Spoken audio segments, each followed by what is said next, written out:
Hello and welcome to Trial TV Live. I am the Squeegee of Justice. Thank you so much for joining us as we begin day one of Arizona versus Vallow Daybell. Well, this is much anticipated. As you know, Miss Vallow Daybell was found guilty already in Idaho for conspiring to delete her two children, Tylee and JJ, and also to conspiring to delete her now husband, fifth husband, Chad Daybell's wife, Tammy. So that was all in Idaho, and she was found guilty. Then she was extradited down to Arizona to face charges of conspiring to delete her fourth husband, Charles Vallow. She was in the middle of a pretty fierce custody battle with Charles. They had separated at the time this happened, which was July 2019.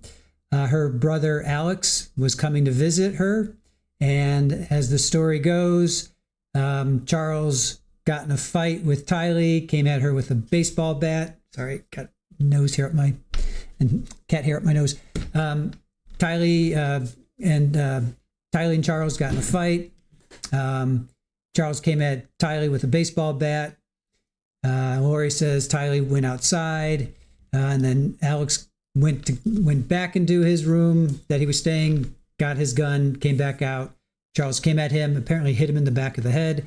Now, don't forget, Charles was a semi-professional baseball player. No way that a bonk in the back of a head is going to barely leave any mark on Alex. Be that as it may, Alex then shot and deleted Charles.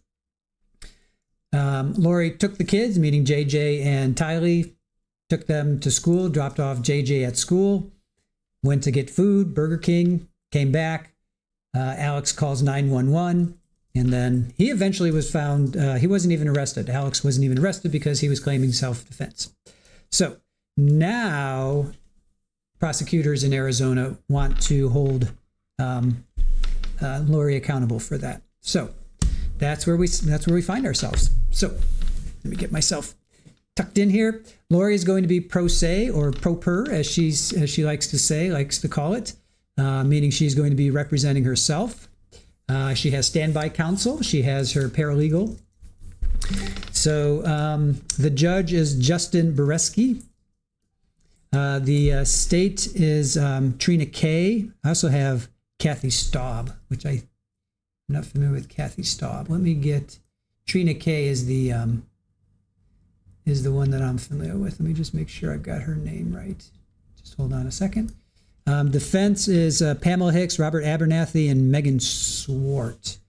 Then she also has her investigator. Let's see. Let me get all the names of our players right here.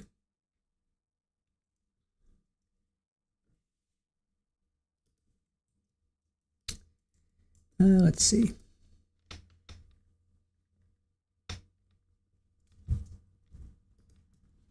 So here are the players involved. We have Charles Vallow is in the upper right. He was 62 when he was deleted. Then you have Vallow Daybell. She's the defendant. She's 51 right now. This happened on July 11th, 2019. And her charges are conspiracy to commit first degree, conspiracy to commit fraud, which was related to Charles's life insurance. Then you have her brother Alex, to her left, our right. Her older brother Adam, Tylee, who ultimately ended up passing away. She deleted her along with JJ back in Idaho. And then you have Melanie Gibb, who's also a part of all of this, even though she's not being charged with anything. She was right there with everything. So those are the players in our story. Let me just, where is, there, Trina Kay. All right, Trina Kay is the woman with the long blonde hair. She is the lead prosecutor. And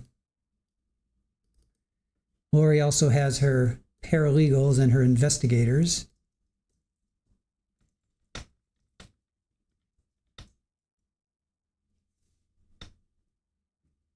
Now, this courthouse is the same courthouse as Jodi Arias. Oh, they're across the hall. Aaron refreshed my memory. So it's the same courthouse, and they are literally across the hall. Trina's, Jose Martinez. Yes, I knew that, Sherry. Thank you for that.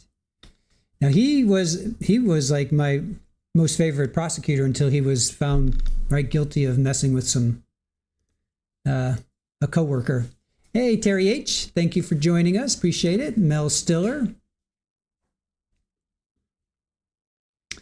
Selena K, Irish Amy, Hellcat, Billy Moore, Sinbad, Joanne Jedi Platypus, Lacey Equinox, Nan R. Good to see you guys. Capri Law. Alice Howell, thank you all for joining us.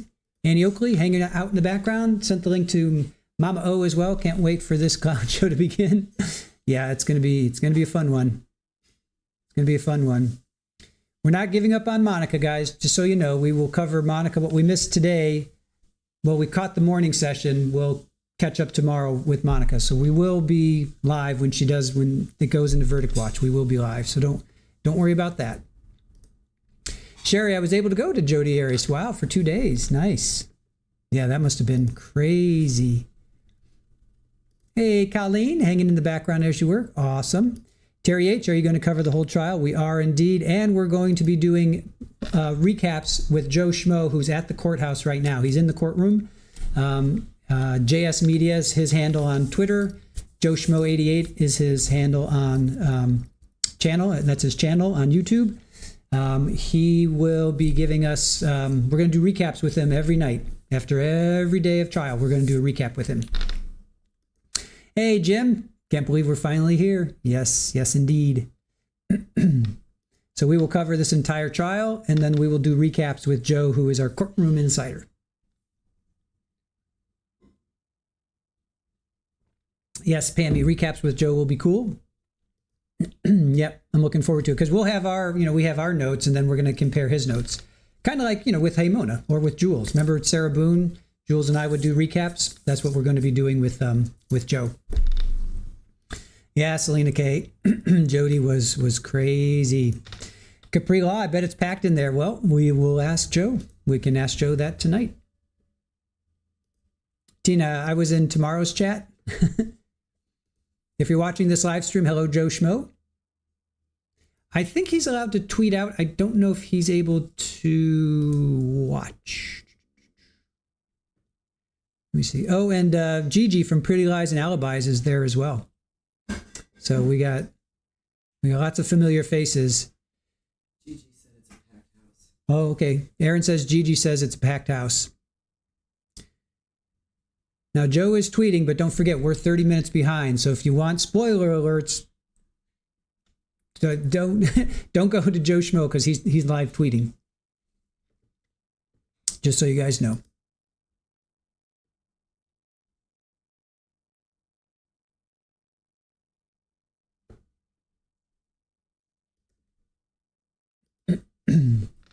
You know what I haven't shown you guys today yet?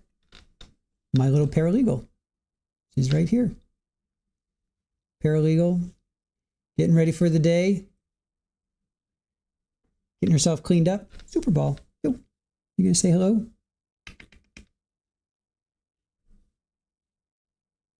All right. She clearly doesn't. Oh, now she looks up. Of course.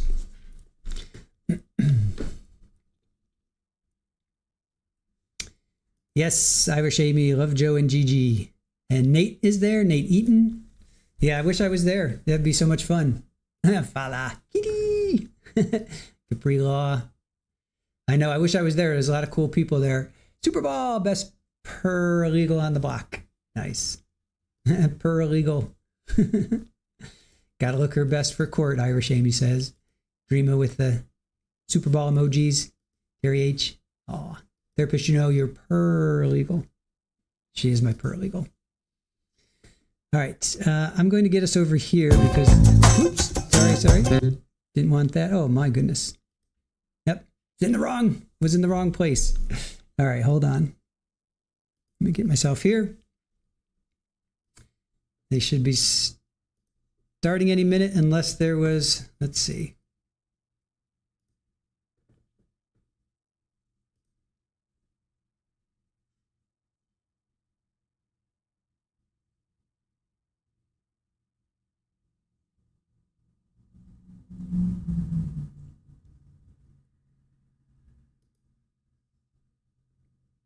Defendant's present, the jury's not present. I'm going to ask the state to approach and take a look at a letter from Juror 3's employer and pass it to the defendant when you're done.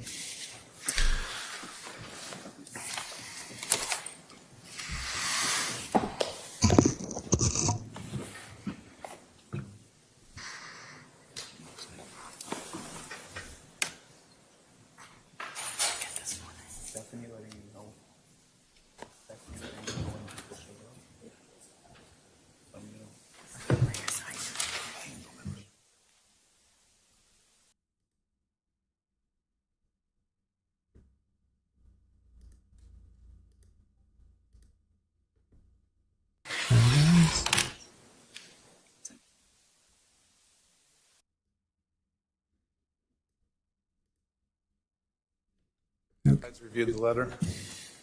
Yeah.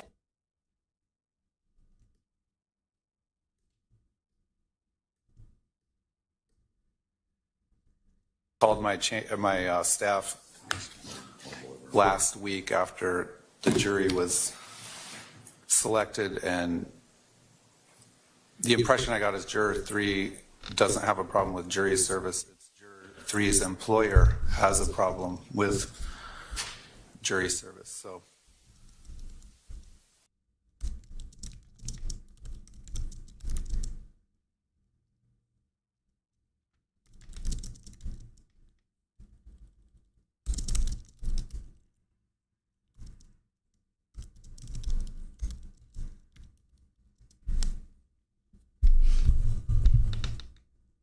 Already there's a problem. How many alternates? I know there's 13 men, 3 women.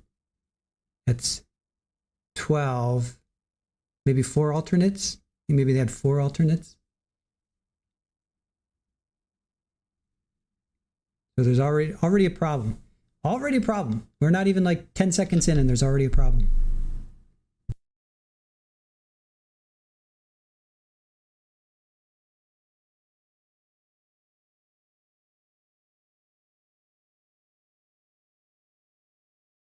because we're getting a little bit later start, I'll keep Juror 3 after into the lunch hour and individually about whether it's really him versus his employer, and offer to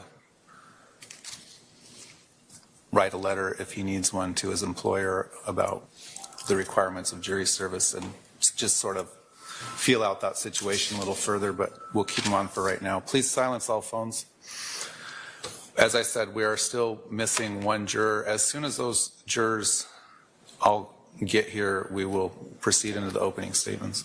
Judge, I did email the court staff about an individual, Brandon Boudreau, who would like to be present. He's in the courtroom currently. He has been noticed by the defendant back on March 6th as a potential witness. He has not been subpoenaed to date. He is here and would like to be present in the courtroom for the trial. I think that the court has previously allowed another witness that the defendant had also listed, reporter Nate Eaton, to be in this courtroom. The court had indicated that if these individuals were not subpoenaed, that the court would look at precluding them. It has been over a month since she has noticed him. He has not been subpoenaed. He is a victim in another case against this defendant. I'm asking that he be permitted to remain in the courtroom today.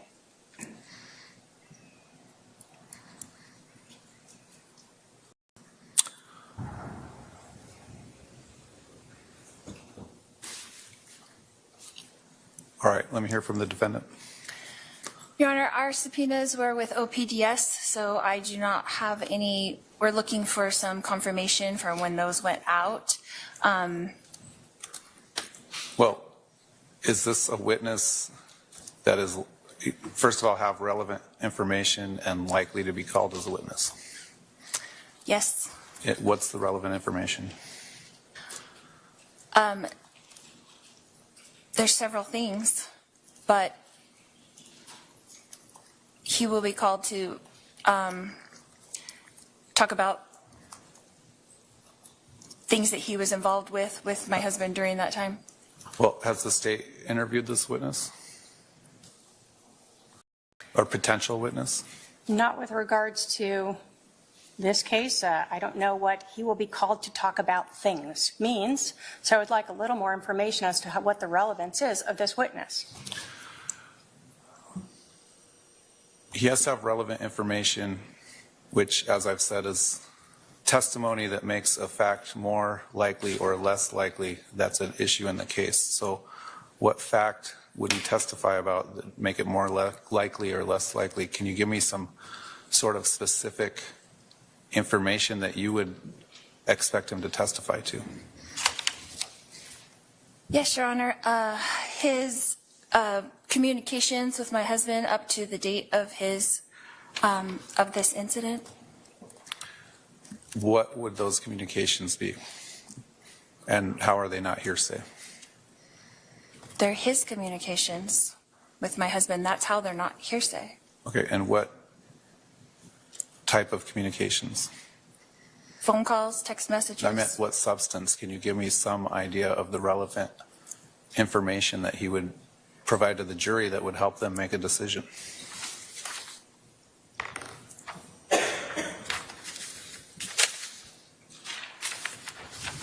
Without giving away my entire defense? Well, we don't just get to call witnesses that, are going to testify about, we talked about the weather that day, so you do need to give me some sort of information about what his anticipated testimony would be.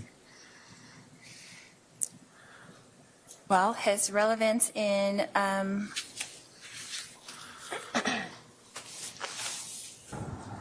coming that day to do an intervention on me with the family. Is this witness, Mr. Bardreau, is in the courtroom?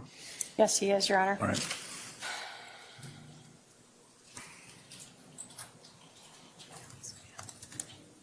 All right, let's go on sidebar.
All right, so they're in the sidebar, and what they're doing is they have headphones on because Lori has a rack belt on, a shock belt, basically.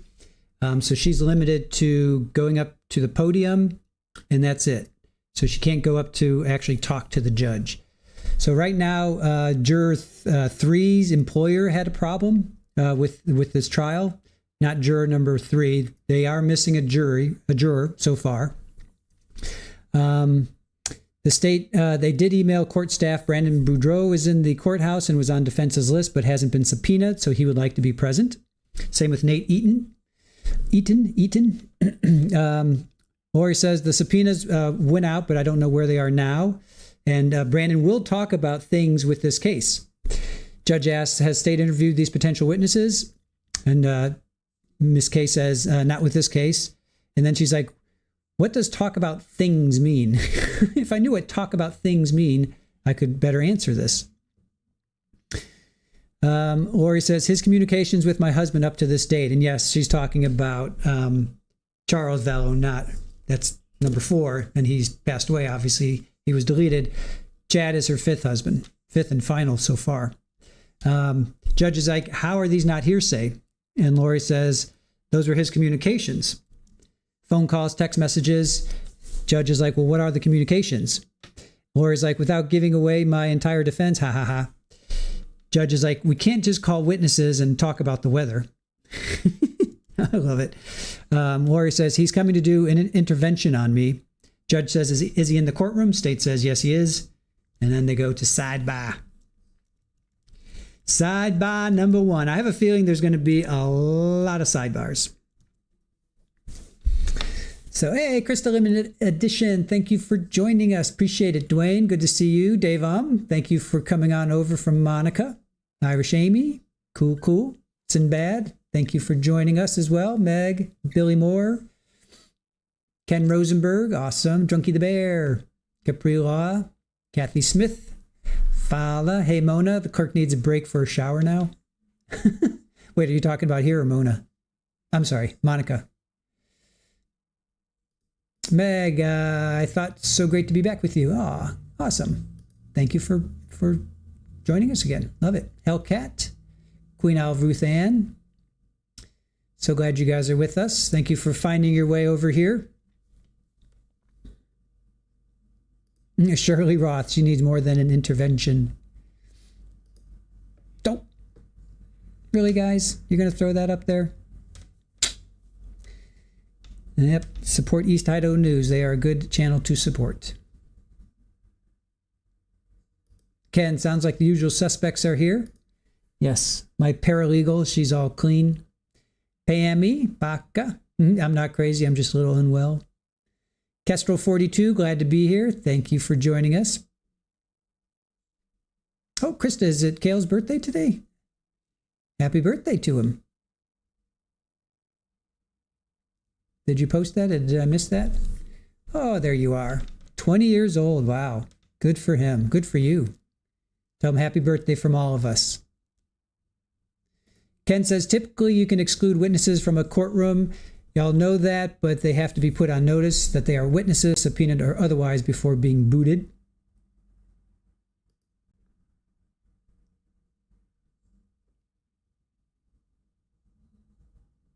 Kestrel, but I will abandon you once the retrial starts.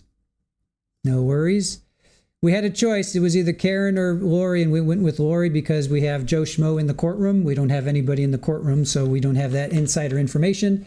And then also Lori is pro se. So those are the 2 reasons why we are not going to cover Karen, but I totally understand your desire to watch that as well. No worries on either end. I'm going to go grab some. Oh, Dwayne. Awesome. Dwayne gifting 5 Trial TV Live memberships. Thank you so much, Dwayne. Who'd you get? Kristen Adams, Dorothy J, Sweet Carol Ann, Buzzcat, Horse Tea and Bananas. Awesome. Thank you, Dwayne. Appreciate it. Sandra Beach, I've been waiting for this. Thank you for streaming it. You're welcome, Sandra. Thank you for watching with us. Hey, Abel. Good to see you. Oh, did you just retracted it. Oh, it was deleted. Abel, your message was deleted. What'd you say? Oh, too many hearts. Too many emojis. Mike W. Hey, great to see you, my friend. How are you? First time in a long time I'm able to join everyone for the first day of a live trial. Awesome. Cajun Butterfly. Good to see you. Joni saying hello. So many old faces, old familiar faces. I love it. Willow, looking forward to the afternoon with all of you on my day off. Awesome. Edgin, yes, it just recovered from the weekend drop. What happened on Wednesday? It did or you did? I need some clarification on that. All right, I'm going to go grab some water. I'm already thirsty. I'm parched already. Yeah.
Aw, Krista, thank you so much. Happy 20th to my most amazing son. May all your wishes and dreams come true.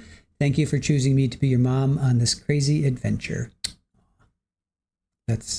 Thank you. And Kale, happy birthday to you. And Krista, thank you for that. That's very sweet.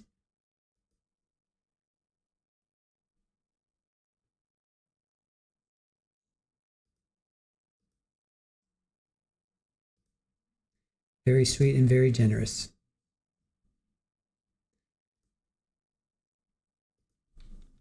Paula saying happy birthday. Pammy saying happy birthday, Kale. Mrs. Baba Yaga, I've been in and out, lurking for a while, popped in for this one, but waiting for Donna Adelson trial.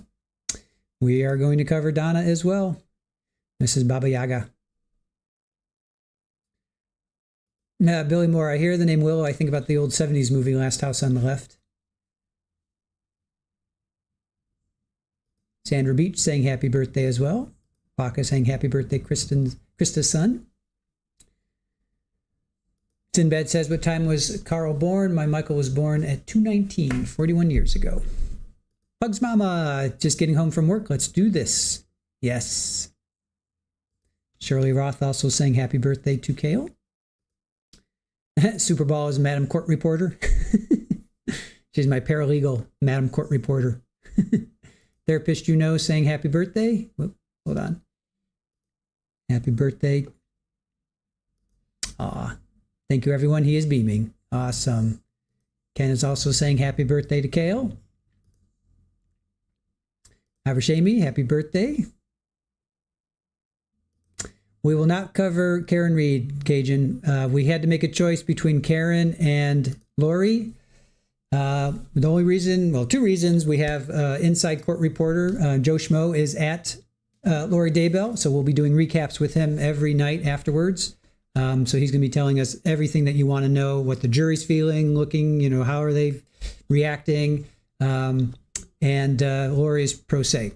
Karen, we don't have a courtroom insider. She's not pro se. So those were the two reasons why we chose to go with Lori versus Karen. So we will not be covering Karen, mostly because of Joe, because we have an inside court reporter. And I would love to ask him tons of questions about everything that's going on. Karen, everybody and their grandmother is going to be covering it. So we're kind of, feel that, there's enough other people covering it. So we were trying to cover something else. Dwayne, thank you for the 5 gifted Trial TV Live memberships. Who did you get? Let's see. Oh, Mike, you got one. Mike, awesome. Dwayne, good job. You got Mike W. You got Dina Cole, Cat B, Sprite Voice, and Sarkachic. Awesome.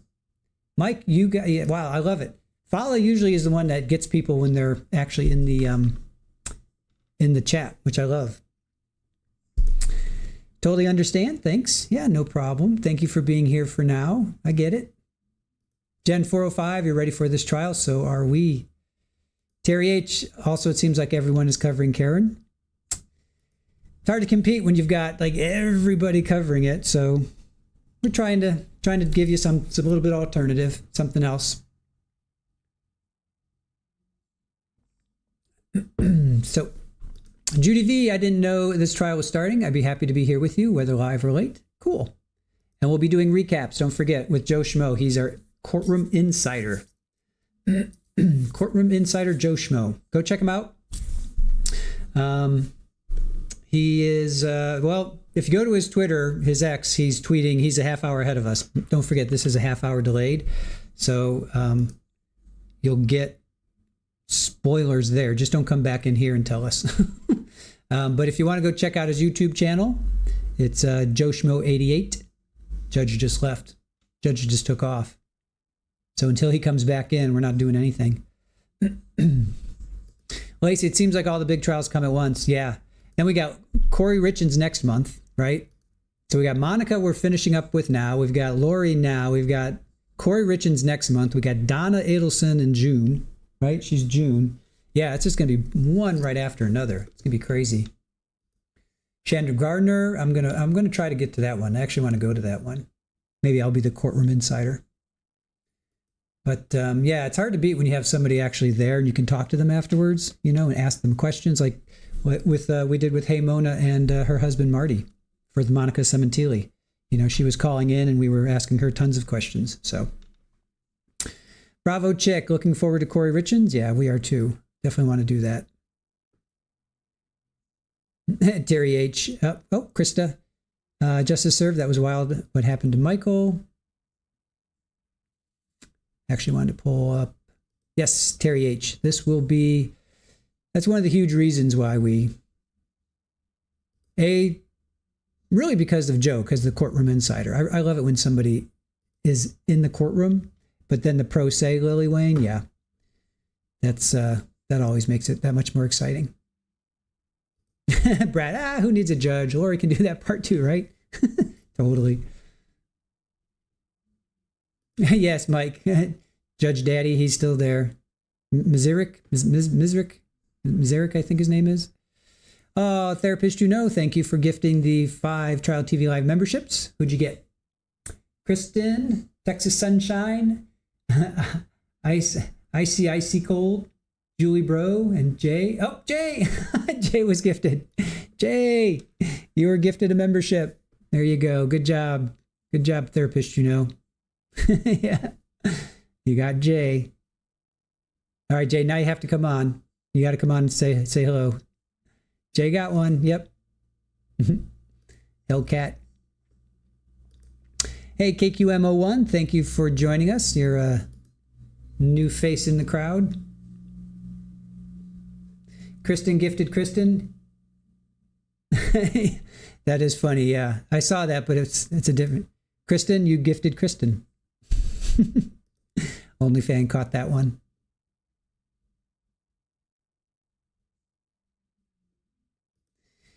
Sinbad, court watchers make us feel like we are there. Yes, love George Richard Mrezik, right? I haven't heard his name. We've watched some Corey, but it was like a couple. I haven't. We did some of her pre-trials, but it's been a while. I think his name, does he pronounce it Mrezik? Mrezik. That's what I'm going with. Congrats to all the gifted memberships, and thank you to those giving them. I know, Butterfly, we'll get you. There's so many people that need them and deserve them. Whoop! I will be also here for that trial as well, Sexy Hot Judge. Mike, you're too funny. You're too funny. Lily Wayne, still missing a juror. Wouldn't want to be that juror. I know. Therapist, you know. Yay for the new members. More trials than the merrier. Fala, Judge Hotness. Oh no, Terry H. Don't say that. This might not start today. Well, let me check, because Joe is 30 minutes ahead of us. Let me just check, see what if he's actually saying they've started.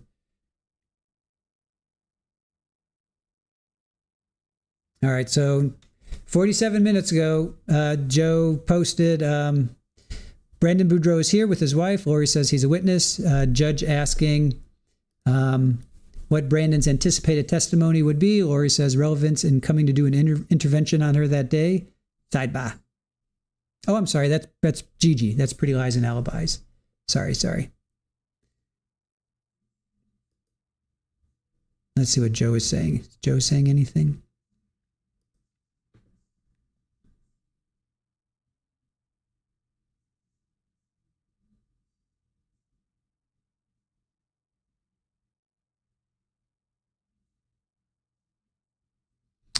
So Joe said 12 minutes ago. Another side note, the jury lines up next to the public media outside of the courthouse before the doors open at 7:30 and enters through the same door. They are literally within about 10 feet or so of several members of the media and public for a decent amount of time.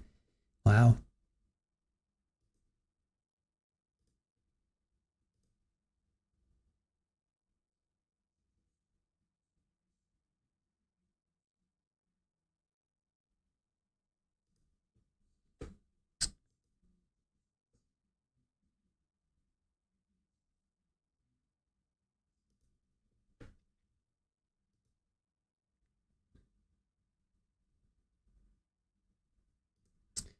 Let's see. Butterfly Dana. No, Chris, dear, I will never get one of my adult kids set this up for me, and I don't mess with it for my own elderly protection. So thank you. Anyways, I'm okay with it. I hear you.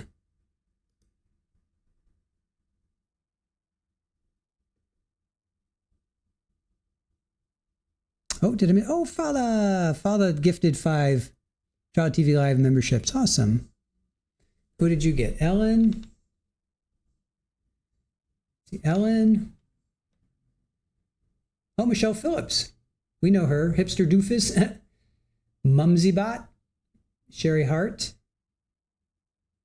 Dwayne says, any lurkers who received a gifted membership, please join us in chatting. We'd love to have you. Michelle Phillips, we know her. Mumsybot, that's a great name. Mumsybot. Hipster Doofus makes me think of Kramer. Sherry Hart.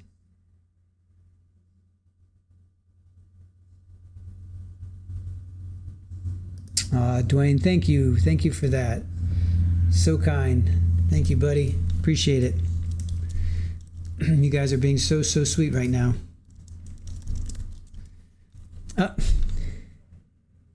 Fala. 5 more. Who did you get? Sarah Barra, MMS, Dr. Kita, Mendy Lou, The Anime. I don't know any of these people. Sinbad asks a question. Let me see. Can you read the other tweets Joe wrote about Brandon? Sure.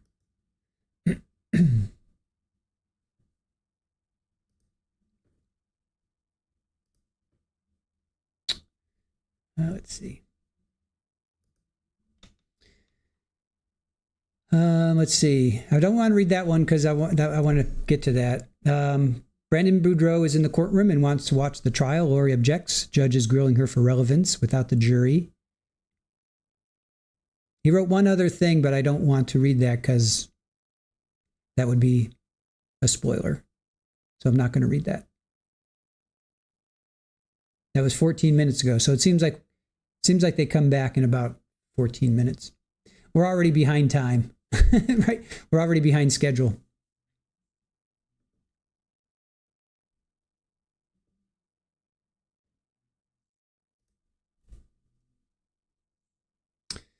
I know. Yep. If we could only hand them out specifically, we would, you guys. I wish YouTube would do that, but it's so random. Sometimes you can get somebody in the chat. Sometimes you can't. It's just the way it is. Yep. No spoilers. I'm not going to read something that we will eventually see and or hear. So, Dwayne, that was to quiet down your noisy PO box. Yeah, if you guys remember, go ahead. I went Friday. I went to go check our PO box, the Trial TV Live PO box, and it was nothing but junk mail. And Dwayne commented, I didn't know it was so noisy because I opened it up. It was like it was really, really noisy. It was like I was in an echo chamber. You know what it's like in a post office. That's funny though, Dwayne. That's funny. All right, Kathy Smith, going outside to feed the animals, no problem. Levine accidentally called Monica Lewinsky. He did not. We're going to pick up on that, Gladys. Don't fret. We will pick back up on Monica tomorrow morning. Whatever we're missing today, we'll pick up tomorrow morning, and then we will be live for verdict. Trust me, I'm not going to not be live for verdict. We'll dual stream, so don't worry. Lacey, you got a membership from a channel that you don't chat in? You must subscribe to them. Even though if you don't chat, you must still subscribe. No, it's okay, Gladys. I'm just letting you know. We will definitely pick. We're going to watch Monica tomorrow morning, catch up what we missed today, then go, watch her live from 12 until 1:30. Dwayne got Heidi. Let's see. Dwayne, thank you for the 5 gifted Trial TV Live memberships. Who did you get? Always Learning, Heidi Hilchi, Lee K, Emily Hart, and Yana. Oh, that's so sweet. Thank you so much, Dwayne. Thank you. Appreciate it.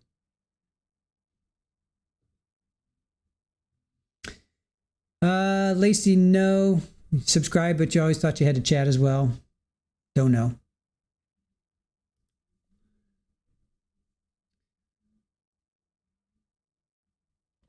Willow Johnson, I don't know. I'm watching trials. Dwayne, you are a marvelous man. Yes, you are. Zach. Who's Zach? Who's that? Who's that guy? Nuno. Hi from UK. What time is it in Arizona? It is 10:30, 11:30. Is it 11:30 there? They're 3 hours behind us, so 11:30. It is, yeah, it's 11:30 in the morning there. They just started an hour ago and they're already having issues. The truth is, I just like hearing Squeegee pronounce the names. You guys.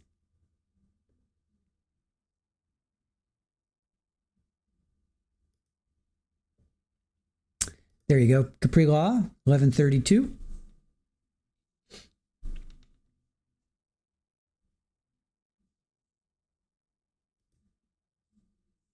So what's it, about 8-hour difference for people in the UK? 5-hour difference. Okay, about a 5-hour difference. And don't forget, if you guys are new, we will be doing recaps with Joe. Oh, here comes the judge again. We might have some action. You stocked up on cat food? Yeah. Every night after court, we will be streaming with Joe Schmo. He's our courtroom insider. We're going to be peppering him with all kinds of questions as to what the jury was, how they reacted to all of this, who was there, who wasn't there. What did Nate eat for lunch? How was Gigi dressed?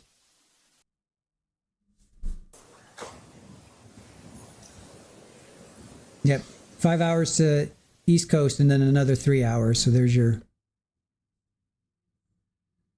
8 hours.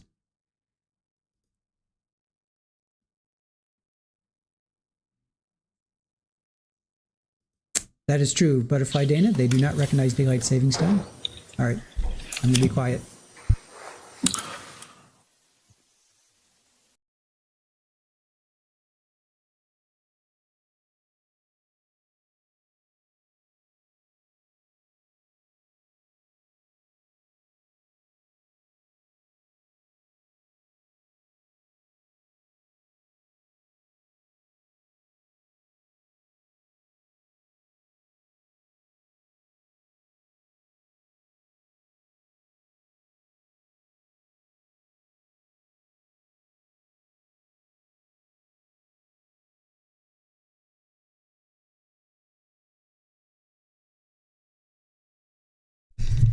right, that was like a psych. So Mi Cazador, they're there. For starters, they had to take a sidebar because there are people in the court that Brandon Boudreaux specifically that wants to be in the court that was never subpoenaed. Or he plans on calling him, so that's why they needed to take a sidebar. Right out of the gates. Hey, Dwayne, 5 more gifted Trial TV Live memberships. Thank you. Who'd you get? Carol LaBarge, Cami Barr, Lori Dawkins, Sunshine Sarah, and Donna Turner. I hope you guys come and join us. I don't know any of you. Please come and join us. Hey, Rona. Hello, hello. So Mi Cazador, we're going to, we did an hour and a half morning so far with Monica. What we're missing right now, we're going to pick up tomorrow morning. So we will be live as of tomorrow at noon when they start.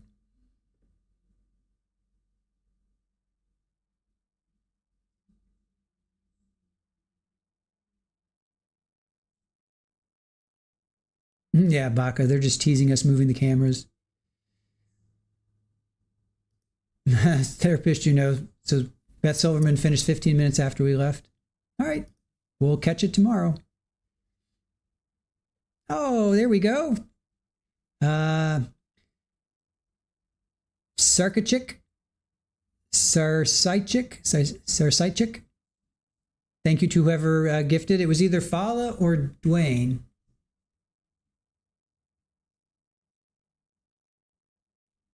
So thank you for popping in and oh, is that Beatrix with us? Did she pop in?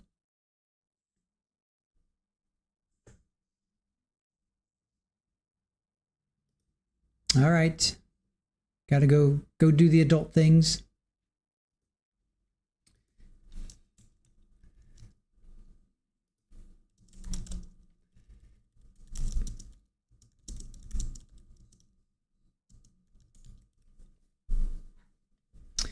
Nope, you have not missed openings. They were going to start, and Lori wanted to, Brandon Boudreaux wanted to be in the courtroom, and Brandon is on her list, but he was never subpoenaed, so they called a sidebar right out of the gates. And there's a juror that's missing, apparently. They're missing a juror. And juror number 3's employer had a problem with the trial. So, yeah. Hey, Robin, how are you? Thank you so much for joining us. Appreciate it. There's Bellatrix. Thank you for joining us.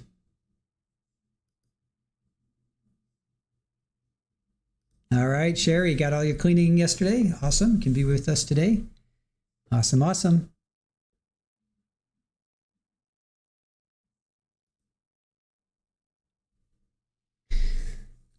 Well, we're already delayed here. Here I was hoping that this would be a speedy trial Lori. Anything but speedy trial. They didn't even have opening statements, Tammy. They didn't even have opening statements. They didn't even get that far. The judge was just talking about a juror being leaked. Hey, Mo Freedom. If Lori's brother Alex Cox deleted Charles and was never indicted for it, how can she now be charged for conspiracy to deleting him? The shooter said it was self-defense. I'm confused by this. Help, please.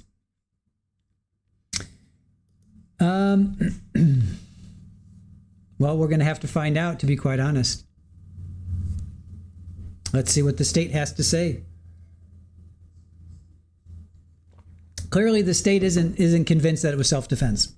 First and foremost, Alex says that he got hit in the back of the head with a baseball bat by Charles. Charles was a semi-professional baseball player. He's a big guy. He's like probably 6'2", 6'3", probably 185, 190.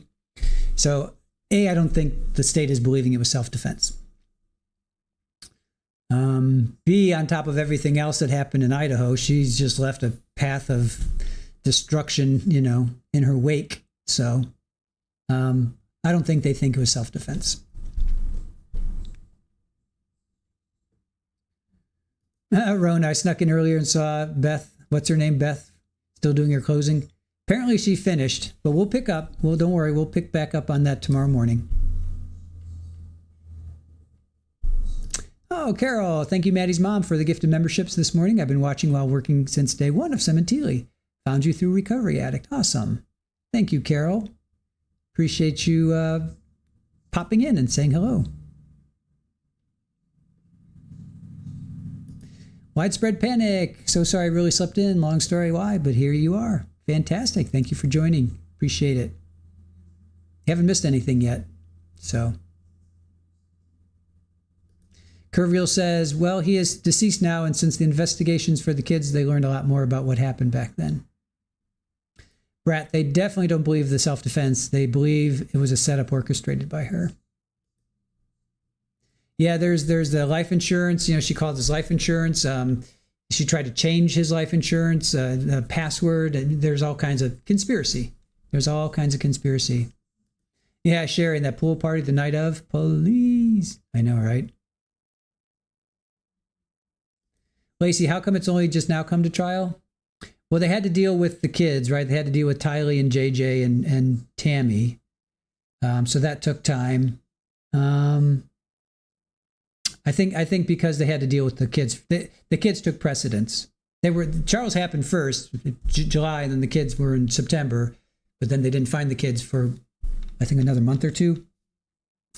So there was really no conspiracy back then. And then once everything started to come out about the kids, then everything was just like pieces were just falling together. So yeah, sorry. Okay, I got get your name right. Sarkaichik or Sarsychik? Which is it? Sarsychik or Psychi? I'm gonna go with Sarsychik. Too many hot trials on or about to happen. Yeah, absolutely. We got Monica we're going to finish up with. We got Lori, we got Corey, we got Donna, we got Karen. Although we're not going to cover Karen. That's the only one we're not going to cover. All the other ones we're going to do.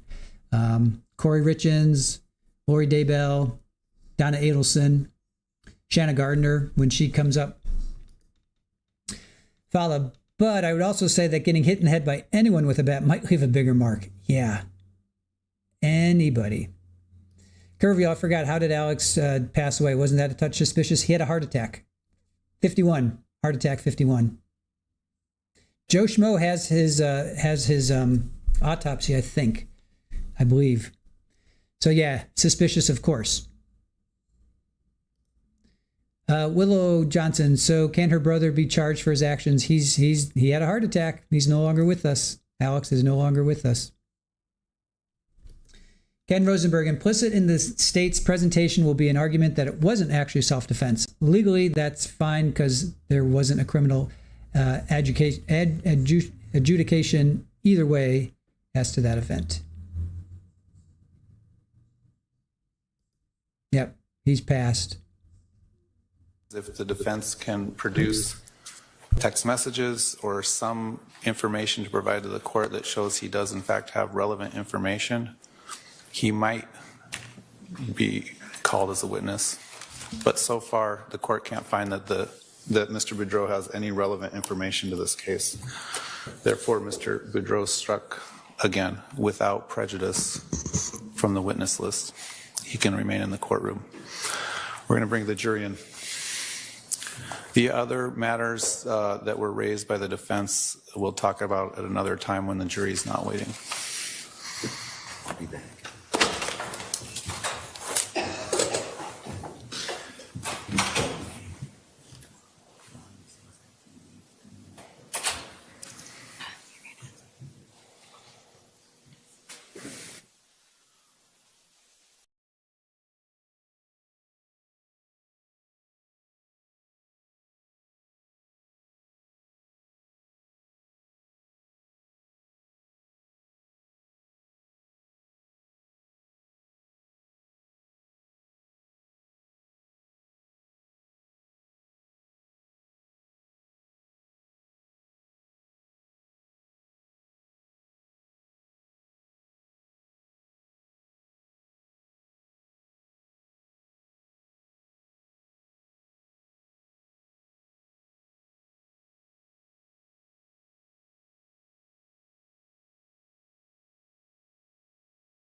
testified to by a witness who has been sworn in and is answering questions from the witness stand. Therefore, it is important to remember that what is said by both the prosecutor and the defendant in opening statements and later in closing arguments is not evidence.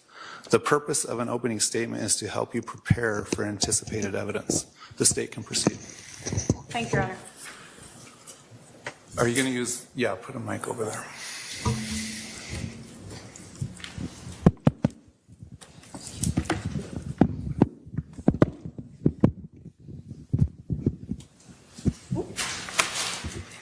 Okay.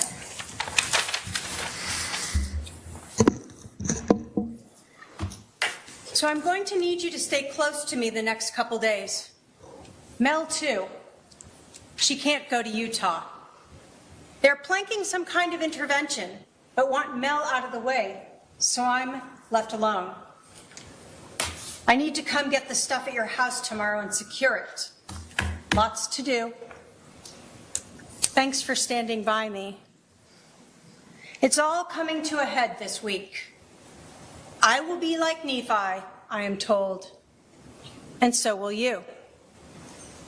Lori Daybell, the woman seated over here, wrote this to her brother Alex Cox on July 9th of 2019, 2 days before they killed Charles Vallow. But to understand why this is so meaningful, why this is relevant, you have to understand the context. So let's talk about it. In July of 2019, Lori Vallow was married to Charles Vallow. Lori Vallow lived here in Arizona, Chandler. Charles Vallow lived in Texas.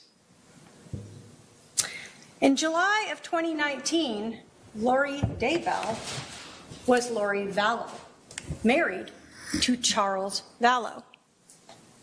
In July of 2019, Lori Vallow wanted to be Lori Daybell, wife of Chad Daybell.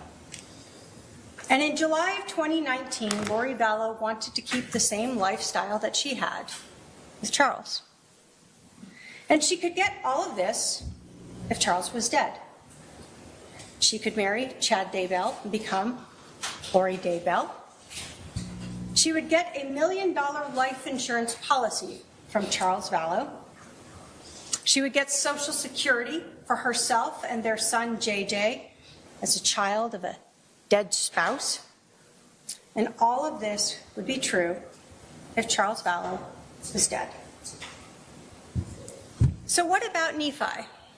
Well, Lori Vallow, Chad Daybell, and Alex Cox all believed that those who disagreed with them were dark, possessed by evil spirits, sometimes called Z's or zombies. Sometimes they had names for these evil spirits like Ned. Lori, Chad, and Alex used religion, the Church of Jesus Christ of Latter-day Saints, and a story of Nephi, a prophet, who was directed by the Holy Spirit to kill Laban, to obtain brass plates and secure the long-term prosperity of Nephi's descendants. Lori used this religion and the story of Nephi as justification to kill Charles Vallow, just like Nephi killed Laban. On July 9th of 2019, Lori Vallow invoked Nephi when she messaged Alex to provide them with that religious authority to kill Charles. After months of trying to get rid of him, they were finally ready to be like Nephi. So how did this begin? We go back to 2018. Lori Vallow met Chad Daybell.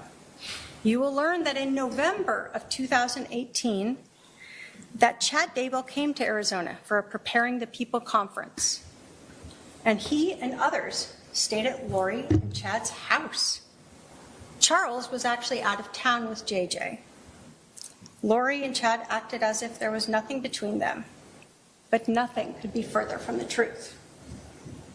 By January of 2019, Lori Vallow claimed that Charles Vallow was possessed by an evil spirit that she called Ned. You will see text messages where Lori and Alex refer to him as Ned. During this trial, you're going to hear from some women who initially were close in Lori's circle. These women will tell you they met her through the Preparing the People conference. They are spiritual women within the LDS Church. And initially they found Lori's spirituality infectious. But the more they listened to Lori, the more they started to find concern with what she was saying. One of them called it red flags. Lori began saying things like she didn't need to repent, that she was beyond that. And you'll hear from these women that that goes against everything that their religion follows. Everyone must repent. You will hear from Serena Sharp that in March of 2019, she attended a girls' weekend with Lori and some other women. They went to the temple, they had lunch, they did volunteer activities, and then Lori asked them to do something a little unusual. She told them that her husband was possessed by an evil spirit, and she referred to that as Ned. She told them that Charles was no longer in his body. She asked them to come together and try to cast out this evil spirit. Serena will tell you that she didn't ask Lori what would happen to Charles if that evil spirit went. She only knew that she had said Charles was already gone. She didn't know if he would come back or his body would just die. Later that month, on March 26th of 2019, Alex Cox texted his sister, Lori Vallow, and said, quote, "Ned is still alive, just confirmed." Lori responded, "It's not Ned. It's a new one. Ned is gone. No one has seen him, right? Just talk to him, question mark." Alex said, "Correct. Charles' body is alive." "What did you learn, question mark?" And Lori responded, "A lot. Still working on it. We'll call you later."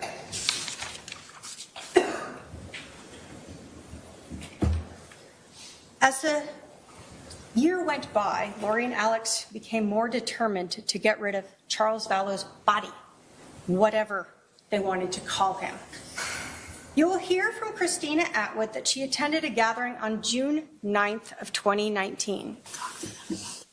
Again with Lori and some close friends, but this time Alex Cox attended.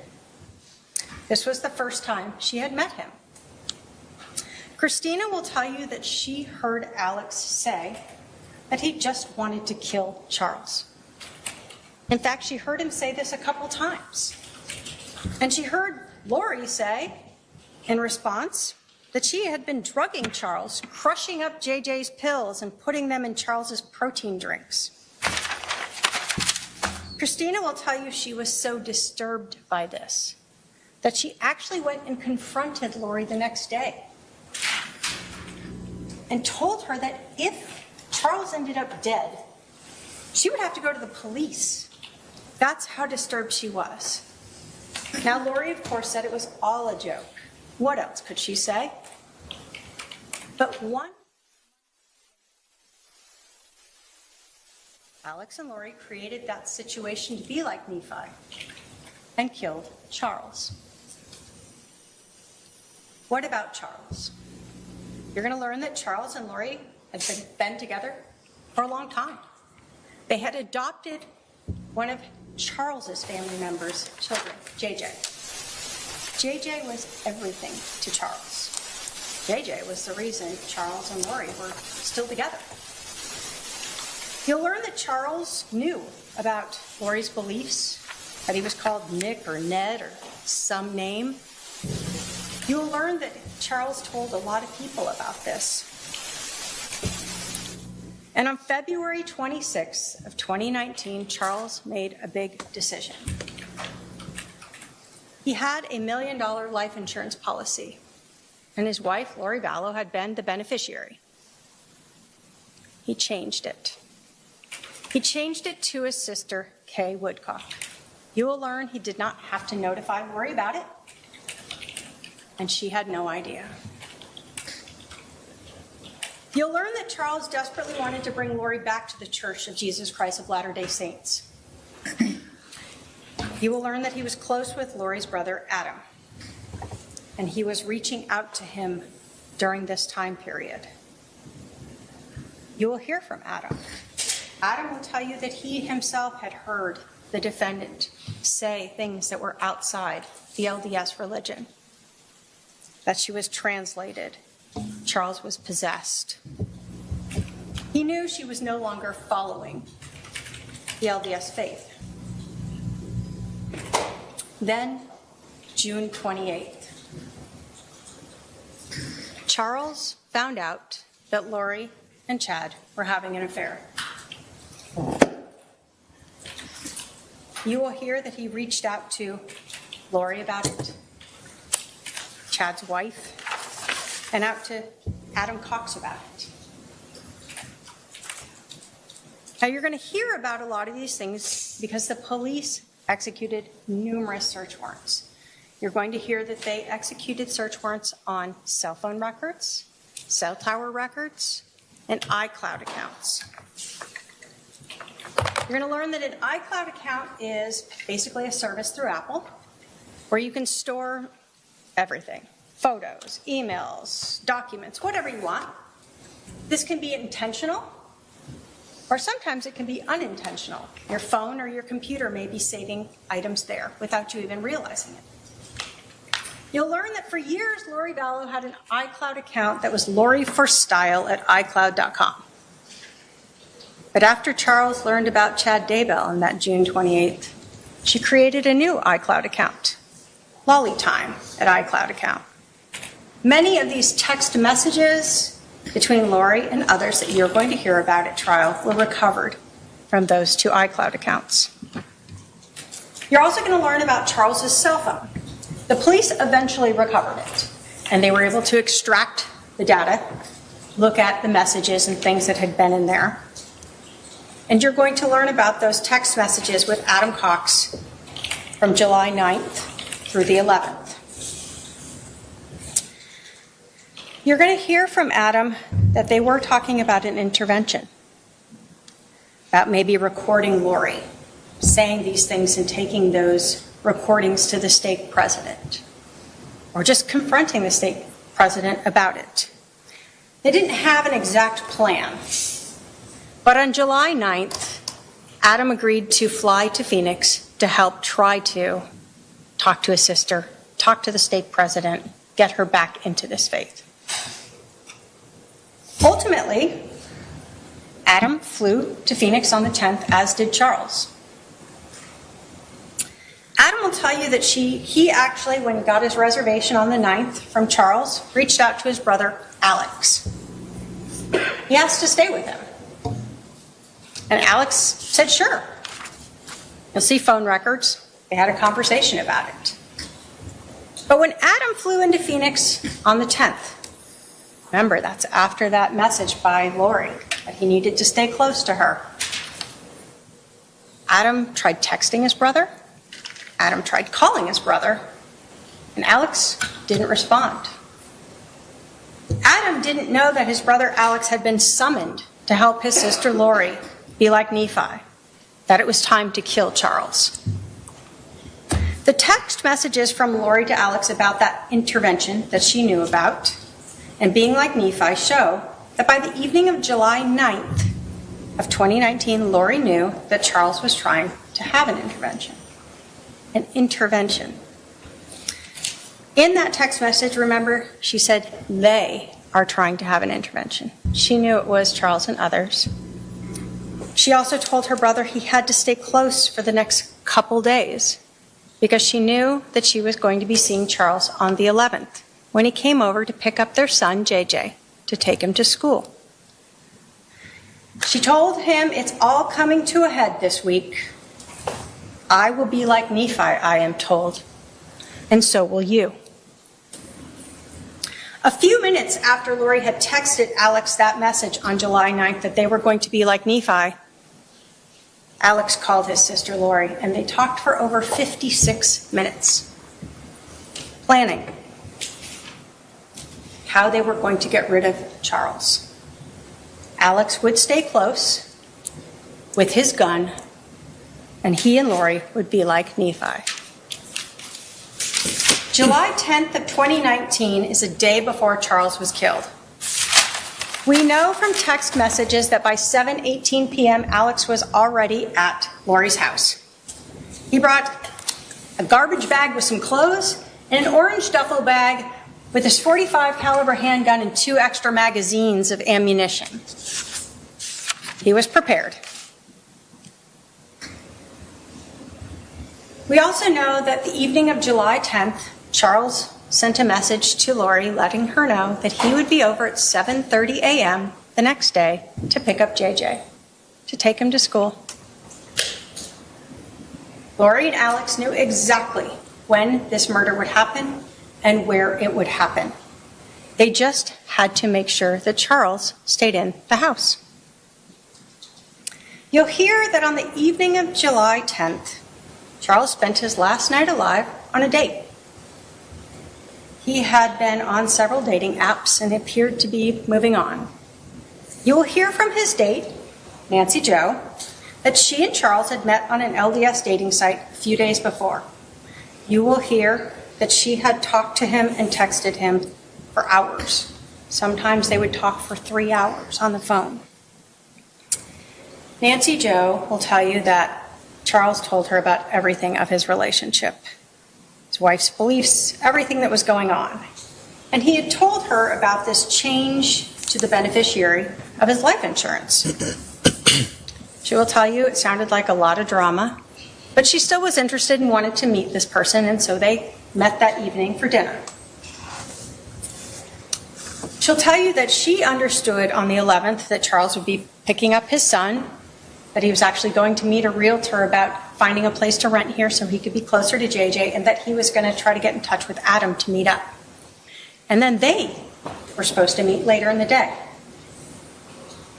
She will also tell you that she actually told Charles, kind of joking, but in a way to end the drama, why don't you just tell Lori that you changed the life insurance policy so she knows it's not her? Nancy Jo will tell you the next day, she texted Charles, she called him, and she actually thought he had ghosted her.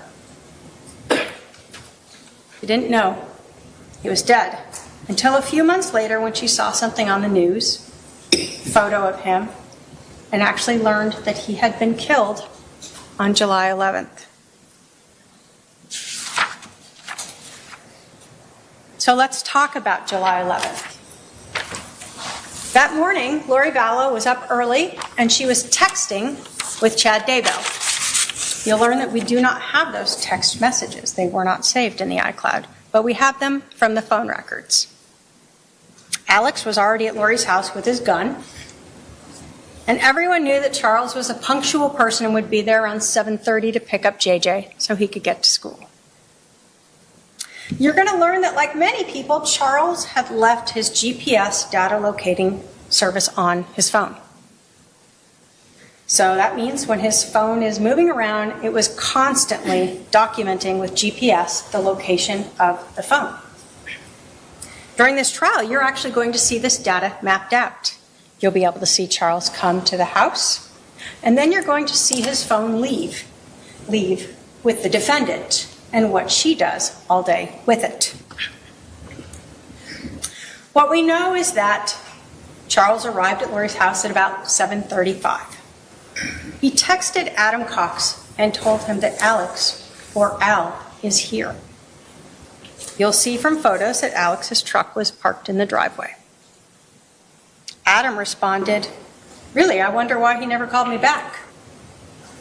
Charles didn't respond to that. Adam then texted, "They're planning something." Charles responded, "Absolutely."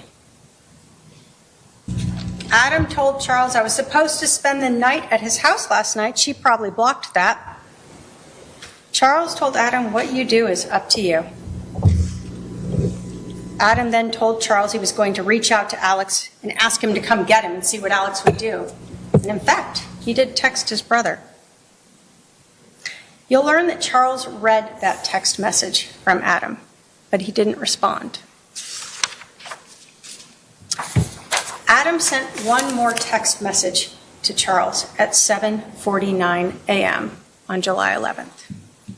He told him that he and his son were going to go play basketball at 8 p.m. to look for a specific church leader who was usually there and have a conversation with him.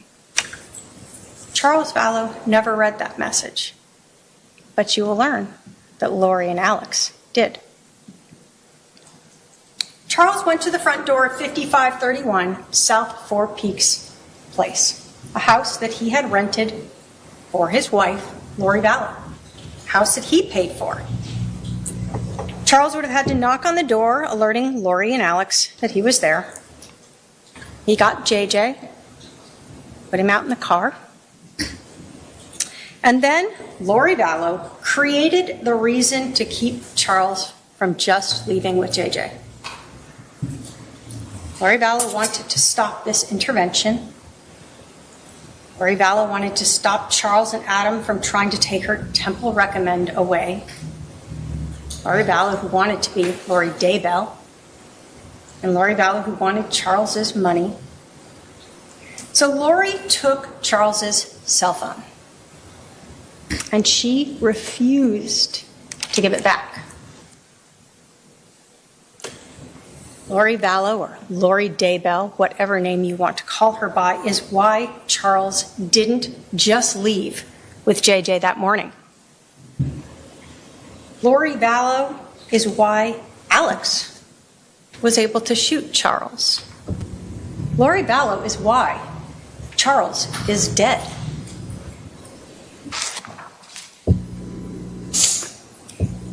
I want to tell you a little bit about the scene, this house, so you can understand what's happening here. When you walk in the front door, there's a big room. It was empty, no furniture. There were mirrors on 2 of the walls, windows on a 3rd wall, and the 4th wall had doorways going into the kitchen and a hallway off to the bedrooms. This is where Charles Vallow was killed. This is where Alex Cox shot him 2 times. The first shot to Charles Vallow was to his chest. It exited out his back. Charles Vallow fell to the ground. He put his left hand to this wound, and blood transferred onto it. You will hear from the medical examiner that this shot went through his heart, and that a person can take seconds to up to 2 minutes to die from that type of wound. You will hear that a person can still talk and move after they're shot in the heart. And we know Charles was able to move since he put his dominant left hand on his chest and transferred that blood to his hand. You will see that. As Charles lay on the floor of 5531 South Four Peaks Place, Alex Cox stood at his feet and fired a second shot. That shot entered his abdomen, and it exited his left shoulder. The angle was significantly upward. Dr. Baumgartner, who is the medical examiner, will tell you that this wound was shored. You will learn that shored means that there was something hard behind that wound. So when the bullet exited it, it caused a different tearing pattern than the other wound that exited Charles's back. It is this shored wound, this exit on Charles's left shoulder, that shows us that there was nothing accidental about this second shot.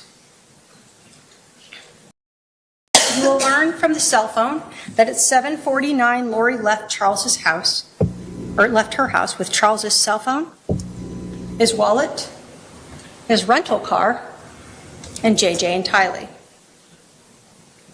She drove to Burger King, Walgreens, dropped JJ off at school before she and her daughter Tylee drove back to the house.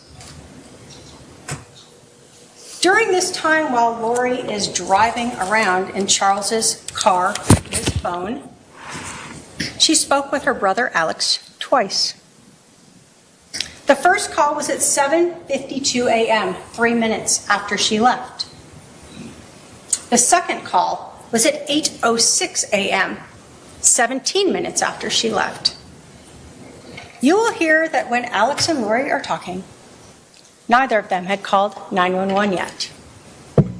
In fact, you will hear that Alex didn't call 911 until 47 minutes after Lori left. Charles Vallow lay dead on the floor of that house for 47 minutes before he called 911. During this 47 minutes, Alex began staging the scene and making mistakes. You're going to learn that the police found a bat that was located on the right side of Charles to the north of his head. Like he had been holding it, and when he was shot and fell, it dropped, it rolled up against one of the walls that had mirrors on it. What you're going to learn that is, Alex forgot that Charles was left-handed. In fact, you're going to learn that Charles was a semi-professional baseball player. He pitched and he batted left-handed. So that bat was on the wrong side. Next, you're going to hear about an injury to Alex himself. Lori had told police that Charles hit Alex in the head with this bat before Alex shot Charles. Classic self-defense. But in all cases, we must look at the physical evidence because it doesn't lie. And the physical evidence doesn't have a bias or a memory loss. Sometimes it's the lack of physical evidence that doesn't lie. So again, we know that this room where Charles was shot had no furniture, mirrors, 2 walls. You'll learn that although Lori claimed that Charles hit Alex with that bat and then Alex shot him in self-defense, that Alex's gun had no blood transferred on it. Alex was allegedly struck in the head with a bat by a semi-professional baseball player. Doesn't go unconscious, and he never touches that injury. Pulls out a gun, is able to shoot this man twice, and then he takes the gun down a hallway and puts it into a room.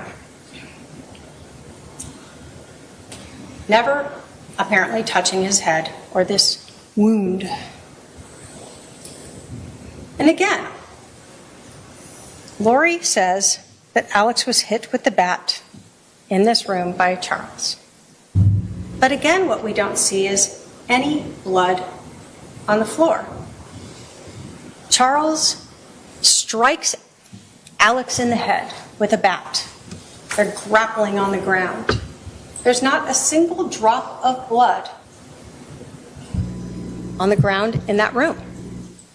There's pooling of blood around Charles as he lay there on the ground. There's not a drop of blood going down the hallway to where Alex put the gun. There's not a drop of blood in the room where Alex put that gun. There's not a drop of blood on the floor in the kitchen where Alex went to go wash his hands. There are no towels, sheets, clothing, napkins with blood on them, where Alex was holding his head and trying to stop this bleeding from this injury. You will see on body-worn camera Alex Cox, who's on with 911, come out of the house. He will have a phone in one hand and his other hand up, and you will notice that he actually has a pair of sunglasses resting on the top of his head. You will see at some point Alex sits down and they ask him to move to another location. They talk to him for a while, and then you'll see him eventually touch his head a few times, and then he obtains a napkin or towel, something, and you'll see him at times rubbing his head, patting it. That is the only bloody item you will see. Those sunglasses on Alex's head.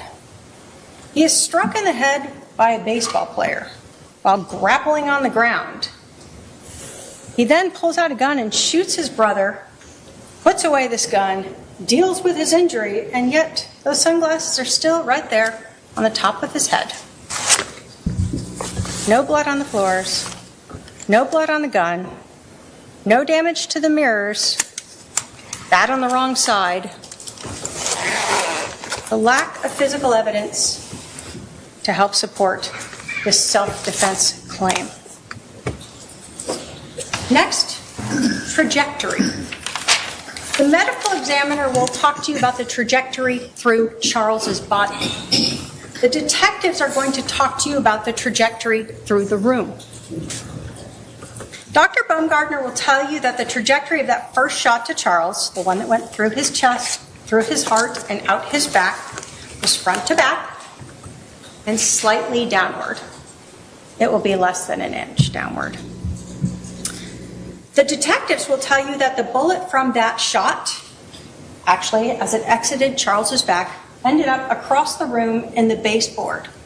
They pulled it out and recovered it. Both of them will say that this shot is consistent with Charles being standing upright with a person in front of him. The gun could be slightly down, or his hand could cause that little bit of downward angle.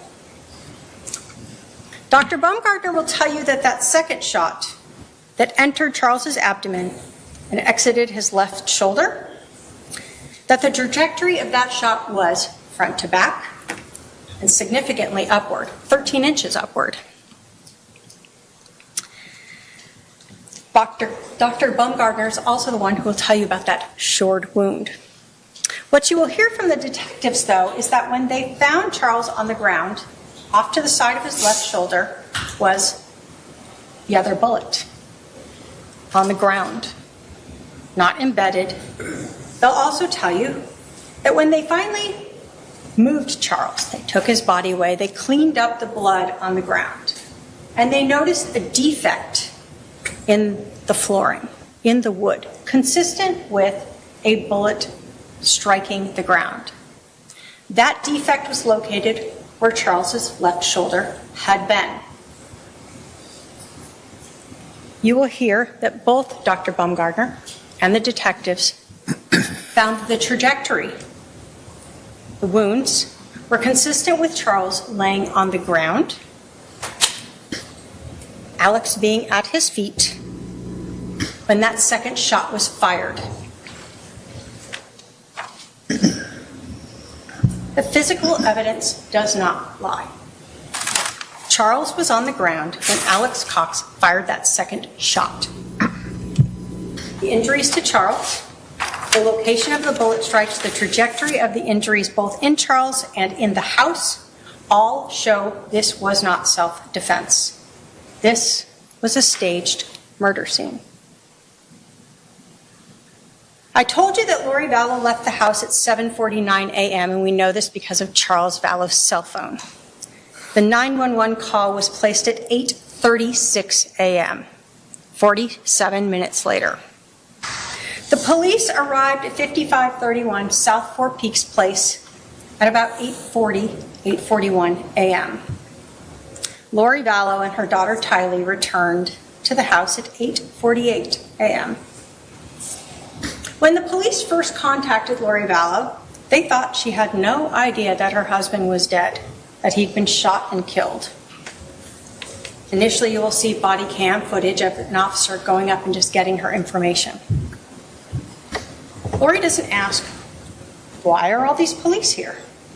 Why is there a fire truck here? Why is my brother sitting on the ground over there? Or is he okay? Instead, she comments about her neighbors. You'll learn that the police then pulled her aside to do what they call a death notification to let her know that her husband was dead. Only to their surprise, she told them she knew she was there. So at this point, the police knew they needed to take her to the police station and question her. You'll learn that Lori Vallow was interviewed by the police. She was treated very kindly. The police asked her what happened. Lori Vallow told the police that she took Charles's cell phone. She admitted that she was the reason that Charles didn't just leave and take JJ to school. She told police in no uncertain terms that Charles was demanding his phone back, and she refused to give it back. She told the police that even as Charles screamed at her for his phone, she walked away from him, wouldn't give it to him. No matter what happened or what Charles said or did, she would not give his phone back to him. Lori told police that her daughter Tylee came out of the room during this screaming with a bat, that Charles took it away from Tylee and Tylee fell on the ground, and she told Tylee to go out to the car with JJ. She still didn't return the phone. She told police that Alex came out, that he and Charles got into this scuffle with the bat, that Charles hit him in the head with the bat. She still didn't give Charles back the phone. What she did instead was take his phone and go around that wall into the kitchen. Left the situation. Time to let brother Alex be Nephi. While she's in the kitchen, she said she heard the gunshot, came out, saw Charles on the ground, and her brother standing at Charles's feet. Then she told the police she left.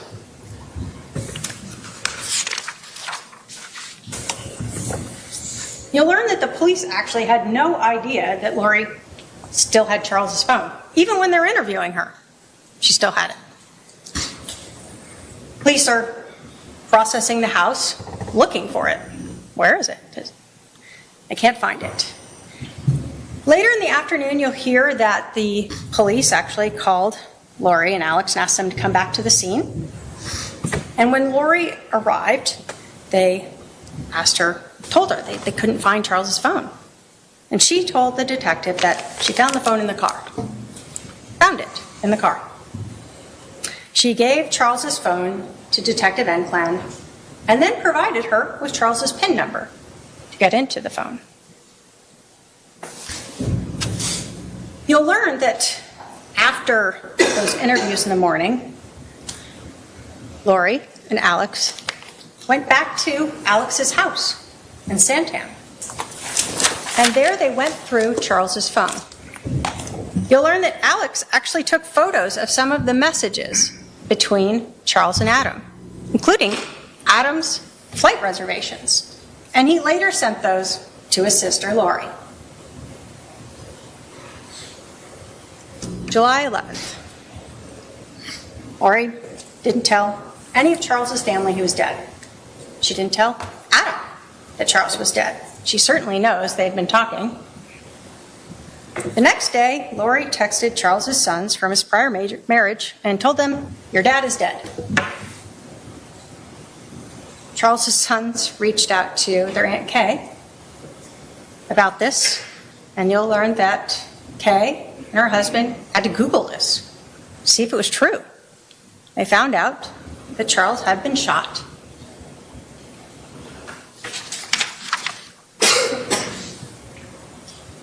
So what about the money? That life insurance policy. Charles Vallow had $1 million life insurance policy.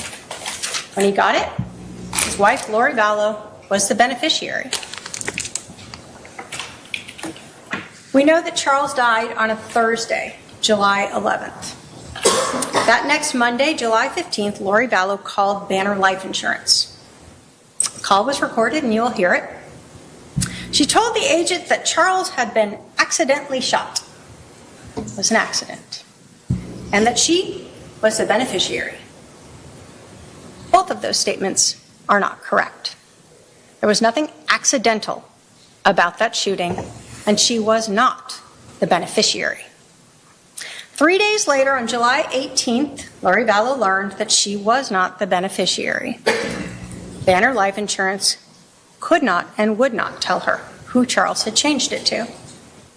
But Lori was angry about it. And you're going to learn that on July 18th of 2019, there's another very important text message in this case. The first one on July 9th between Lori and Alex when they discussed being like Nephi. And on July 18th, 7 days after Lori and Alex killed Charles and Lori learned she is not getting $1 million life insurance policy, she sends a message to Chad Daybell. Quote, "So I talked to the insurance company.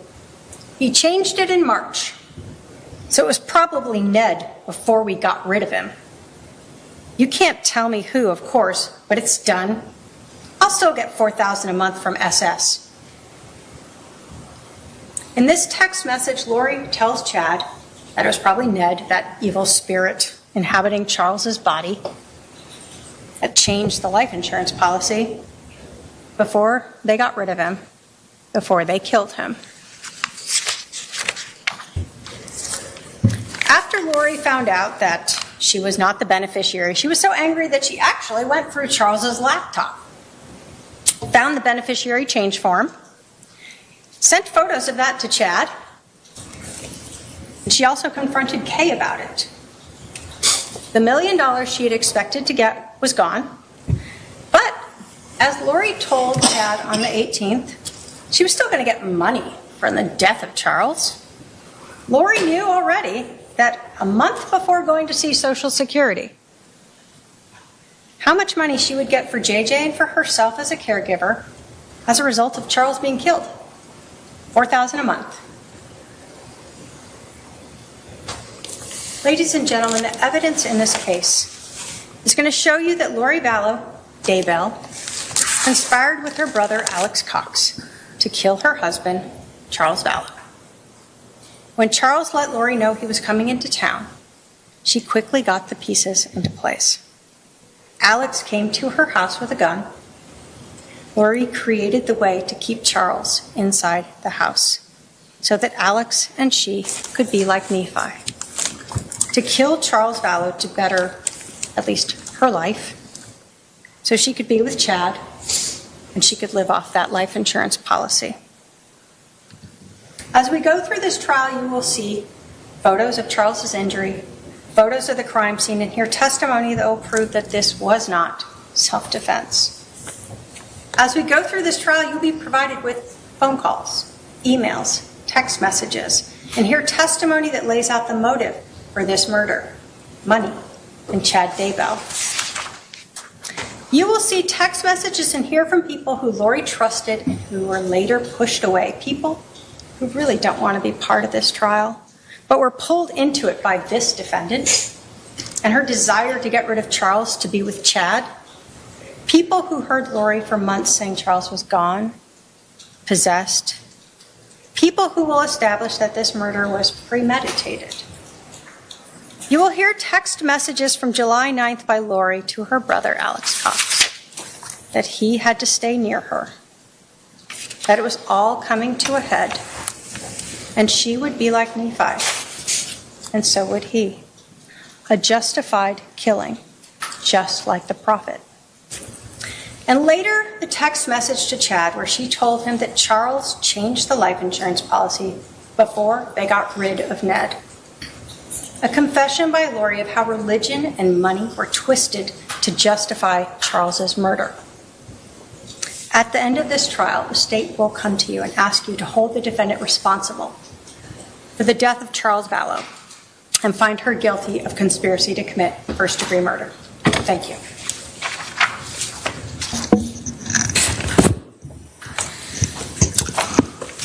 All right. Will the defendant be giving an opening statement?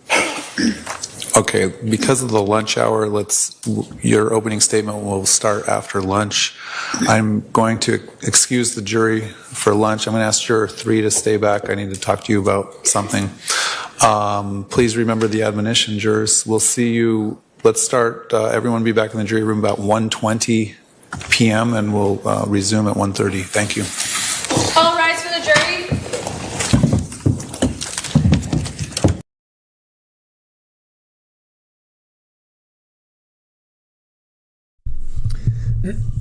All right. So they're going to be on break until 1:30. It's going to be 4:30 our time.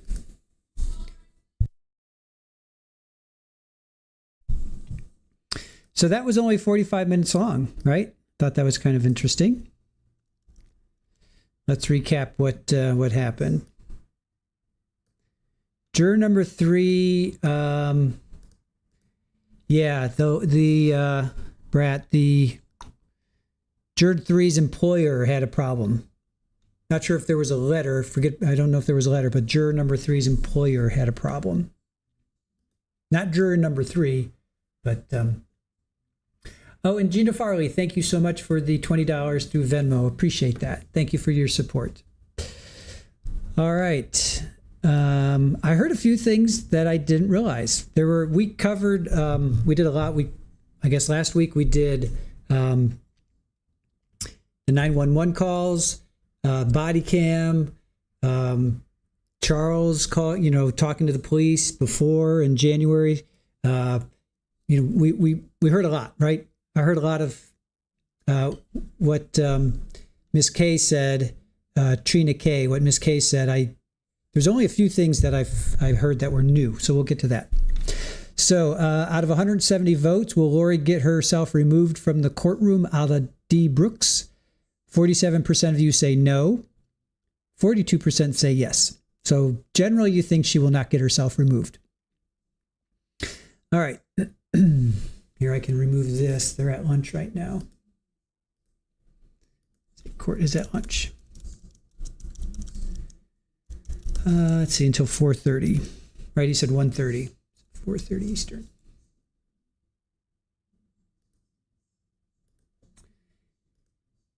Yeah, 45 minutes. Irish Amy now. That is how you do an opening statement with the key facts and maintaining people's attention. I agree. Rachel B. Lori's going to get up there and trash Charles. Watch. It's going to be awful. I know. I can't wait.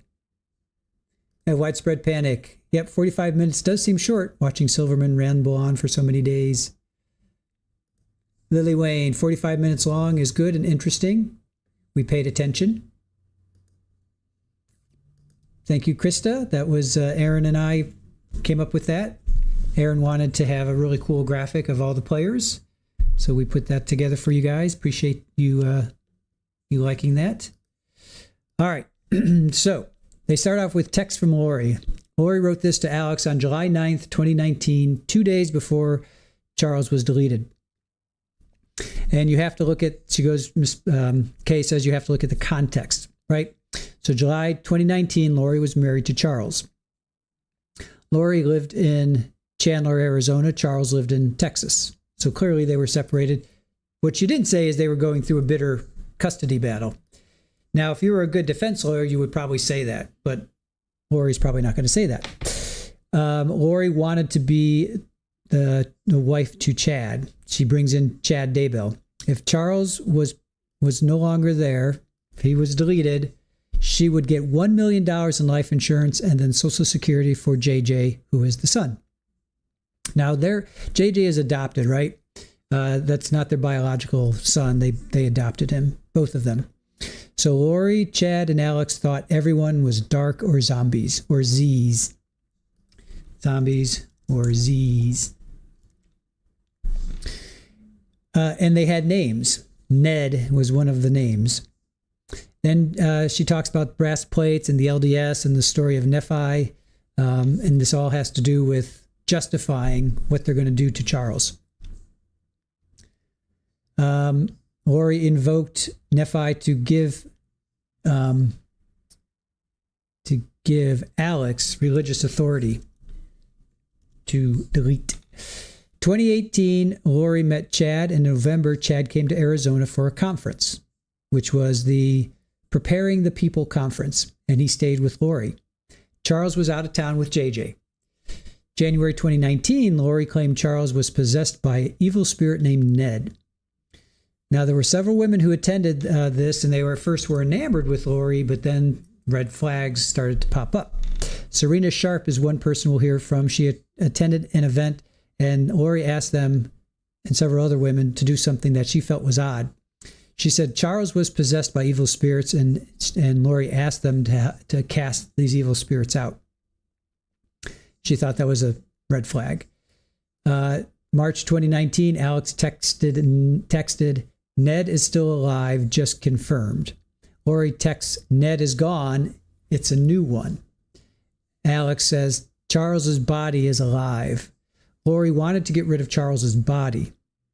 So June 9th, 2019, remember this happened July 11th. So June 9th, 2019, this woman, Christina, attended an event. I kind of didn't quite catch what was going on after that. I missed that. Adam Cox heard Lori was saying things outside the LDS religion. Remember, this is Latter-day Saints. So Alex, as you see there, he's the older brother. He's on the far right. He, and we watched an interview with him in law enforcement and if you guys have a chance, go check that out at some point. He was talking to the detective that he was talking to Charles. Charles said, come on out. So he did come out, and they were supposed to get together, and he was texting, meaning Adam was texting Alex. They were supposed to get together as well. That never happened. So Adam tried texting Alex when he flew into town. Adam didn't know Alex had been summoned to delete Charles. So July 8th, 2019, Charles was trying to have an intervention. Lori said they are having an intervention. July 9th, remember 2 days before, Lori tells Alex it's all coming to a head this week. Right? July 10th, 2019, Alex is at Lori's house with a gun and 2 extra magazines of ammo. Charles says he'll be at Lori's. They're talking, obviously, at 7:30 to pick up JJ and take him to school. Now, July 10th, Charles has a date with Nancy Joe. So I didn't know this. This is new to me. Nancy Joe, apparently they went out. They had met on LDS dating site. Nancy Joe texted and called Charles and thought he ghosted her until a few months later. Then she found out. Can you imagine? So then July 11th, that morning, Lori is texting with Chad, but those weren't saved on the iCloud, but they were in the records. Right? So that wasn't saved on an iCloud, but that was actually in the records. So Charles left his GPS locating data on his phone. So Charles' phone, they find out Charles's phone comes to the house and then it leaves all day. And who had it? Lori had it. So 7:35 a.m., Charles arrives and texts Adam that he's here. And we knew that. We knew he was like in the driveway texting with Adam. Adam texts back, hey, I wonder, he texts Adam, Alex is here, right? So Charles shows up at the house, texts Adam, who's the older brother, your younger brother is here, right? So Adam texts back, I wonder why. He didn't tell me, because we were planning on getting together. We were going to do something together. So Adam sends a text at 7:49 to Charles that he and his son are going to go play basketball, but Charles doesn't read that text, but Lori and Alex apparently do. So Charles knocks, gets JJ, puts him in the car. Lori wants to stop this intervention. So Lori takes Charles's cell and refuses to give it back. Now remember what she says in that interrogation or interview, if you will. It wasn't an interrogation per se, but she's like, he always leaves something. Charles, that's just what he does. He always leaves something. If he leaves, he always leaves something, so he has to come back. That's what she says, right? And she said this time he left his phone. So I'm sure we'll hear that, or maybe we won't. I don't know. If a good lawyer would bring that out. So we may never hear that. That was in her police station interview, that she's like, Charles always leaves something. He always leaves something. So when he leaves, he always has to come back. So then Miss K talks about the house. So it's a big room. There's no furniture. Alex shoots Charles twice. Now, I didn't know this. I know that I thought there were 4 shots fired. I didn't realize how many actually hit Charles. So first one went in his chest and through his back, basically through his heart. She says it takes up to 2 minutes, but you can you can talk and move afterwards, right? So apparently he grabs this wound with his hand because there's blood transfer. So Alex then goes to Charles's feet and fires again through Charles's abdomen, through his left shoulder. And that's an upward trajectory. So that means he was at his feet, right? Something was hard behind the wound and caused a different tearing pattern than the other shot, right? It's amazing what you can find, There's nothing accidental about the second shot. So at 7:49, Lori leaves with the cell, the wallet, the rental, drops off JJ and goes to Walgreens and then back to the house. She calls Alex twice and neither one of them calls 911. Alex finally calls 911 47 minutes after Lori leaves. So at 8:36, she calls 911. Or he calls 911, sorry. Then Alex goes on and he stages the scene. And I didn't know this either. So law enforcement locate a bat off of Charles's, right side as if he was like this. He gets shot and he falls back. But I did know this, that he was a semi-pro pitcher, but I didn't know he was left-handed.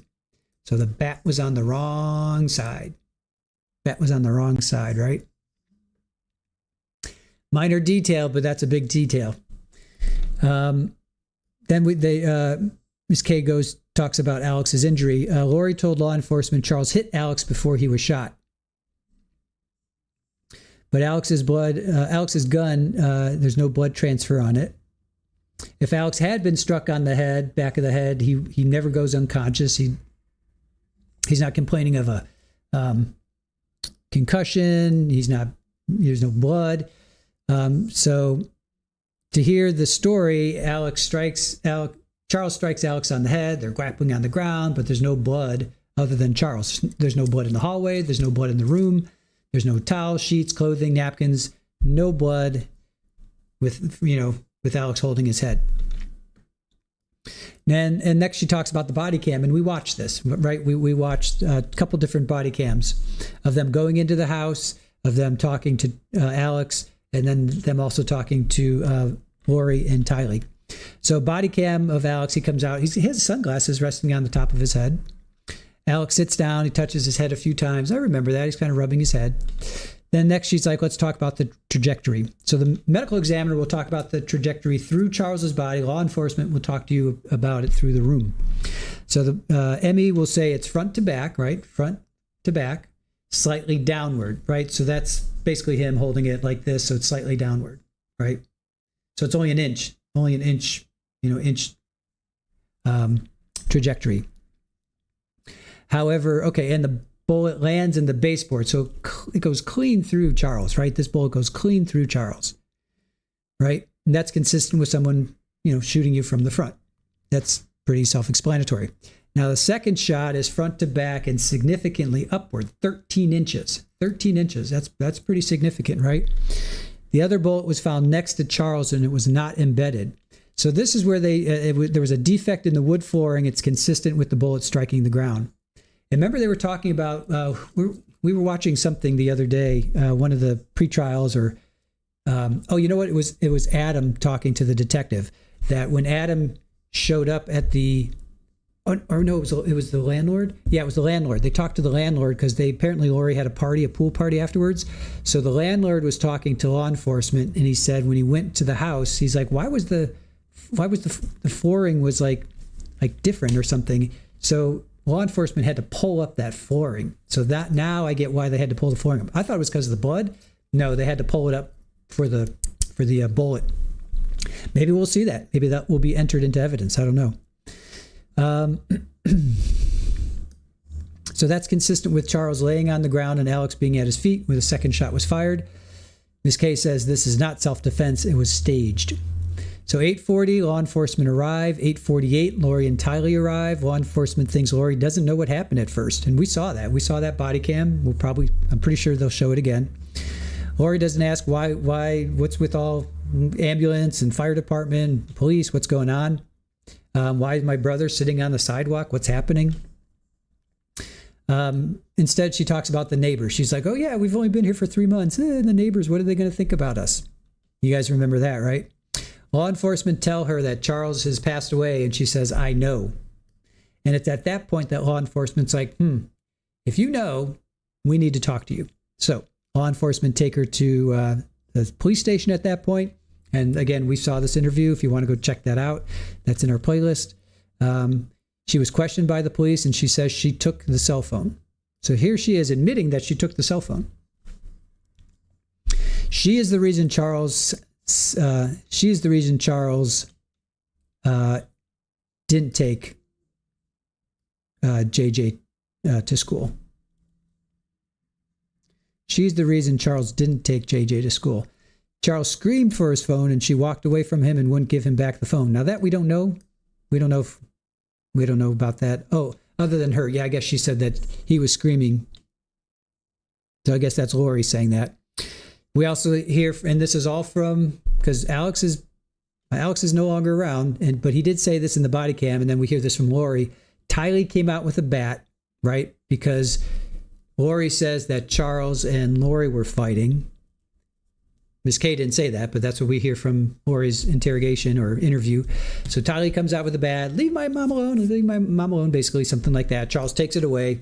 Lori tells Tylee, go to the car with JJ. Alex comes out next. Charles and Alex get in a scuffle. She still didn't give the phone back. She still didn't say, here, Charles, take the phone. She takes the phone, goes into the kitchen. While in the kitchen, she hears a gunshot and comes around, and Charles sees Charles on the ground. And then she tells police that she left. So then law enforcement tell Lori and Alex to come back to the scene.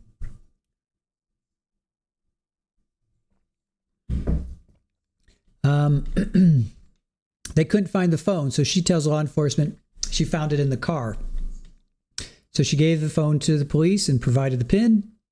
Then July 11th, Lori didn't tell Adam or Charles's family that he had been shot, and he's no longer with us. She didn't even tell his family. She didn't tell Adam either. And don't forget that how Adam found out. He was with his son, and he didn't hear from Adam for like 2 days, and he was with his buddy, I think Eric, he said, and Eric Googled Charles Vallow and said, oh wow, he's shot and he's no longer with us. He's deleted, right? That's how Adam found out. She texted Charles's son the next day, and then the son tells Kay, who's the sister. We'll hear from Kay. She was very, obviously you guys know her from JJ and Tylee. She had to Google. She had to find out about her own brother from Google. Unbelievable. And then Miss Kay says, well, what about the money? There's $1 million in life insurance, and Lori was the beneficiary. So this happened on Thursday, right? So that Monday, Lori calls Banner Life Company and says Charles was accidentally shot, and she was the beneficiary. However, she was not the beneficiary at this point. So July 18th, Lori sends a message to Chad. So I talked to the insurance company. He changed it in March. It was probably Ned, and we took care of him. She was very, very angry. She confronted Kay. So Kay got the life insurance money, $1 million. But she said she was still getting money through Social Security and JJ. So it was $4,000 a month. Then Miss Kay says, you'll hear from people that don't want to be a part of this trial, but were pulled into it by Lori. And then she ends it. So that's that. So what do you guys think? Was that a good opening? What do you guys think? There's Joe. Hey, buddy. How are you? I know you're half hour ahead of us, but it's an hour and a half break, I think, right? I think they're taking an hour and a half lunch break. Ready for a show after lunch? We are indeed ready for a lunch. Ready for a lunch after show. Ready for a show after lunch. Yes. Sherry says, I hope they have video of her ordering at Burger King and being at Walgreens. They do. I'm almost positive they do. I think I've seen her pull up to the takeout window. great opening. Sinbad, great opening. Brat, great opening. Sinbad, such a big to-do with Lori's parents and Adam about Charles' passing. What a mess. Agreed. Aw, Krista, thank you. Awesome recap. Appreciate that. Sherry says, yes, I love the opening. Pammy says, I felt it needed more passion in the delivery. Nanar says it was a very good opening.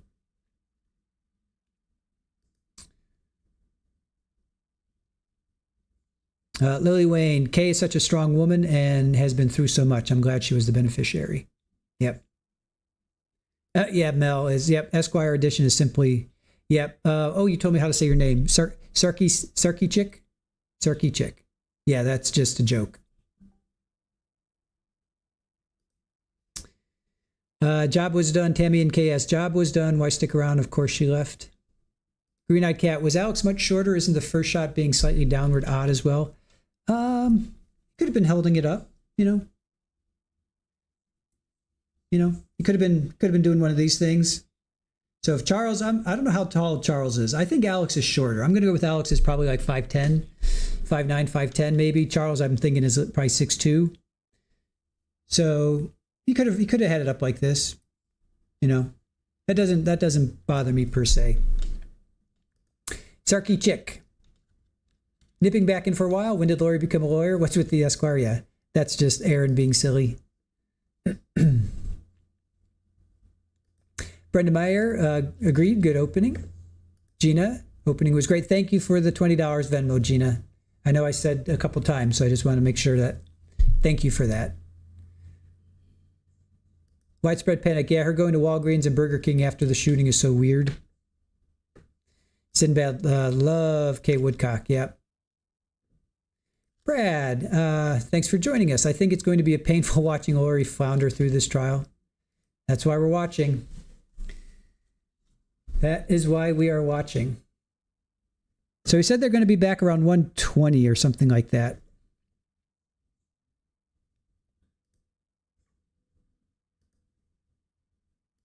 Oh, Capri Law, thank you. Such a great recap. Mel Stiller, no, I don't think Alex was holding the gun as you've suggested. How do you think he was holding it? Jennifer Marriott, Lori's opening is going to be interesting. That's putting it mildly. I'm just saying it could be, because how else would it be a downward trajectory? And it was only a inch. It was only an inch. All right, let me see what's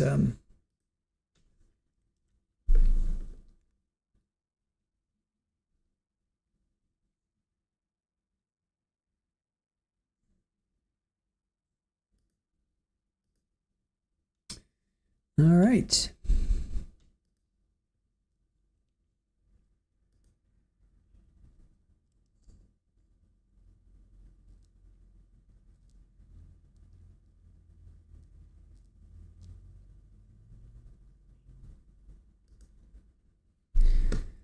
All right, guys, what do you guys, let's see.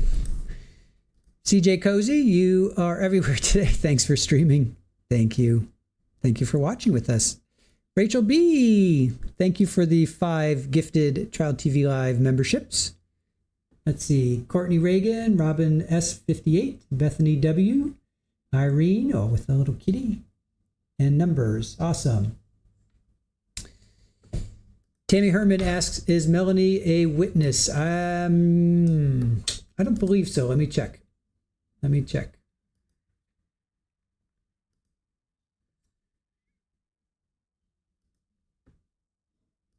So the defense has Lori Daybell. Any and all individuals who have spoken with any witness. This is truth. I'm not making this up.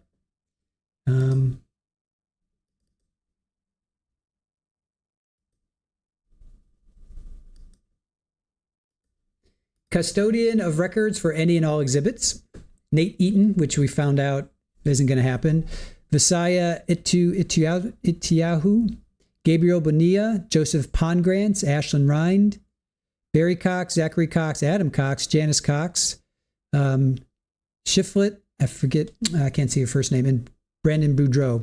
So that's mother, father, brother, nephew, niece. Shiflett is her sister. So Melanie Gibb is not on defense. Is she on state?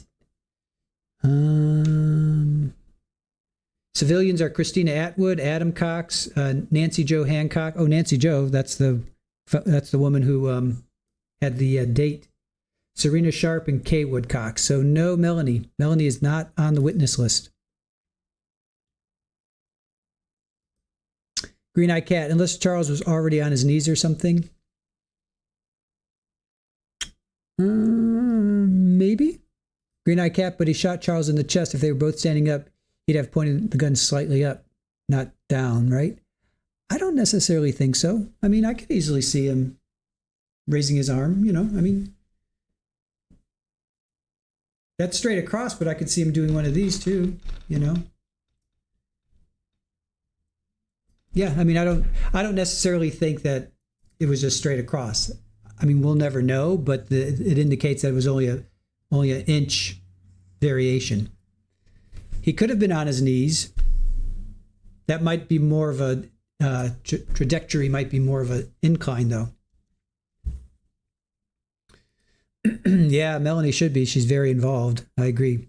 Thank you, Summer Shiflett. Thank you, Pammy. Yes, Summer Shiflett. Thank you for that. Yeah, we heard her her jail call. You guys heard that, right? We played that.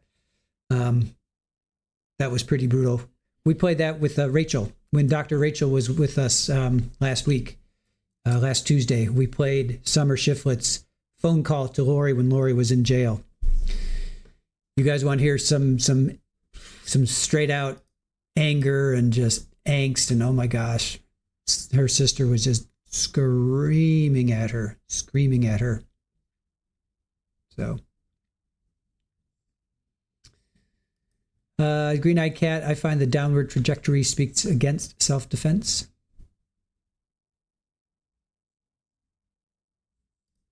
Yep, Sinbad, her jail call with Lori was very brutal.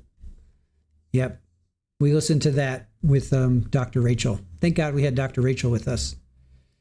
Nanar, it's on. We played it. It's last Tuesday. Dr. Rachel was on with us, and it's actually at the very end. I think we played that, and then we were all kind of like shell shocked. And so if you want to check it out, it's like the last half hour or so of that broadcast. Meg, great opening for me. I think so too. Mel Stiller, those who witnessed that horrible scenario are either dead or not talking. That is true. Sarky chick. Sarky. Those who witnessed the, wait, I'm sorry. I think Lori is kind of out of there, but I think she is more put together than Daryl Brooks. So this might not get too crazy unless she takes the stand at the end. Hey, Anja. Hello. Thank you for popping in and saying hello. Pammy, such a sad, confused, horrified call from Summer. It was horrible. And yes, great episode with Rachel. Mel Stiller, it was never self-defense. Rachel, then we all went and took a nap. I know. Yeah, check it out. It's the last, I think it's like the last half hour. I know it's towards the end. Cozy, CJ Cozy, not to get ahead, but are they going to get any disappearance of the kids, or is that a separate trial? Sorry, I haven't followed. I don't know if that was actually allowed in during the pre-trial. I don't remember if they said definitively if that was going to come in or not. That's a good question. They already talked about Tylee. I mean, we know, I don't know. It might be too prejudicial.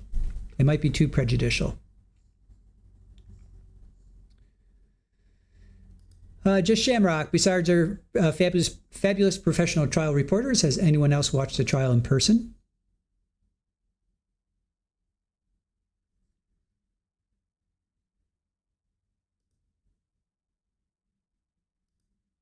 Yes, Terry, it is in our playlist. Here, you know what? Let me just go find it for you guys.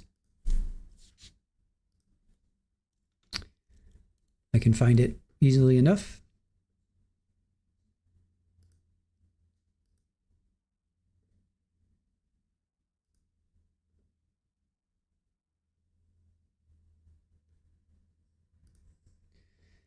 Let's see. Yep. Arizona versus Lori Daybell. So this is with Dr. Rachel. All right. For those that want to watch it, it's pretty much at the very end. All right. So that's the call.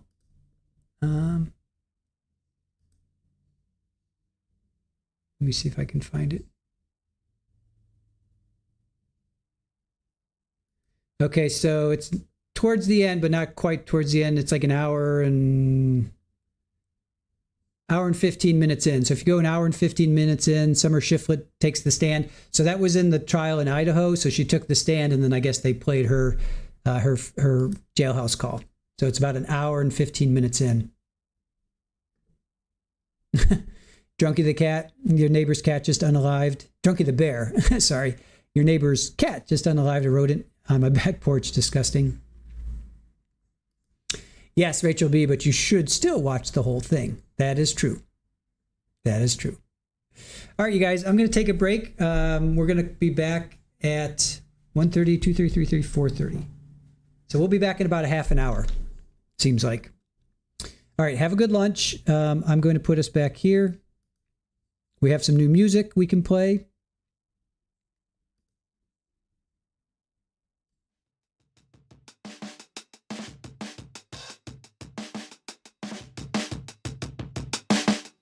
Is this going to come through?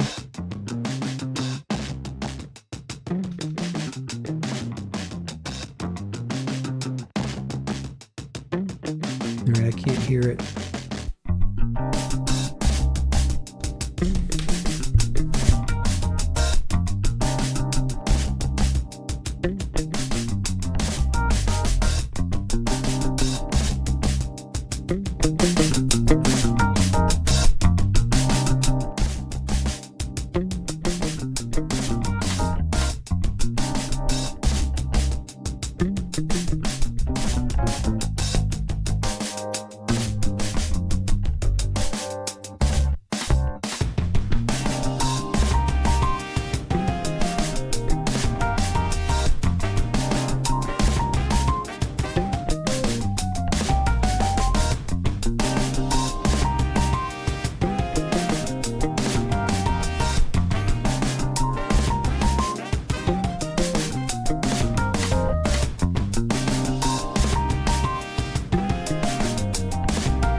Hello and welcome back.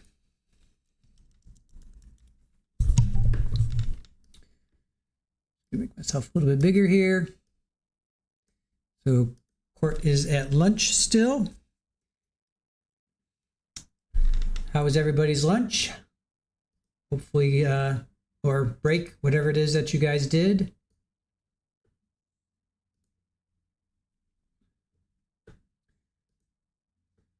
Be sure to stay with us after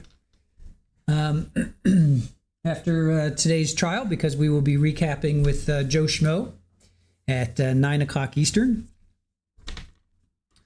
So if you missed anything, you can come and check that out.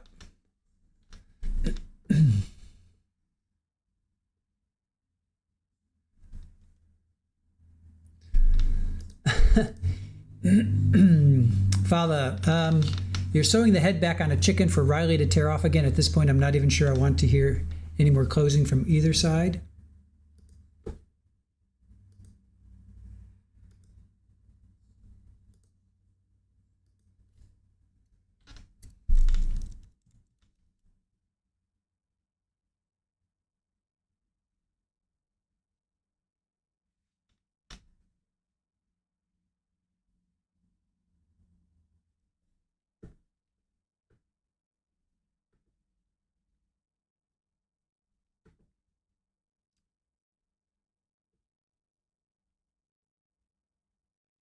Hey, chat, let me know how the sound is out there.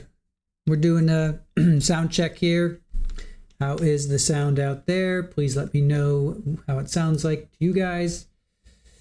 Pull up the other part. Let's see. How's the sound out there? Sound okay? Just let me know how the audio is.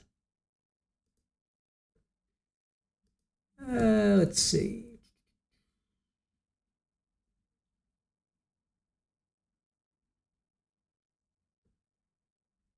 Stuffed chicken.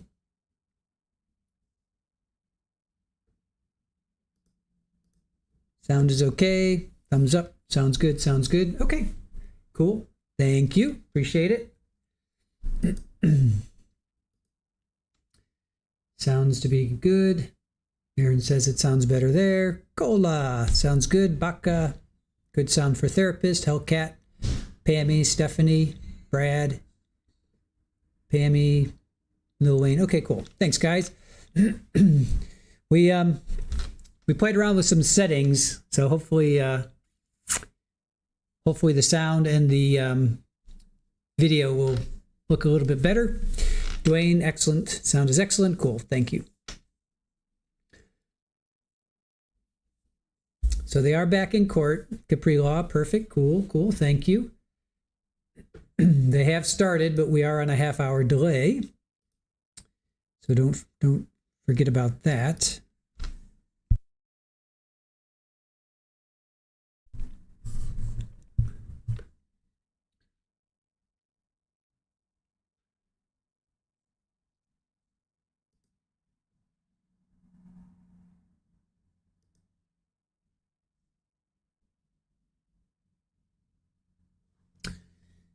All right, Lori's opening statement begins promptly at 1:30.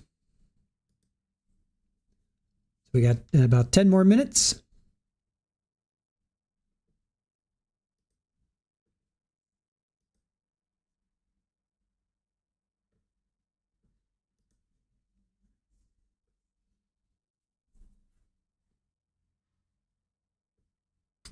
Where is Ola? I don't know. Maybe she's watching Monica.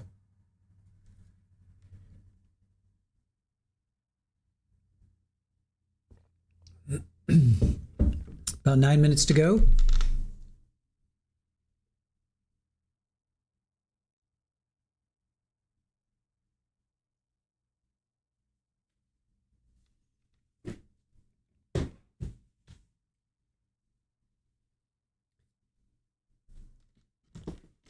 So we have those storms that went through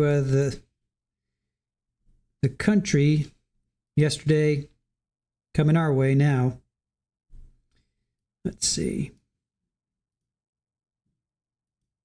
Yep.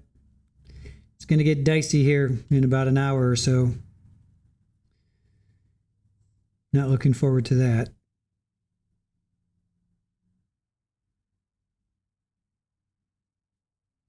Hopefully we'll maintain our power and our internet. Well, we will find out, right?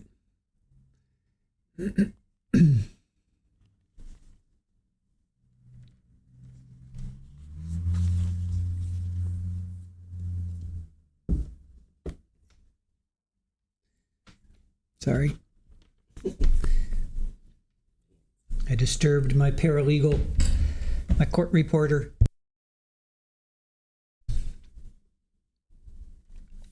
Court reporter Super Bowl.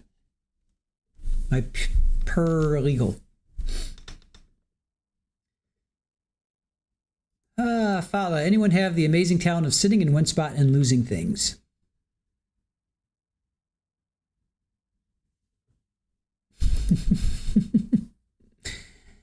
E-man gif. Therapist you know is agreeing. Yeah. Baka says that is talent.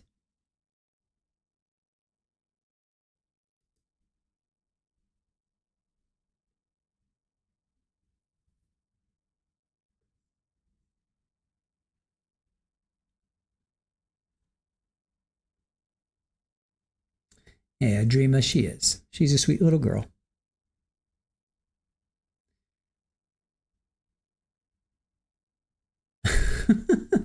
Therapist, you know, I love when you're just living your life, not doing anything, and all of a sudden choke on your own spit.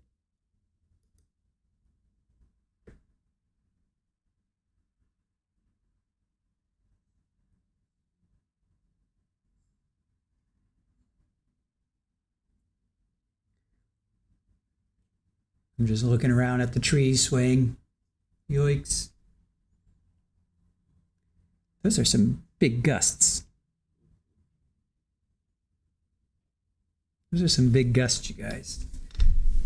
When these big live oaks that are like 50, 60 feet tall are doing some serious swaying, I get a little nervous.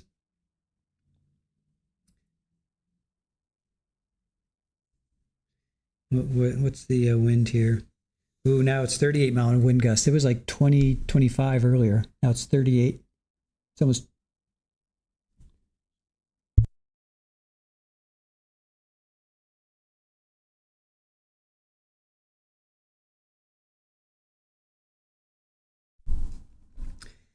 Yeah, 21 mile an hour sustained, 38 mile an hour gusts.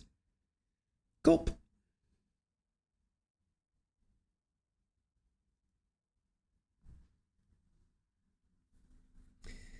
Yeah, Dream, I'm not a fan of high winds either. Tay-Tay in the wind.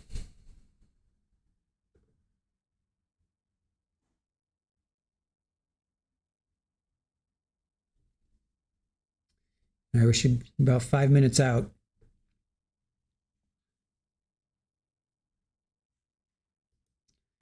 I'm going to take this off. I'm going to unpin that. So Lori's going to be doing her opening straight away.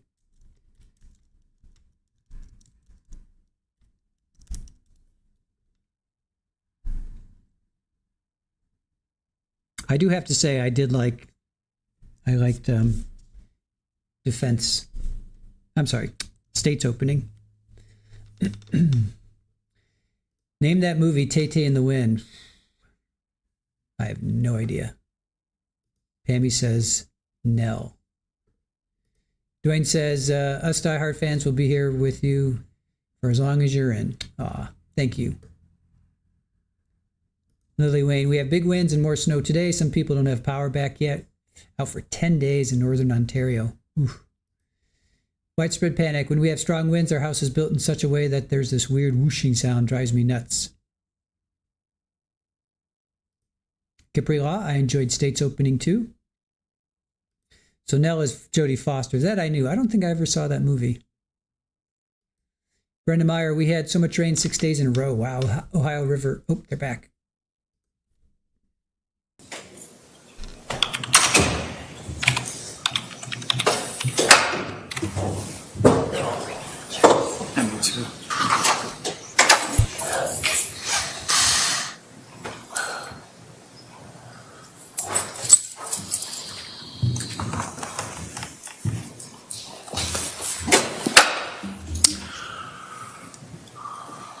All right, we're on the record. State of Arizona versus Lori Daybell. The attorneys are present. The defendant's present.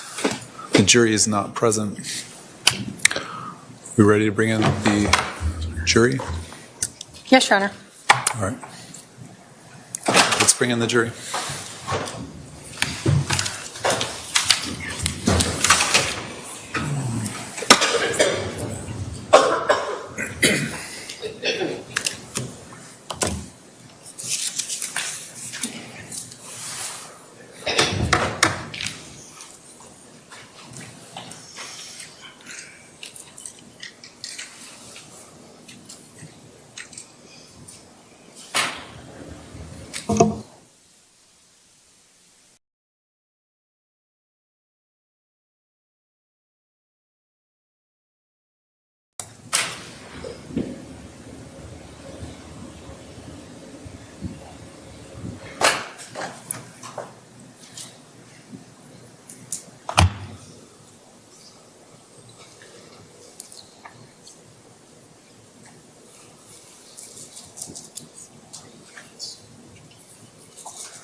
All rise for the jury.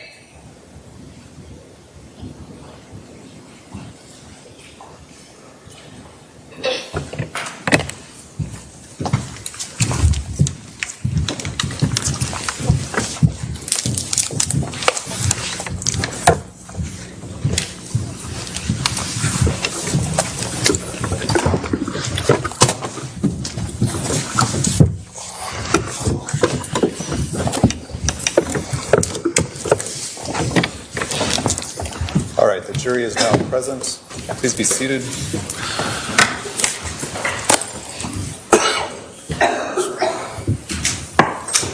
All right, the defendant can proceed with her opening statement.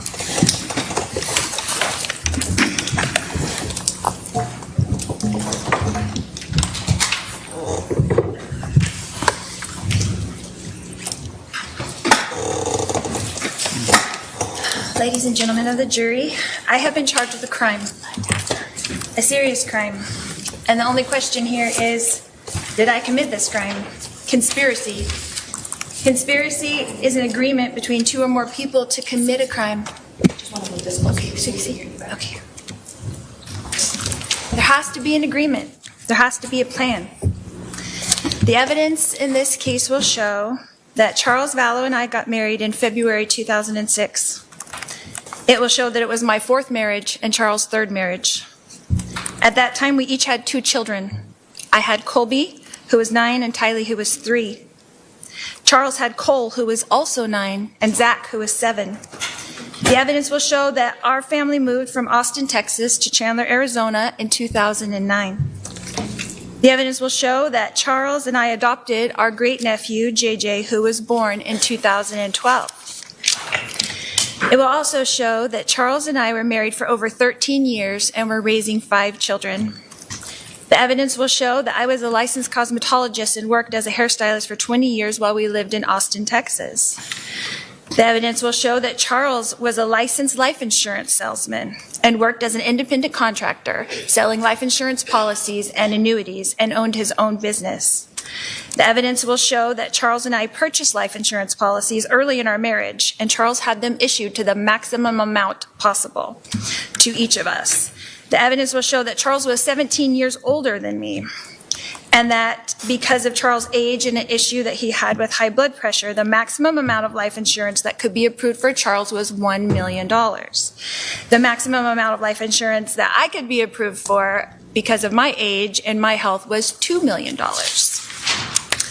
The evidence will show that throughout our 13-year marriage that we always had life insurance policies. When a 10-year policy lapsed, Charles would shop for another company who would approve us for the maximum amount of life insurance. The evidence will show that this was Charles' job. This is what he did. I helped him in this business, and this is what he did. The evidence will show that in 2016, Charles repurchased a new $2 million life insurance policy on me, and he was the sole beneficiary. The evidence will show that Charles and I had a happy marriage for 13 years. That he was, in fact, a baseball player, and that he played high school, college ball, and AAA ball, and that he was, in fact, a left-handed pitcher, a southpaw, they call him, but he was a right-handed batter, as could be attested to by anybody who knew Charles well and his high school baseball coach, Greg Davis.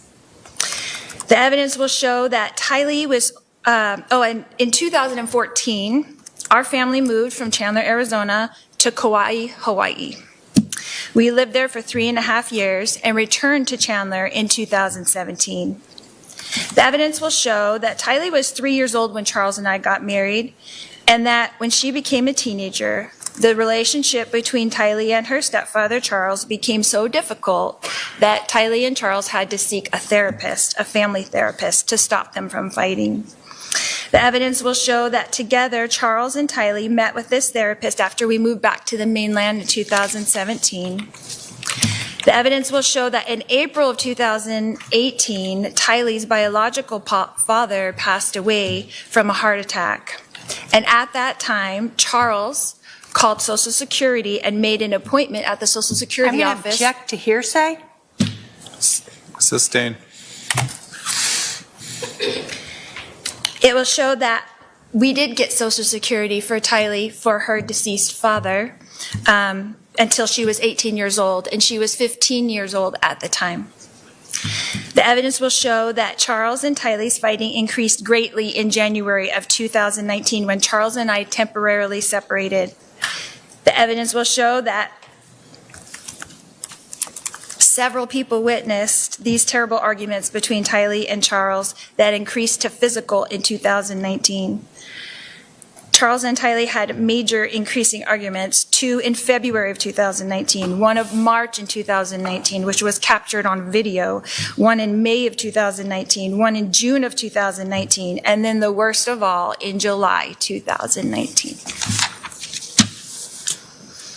The evidence will show that in March of 2019, Charles pulled JJ out of his special school and moved him to Houston, Texas, while we were temporarily separated. Tylee and I then joined Charles and JJ in Texas in April 2019 to reconcile. The evidence will show that JJ was diagnosed with severe autism when he was 3 years old while we lived in Hawaii. The evidence will show that for 2 years, JJ was attending a school in Gilbert, Arizona, a special school for children with autism. It's called Lawrence Life Academy. The evidence will show that in June of 2019, in JJ's best interest, Tylee, JJ, and I moved back to Chandler, Arizona to re-enroll JJ back in Lawrence Life Academy since he had a difficult time with the Houston, Texas schools with no services for his autism. The evidence will show that Charles and I agreed it was in JJ's best interest to be in school where more services were available to him, so Charles and I rented a house here in Chandler. On the day in question, July 11th, 2019, Charles and I were renting 2 houses, one in Houston, Texas, where he mainly resided, and one in Chandler, Arizona, where I resided with our 2 minor children, Tylee and JJ. By this time, our 3 older boys, Colby, Cole, and Zach, were adults and not living at home any longer. The evidence will show that during the months of June and July, that my husband, Charles Vallow, began to send me threatening text messages. These messages were seen by my sister Summer, and that worried her. The evidence will show that Charles insisted on flying into Phoenix on July 10th. As we've heard from the state. The evidence will show that I advised Charles that he could not stay with us at the Chandler house because he could not get along with Tylee, and I did not want them to get into another fight like they had 3 weeks prior. The evidence will show that it was ultimately decided between Charles and I on text messages that he would stay in a hotel because he traveled for business all the time and stayed in hotels all the time, and that I would book it for him since I worked for him and booked all of his travel. The evidence will show that Charles did, in fact, fly into Phoenix on Wednesday, July 10th, and stayed in the hotel that I booked for him. The evidence will show that Charles paid to fly my brother Adam Cox into Phoenix from Kansas on the same day, Wednesday, July 10th, 2019. The evidence will show that Charles planned to come to our Chandler home and pick up JJ and drive him to school on Thursday morning, July 11th, 2019. The evidence will also show you that Lauren's Life Academy opens its gates at 8:25 a.m. in the morning. And the evidence will show that Charles showed up at our Chandler residence around 7:30 in the rental car I booked for him on the morning of Thursday, July 11th, 2019. The evidence will show that Charles began texting with my brother Adam Cox before he entered our residence, and that Charles and Adam were discussing in their text communications that my other brother Alex Cox was at the residence. The evidence will show that on the morning of July 11th that Tylee was asleep in her room and my brother Alex was asleep in the guest room. The evidence will show that when Charles entered the house, only JJ and I were awake and present. The evidence will show that after we put JJ in the rental car, that Charles came back into the residence to receive his phone, leaving JJ in the front seat of the rental car with the engine running. He was 7 years old. The evidence will show that Charles began to scream at me when I refused to hand him his phone. The evidence will show that Charles' screaming woke up Tylee and Alex.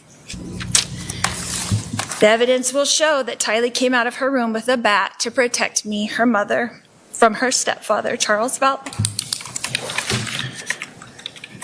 The evidence will show that Tylee and Charles fought over the bat, and that after a struggle over the bat, Tylee fell onto the ground, and Charles lifted up the bat to hit Tylee with the bat. The evidence will show that Alex then intervened to protect Tylee from being hit with the bat. He did not have a gun. He was not wearing a shirt. He was pulling up his jeans because he just woke up and came into the room where he heard the screaming.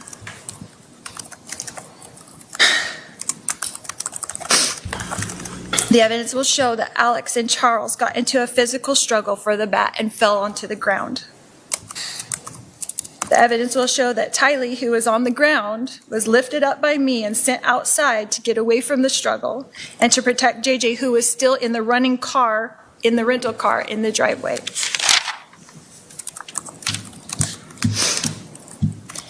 The evidence will show that after this struggle on the ground between Charles and Alex, that Charles prevailed with the bat and began to come towards me with the bat as I ran away from him into the kitchen.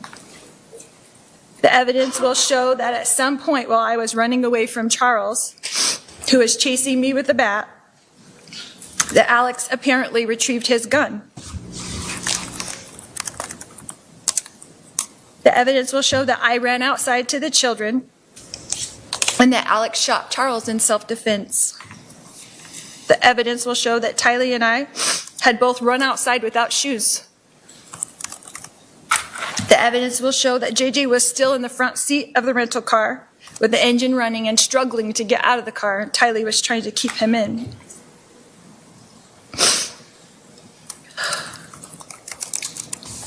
The evidence will show that Tylee and I got into the rental car with JJ and drove away.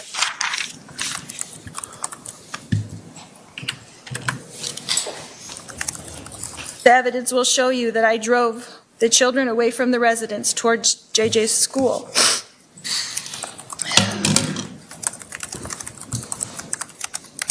Can I grab a tissue? Yes.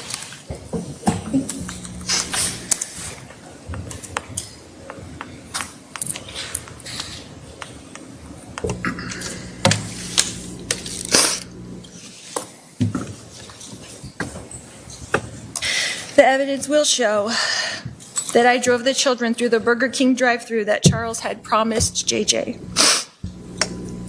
The evidence will show that we continued to drive towards JJ's school and that the gate was not yet open at JJ's school.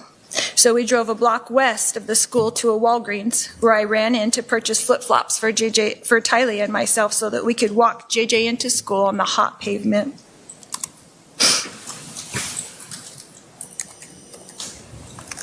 The evidence will show that Tylee and I returned directly to our residence where we met with police in our driveway. The evidence will show that we were spoken to by the Chandler police officers. And the evidence will show that Tylee and I were told by the Chandler police detectives that Charles had passed away.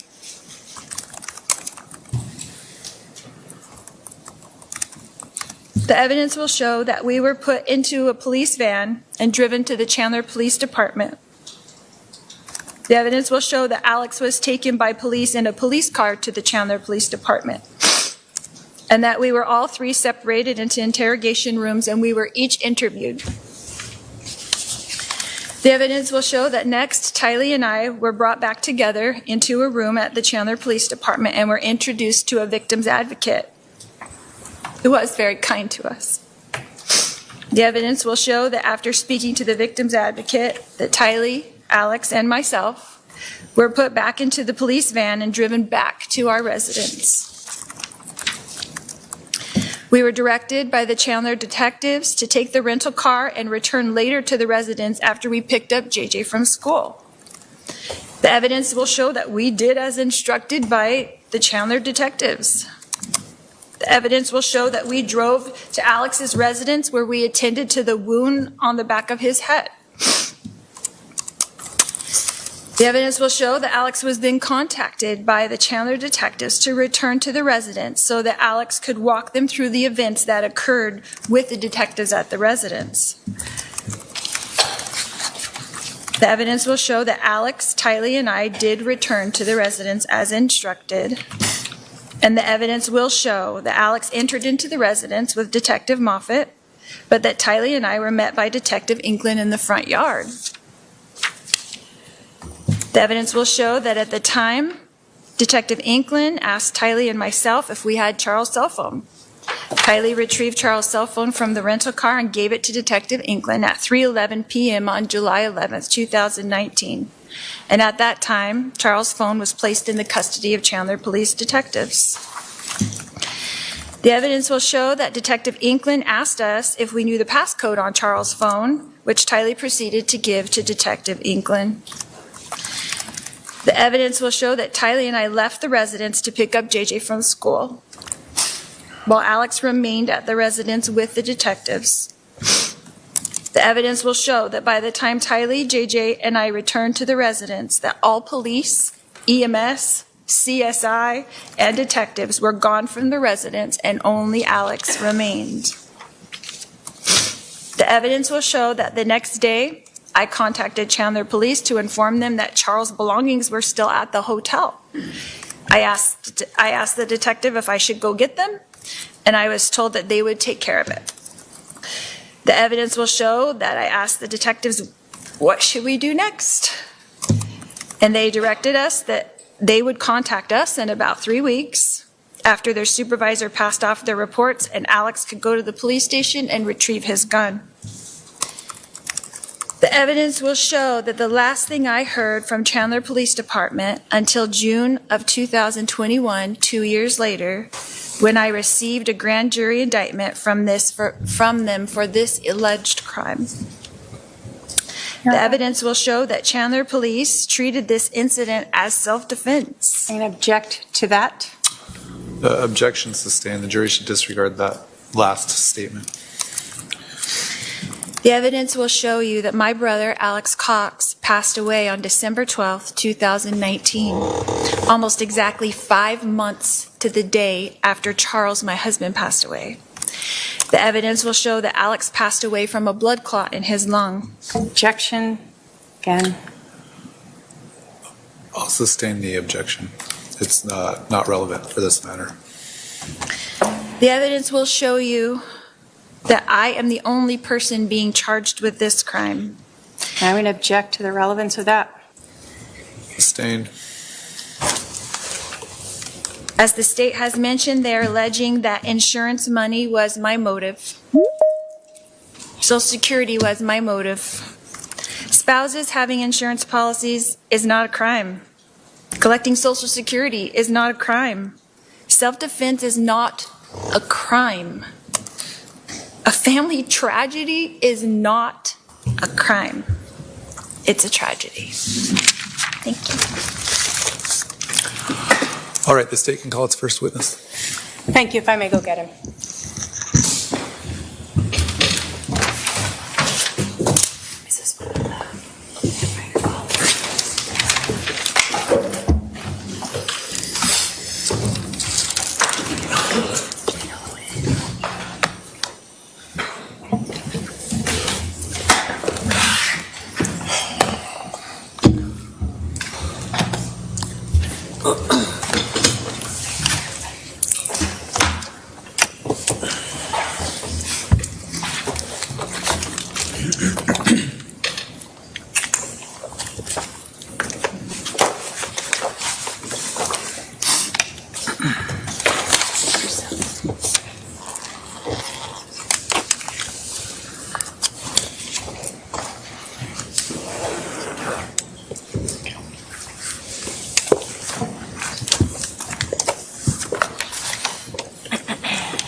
Erwin, where's Beth? All right, sir, you're going to come up right here. My clerk will swear you in right here.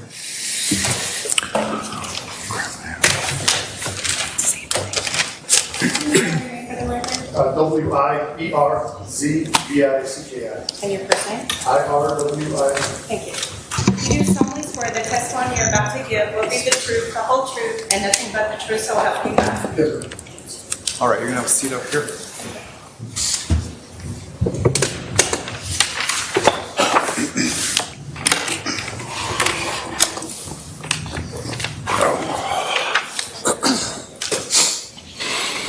Sir, would you please tell the jury your name? My name's Sergeant Erwin Worsbicky. I work for the Chandler Police Department.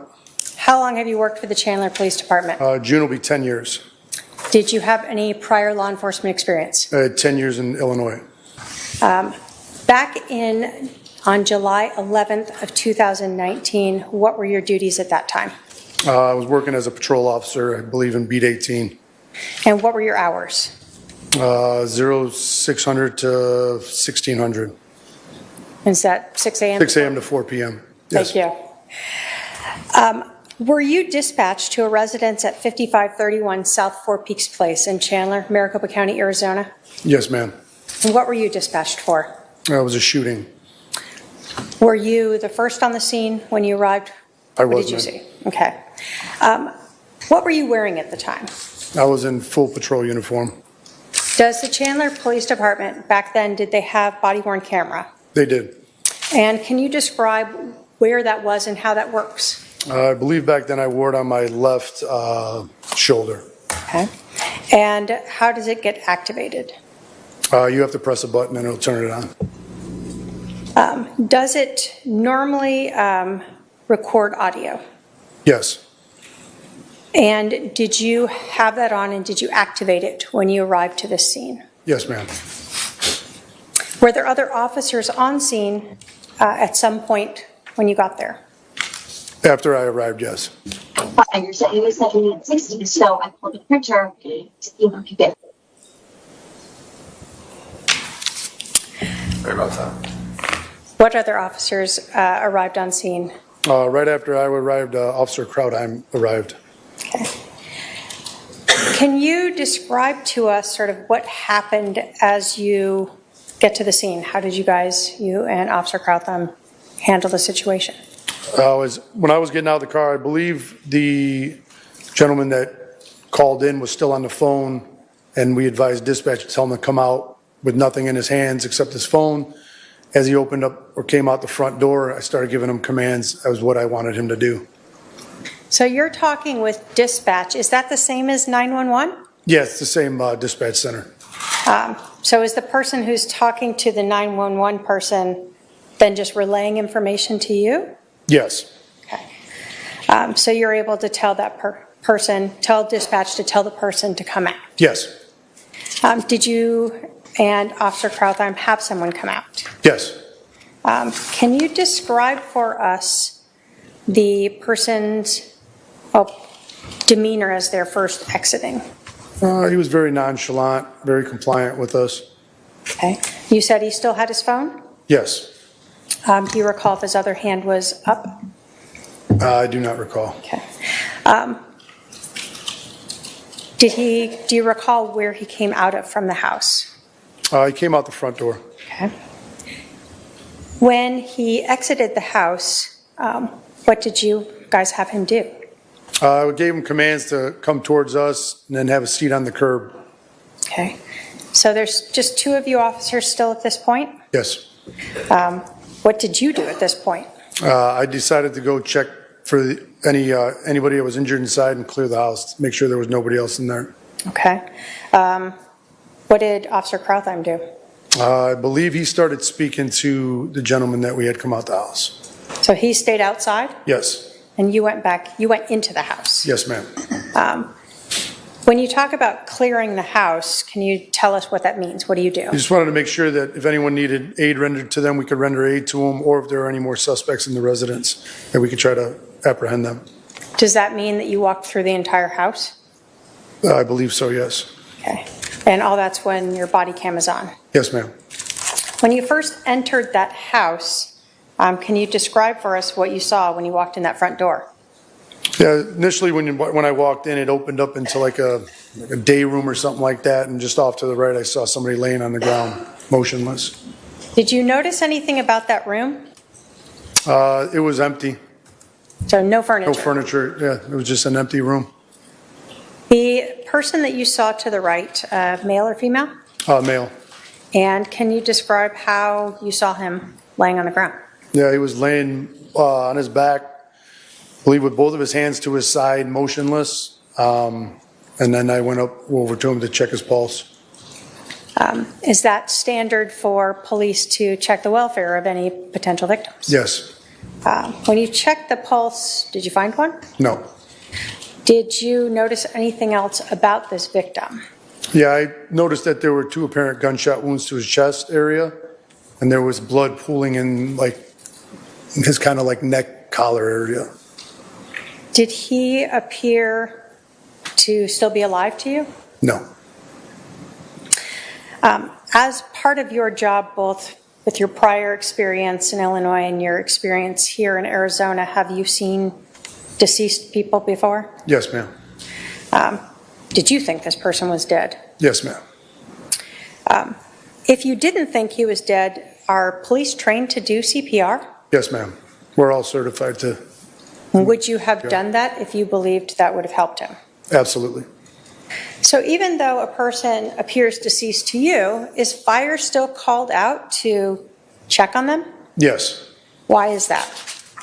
They go through their own process and procedures, and I believe they usually give the official time of death. Okay. Did you notice anything else in that room where that male was lying? I can't think of anything right now, no. Do you recall seeing any projectiles on the ground near the victim? Objection, leading. It's a yes or no question. I believe I did, yes. Okay. When you walked in the house after you saw this male on the ground, did you continue through the house? Yes, ma'am. And was that to clear it? Yes. And will paramedics or fire come in if you haven't cleared the house yet? Usually no. So they want to make sure it's okay as well? Yes. After you cleared the house, did you, or as you were clearing the house, did you ever locate any weapons? Yes, I believe we located a firearm in one of the back bedrooms. Okay. Did you touch that in any way? I don't recall. Okay. After you cleared the house, did fire enter? Yes, ma'am. And what did fire do? They began to try to render aid to the victim. By the time fire came in, were other officers now on scene? Yes. Were you still wearing and recording with your body cam? Yes, ma'am.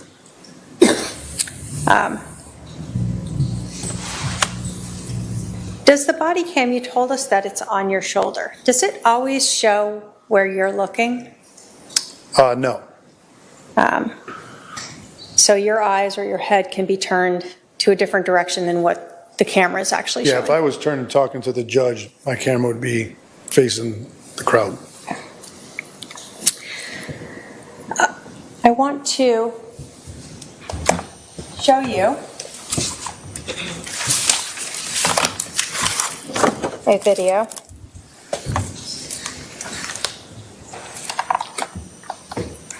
And if I can have my paralegal bring that up and have him identify it.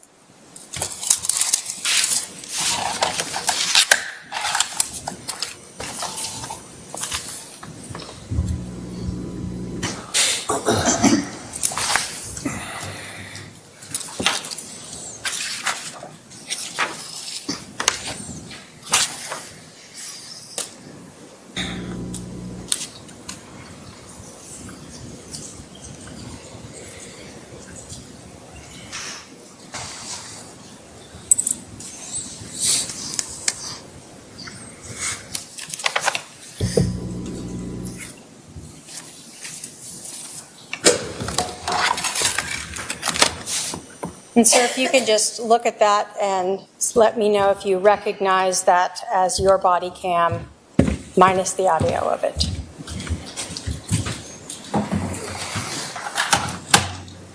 Yeah, that's my body cam. Do you recognize that as you in it? Yes, ma'am. And you have previously watched that? Yes, ma'am.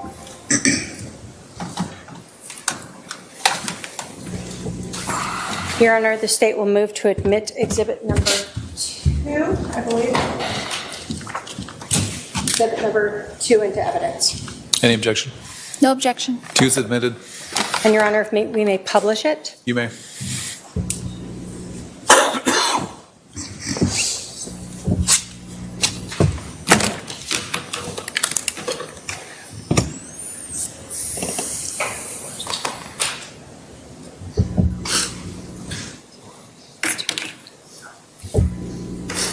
Also right there. It's actually been admitted.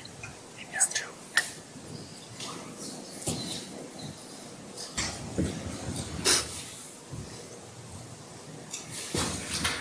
So this is the house you're walking up to,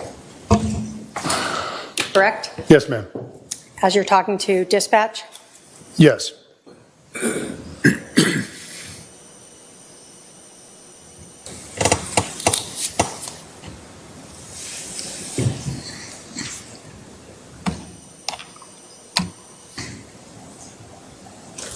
And this is the individual that is coming out that you asked dispatch to have come out? Yes, ma'am. And is that Officer Krautheim in the back? It is.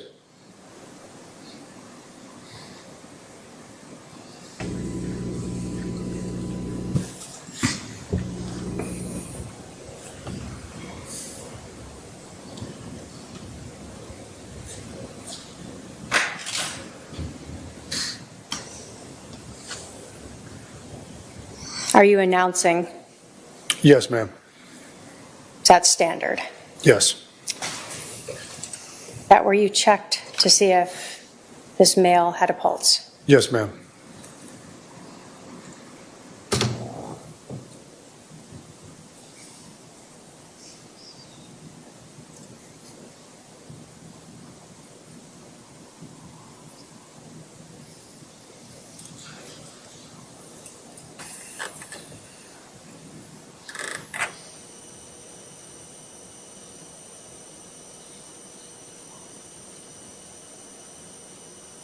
Is that the weapon that you told us that you found?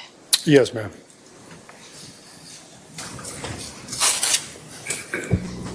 Are you letting people know on your radio that you found a weapon? I believe so, yes.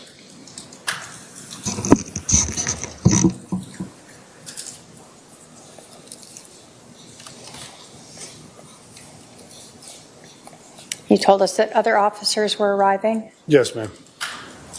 Is that what we see here happening? Yes. And is fire also starting to come in? I believe they were right behind him, yes. But you continued to clear the rest of the house? Yes, ma'am.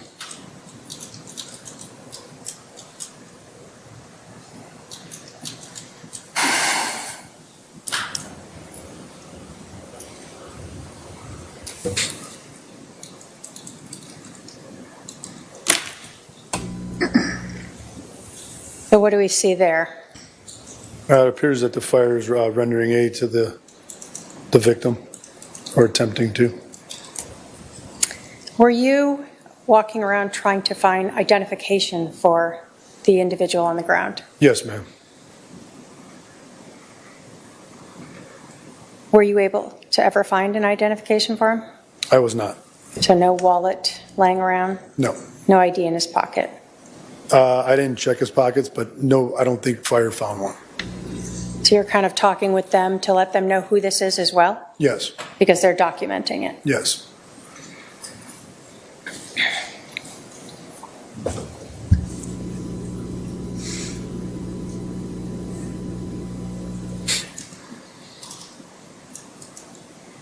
And is that the individual who came out with the phone from the house? Yes, ma'am.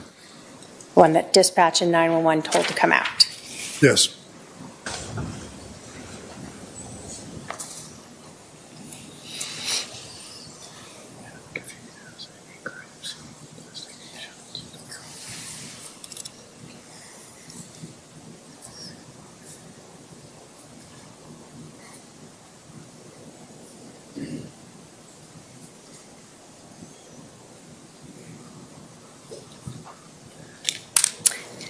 When you were interacting with him there, what was his demeanor like? He was extremely calm.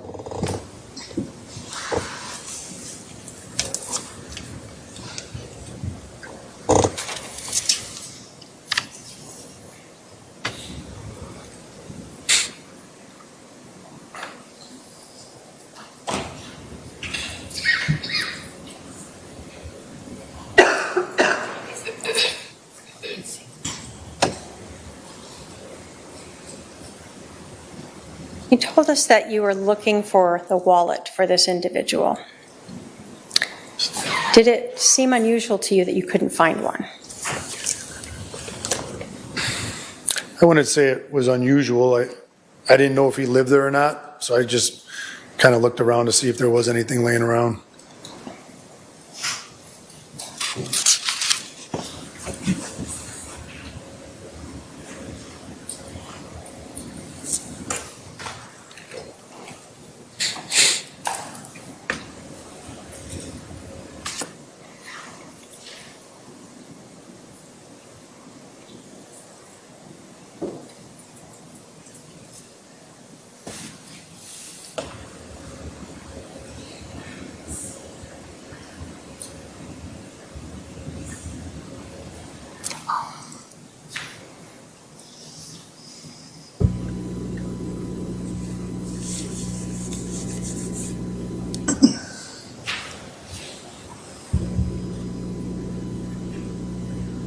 Is this you still trying to see if there's anything in the residence that might be related to that individual?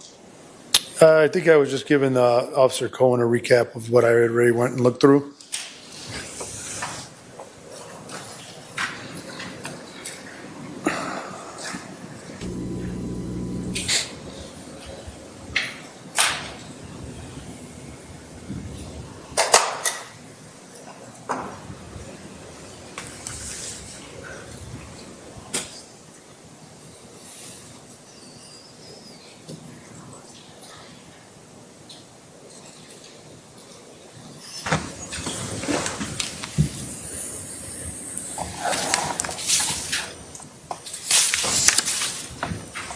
And I've shown defense counsel or defendant exhibits 3 and 4. I have a paralegal, but it goes to up to the officer to review as well.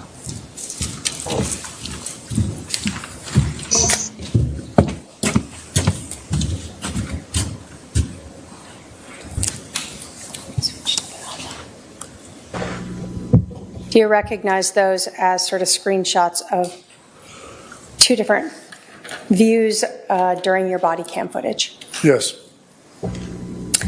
State will move to admit exhibits 3 and 4. Any objection?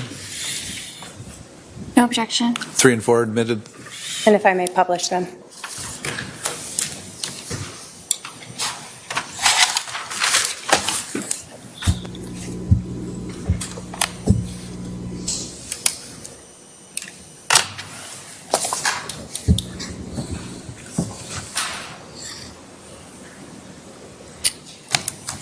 So in this photo, when you were looking at it, were you able to see here's where you are checking to see the pulse of this individual? Yes, ma'am. And did this also reflect what you had talked about of the blood pooling that had run towards his neck area? Yes.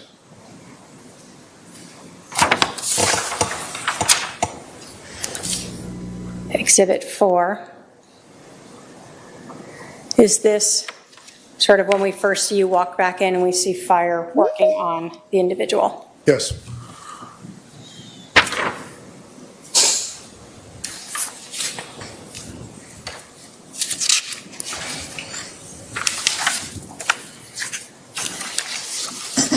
You told us that when that individual who was on the call with 911 came out, that you observed the phone with him. He was kind of holding it. Yeah. Did you ever see any other phone in the house as you were looking around? Anything obvious laying around? I don't recall, no. I don't believe I did. No phone on the ground near the deceased male? Not that I recall, no. After you had cleared the house, allowed fire to enter, and other officers were arriving, were you tasked with going out to put up some crime scene tape? Yes, ma'am. What does that mean? It's just tape that keeps the general public out, keeps the media out, so we have a secure scene, and it doesn't get tainted by anybody or anything. So that included both the house and some of the street. Yes, ma'am. Did that sort of end your involvement? Yes. Thank you. I have no other questions. All right, cross-examination.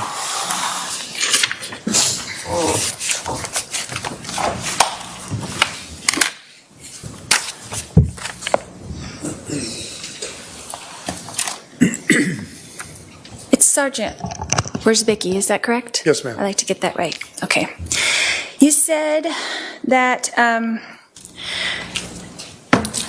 the individual exiting the house was nonchalant. Is that correct? I don't know if I used those words, but he seemed very calm, yes. Very calm. Yes. Is that the same thing to you as nonchalant? I wouldn't use that word, so I would say he looked very calm and unbothered. But you said nonchalant a minute ago.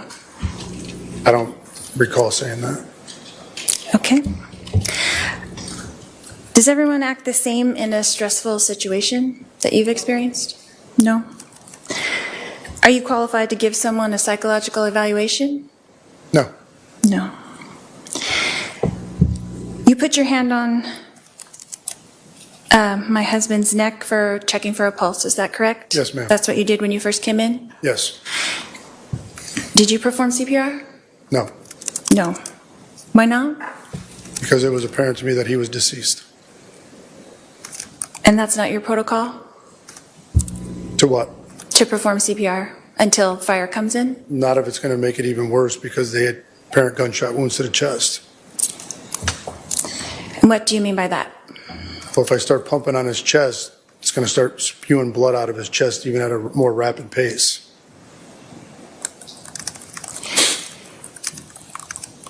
So when the 911 operator was telling my brother to do that, that same thing would happen? All depends on when the call came into dispatch. But I'm saying if you're doing CPR on someone with a gunshot wound in the chest, on the chest. Could, yes. Yeah, okay.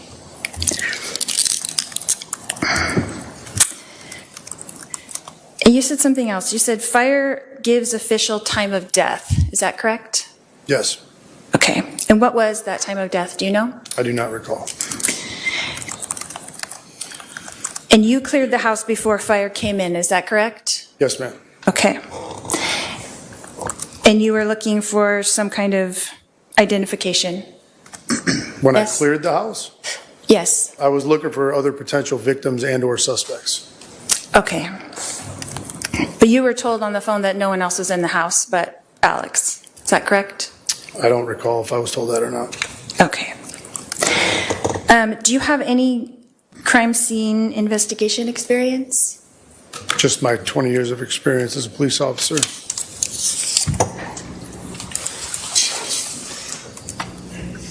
And you said something about, and this is just for me to understand, you said something about the casings being to the left of him or to the right of him? I didn't say they were to the left or to the right. Oh, did you say west or east? No. Sorry, that was my interpretation. Can you tell me what the weapon was that you found? It was a handgun. Was it a .45? Don't recall. Okay. Could you tell what direction the bullet came from? Based off the way the body was laying, I could assume it came from where his feet were at. Near the feet? Mm-hmm. Did you see the projectile that was in the baseboard? I don't recall if I saw that or not.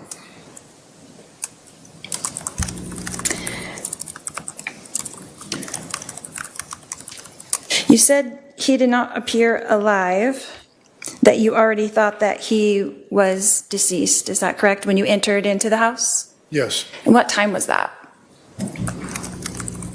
I believe I was dispatched to the call at 8:41. So, I mean, if I was going to make a guess on what time I walked into the house, I would say I was probably at the residence within 10 minutes. So around 8:51, perhaps? Possibly, yes. Okay. And then when fire took over, is that the normal protocol for a fire to take over and do the CPR? Yes. And so you didn't do CPR, but they did do the CPR. Is that correct? Yes. On top of the gunshot wound. Yes. Is that normal protocol? I don't know what their protocol is. Okay. I'm just asking because I wouldn't think to do that either. And then you said that you went outside to put up the crime scene tape. Is that correct? Yes, ma'am. So after you cleared the house, you left and went to the front yard? Yes. And then you were there for how long at the residence before you left? I couldn't give you a time. Did you stay for a while, or was that the end of your job there? I don't recall. It was a long time ago. I have no idea how long I was actually on scene for. And who is your direct supervisor? I believe that day was Sergeant Nocella. I'm sorry, what was the last name? Nocella? Okay. And what contact did you have with Detective Moffat that day?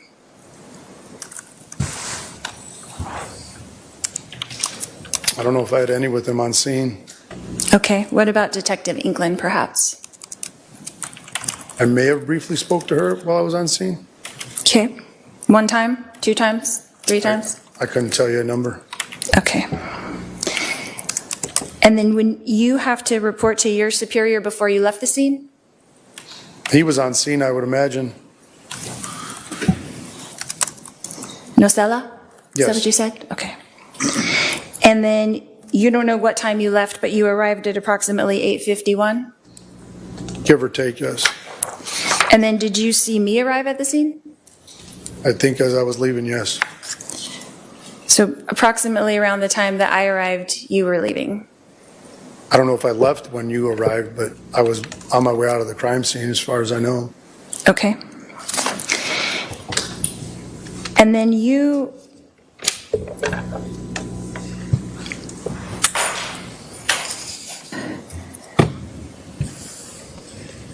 said something about 2 wounds. Is that correct? Yes. And how did you see the 2 wounds through the shirt? Just was an observation that I made when I saw him laying on the ground. So did you see 2 holes in the shirt? I'm not sure exactly what I saw when I was there, but I could see that there were 2 apparent gunshot wounds to his chest. And then I'm sure, well, I won't speak for you. So when they began CPR, they did open his shirt. Is that correct? I have no idea. Because when you walked by, his shirt was open. Objection to question. Yeah, please ask questions only. Did you discuss this case with Sergeant Nocella? I don't believe so. I would imagine he was on scene and he got briefed by the detectives. He got briefed by the detectives? Is that what you In said? fact, I would imagine yes. Okay. And then have you spoken to the case agent on this case? How many times would you say? Who's the case agent? Oh, Detective Duncan. That's my understanding. Duncan? I mean, I've spoken to him many times in my career. Regarding this case, how many times do you think you've spoken to Detective Duncan? I couldn't even put a number on it. I would say very few. Very few? Like, how many would you guess? I would say maybe 5 times. 5 times. Thank you. And would that be in-person kind of discussions, or? Yeah, I wouldn't even say they were discussions, probably just in passing. Okay. So how many times have you emailed with Detective Duncan concerning this case? Objection to relevance.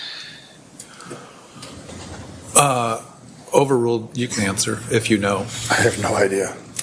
What about text messages? No idea. Phone calls? Ma'am, I have no idea. Okay. And your report that you wrote about this, about how long after the incident did you make your report? It was done by the end of my work shift at 4 o'clock. And then did you ever make any revisions to that report? I don't believe so.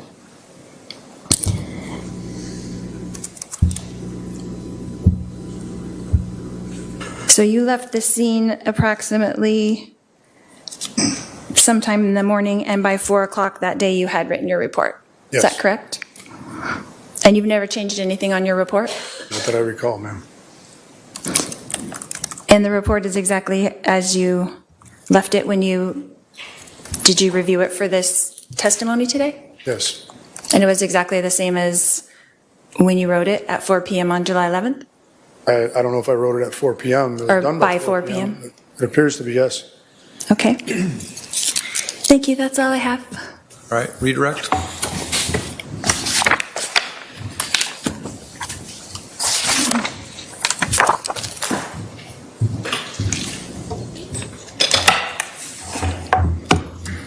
Sergeant, you were asked about the shooter's demeanor. Were you just telling us what you observed? Yes. What did you observe? I just observed him very calm and collected after just shooting somebody. And that's both seeing him come out as well as having some interaction with him on the curb? Yes, ma'am. When a person is been shot and you check for a pulse and you believe they are deceased, as a police officer, are you supposed to touch the body? No. Is the body basically a crime scene? Yes. Based upon your training and experience, did you believe that the victim was deceased? Yes, ma'am. Do fire have EKG, heart monitors, and things that they use to determine if maybe you missed a pulse? Yes, ma'am. When you talked about giving CPR, if an individual is now a crime scene, would giving CPR to that deceased person change the crime scene? Yes. And so as someone who believed the person was deceased, you did not want to modify or change the crime scene? Correct. You were asked about the gun. Is the gun part of the crime scene? Yes. Were you responsible for processing the crime scene? No. Why didn't you go in there and pick it up and start handling it? because I didn't want to alter where it was laying when he got done using it. You were asked a lot about when 911 was called, when you were dispatched. This was a few years ago, Several, yes. 2019. Yes, ma'am. Is there something called a CAD report that documents when 911 was called, when you were dispatched, when you arrived, and even when you left? Yes, ma'am. Would looking at the CAD report help refresh your recollection as to when those events occurred? Yes. If I may have my paralegal provide him with a copy of the CAD report.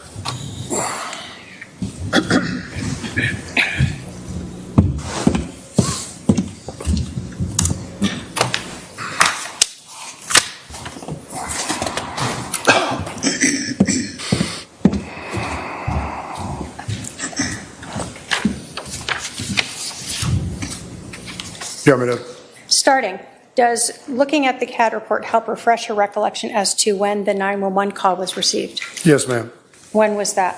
It was received at 8:36. Does looking at the CAD report help refresh your recollection as to when you were dispatched? It appears it was dispatched at 8:37. So your memory of saying 8:50 or so was perhaps incorrect. Yes. Was looking at the CAD report indicate when you arrived? 8:43. So again, that was a little earlier than your memory was. Yes, ma'am. And does looking at the CAD report help determine or refresh your recollection as to when you left the scene? Yes, ma'am. When was that? 5:31 p.m.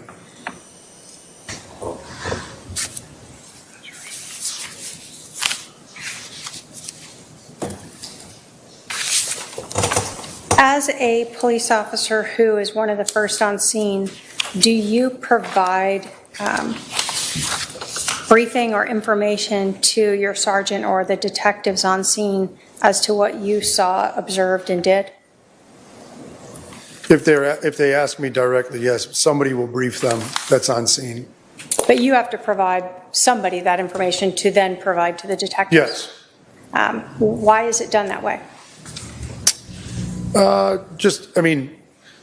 Because usually a supervisor is going to want to know what's going on and what we did, just so the detectives know exactly what they're walking into.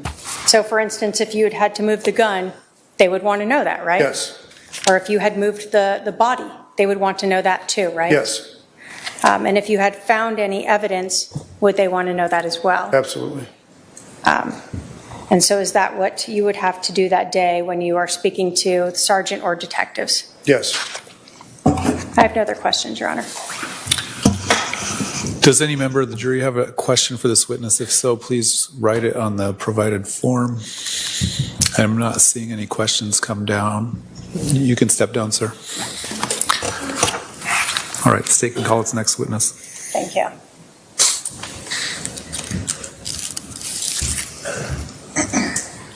And if I may go get it.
Will be the truth, the whole truth, and nothing but the truth, so help you God. All right, go ahead and have a seat over here to my left.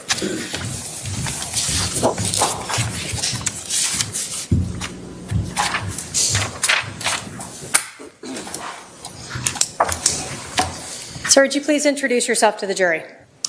I'm Robert Krautheim. And where do you currently work? I currently work at the Sandra Day O'Connor Federal Courthouse Back in 2019, where were you working? as a Chandler police officer in Chandler, Arizona. How long did you work for the Chandler Police Department? 25 years. When did you retire? About 3 years ago, February. When you were working there in July of 2019, what were your duties at that time? I was a patrol officer. I was responding to calls for service. Okay. And do you recall what your shift was at that time? It was a day shift. I think I start my shift at 6 and end at 4. Were you working patrol for Chandler Police Department on July 11th of 2019 at about 8:36 a.m.? I was. Were you dispatched to 5531 South Four Peaks Place in Chandler, Maricopa County, Arizona?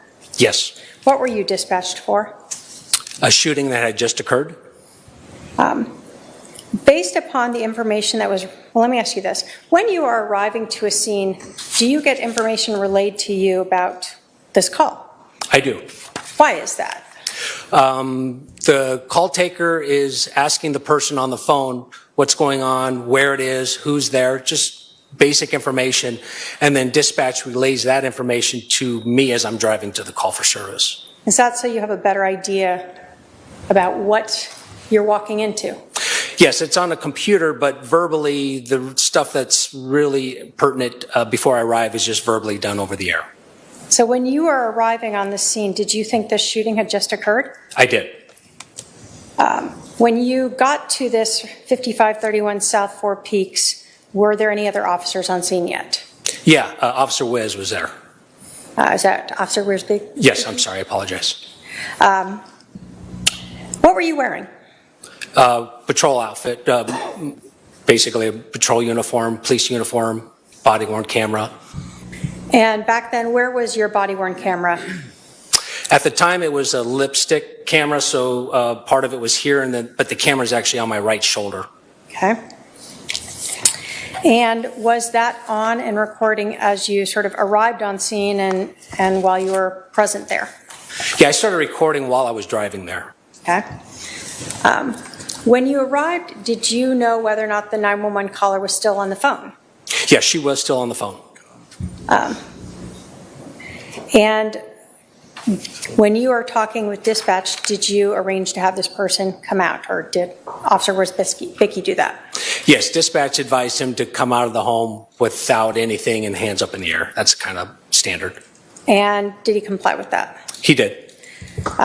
What exit did he come out of? At the front door. Okay.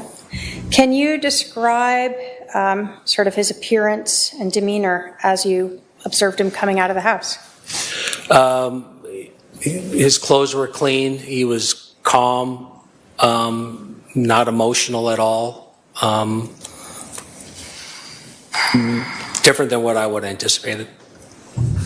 When he first exited, did you notice any injuries to him? He was holding, it was a white rag at the time. It was just kind of red and white. He was holding it on the back of his head. When he first exited or later? As he's coming out of the house. Did you notice any difficulty walking or talking when you first had contact with him? No. Any difficulty sitting or standing? No. Did you learn the name of this person? I did. What was his name? Alex Cox. Did you observe him sweating at all when he first came out? No. Any type of jitters? No. Any uneven or broken voice as he's talking to you? No. At some point, did you notice an injury to him? I did. And where was it? On the back of his head, towards his right side. And what did you see? I articulated my written report as about an inch laceration, a small like knot, and it was bleeding a little bit.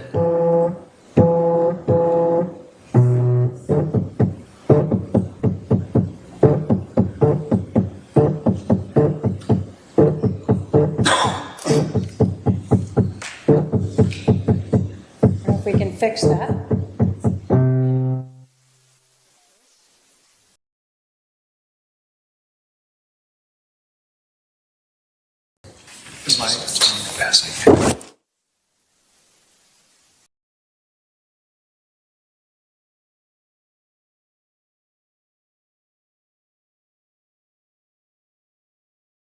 Alex Cox patting or rubbing the back of his head with some sort of rag or paper towel? Yes,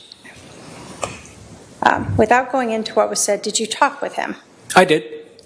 Did you offer him medical treatment? I did. Did he ask for medical treatment? He did not. Was there anything about his talking with you or actions that made you concerned that you thought you should override that? Yes.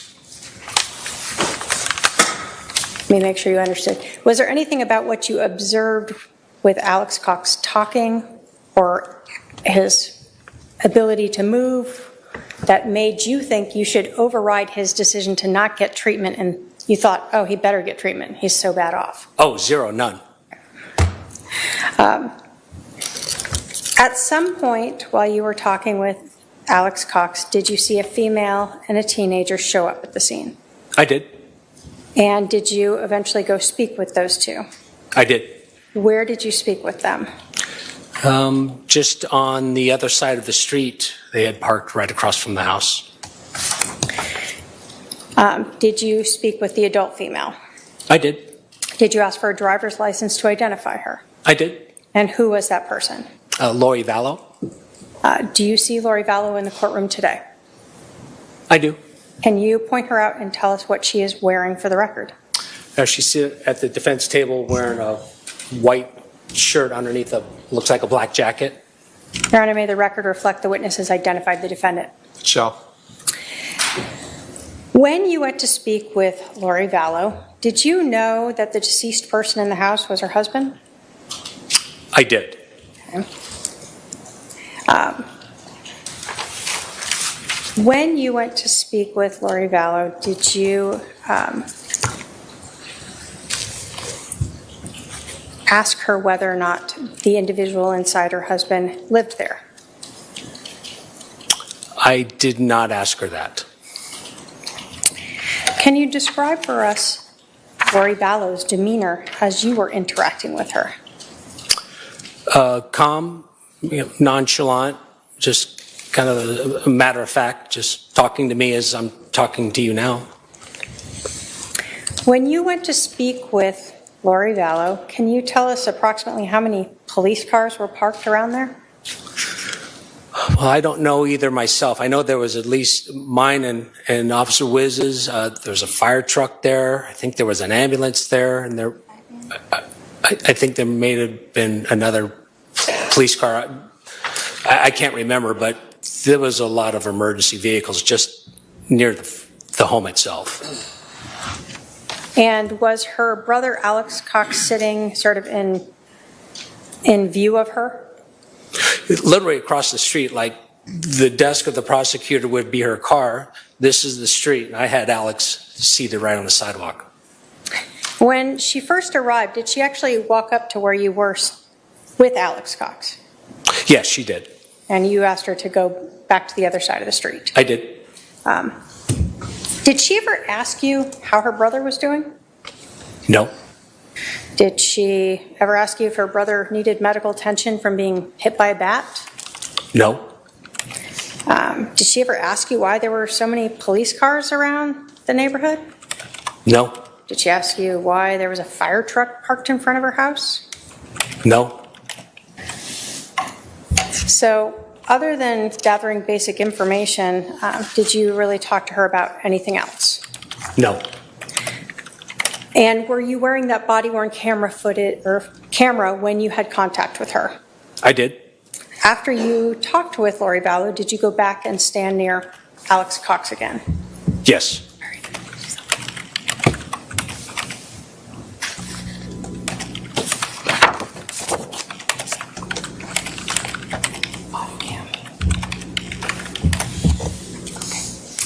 If I can have my paralegal go up and show him exhibit number 1.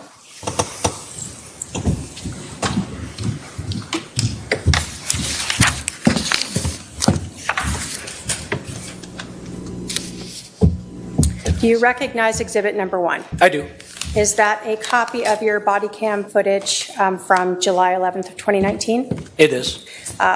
Is it missing the audio other than during your interaction with Lori Vallow? Correct, yes. And did you initially identify that previously as your body cam? I did. State will move to admit exhibit number 1. Any objection to exhibit number 1? Any No objection objection. to No objection. exhibit 1's admitted?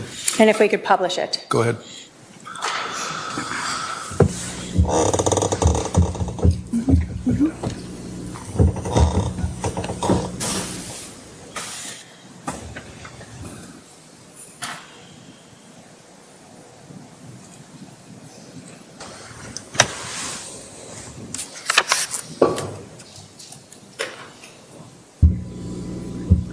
So is this you responding to the scene? Correct. And was your camera flipped upside down initially? Well, the camera wasn't, the orientation of the software was. So that's why we see the axon and stuff in the bottom corner upside down? That is correct. So this was a gated community? It was.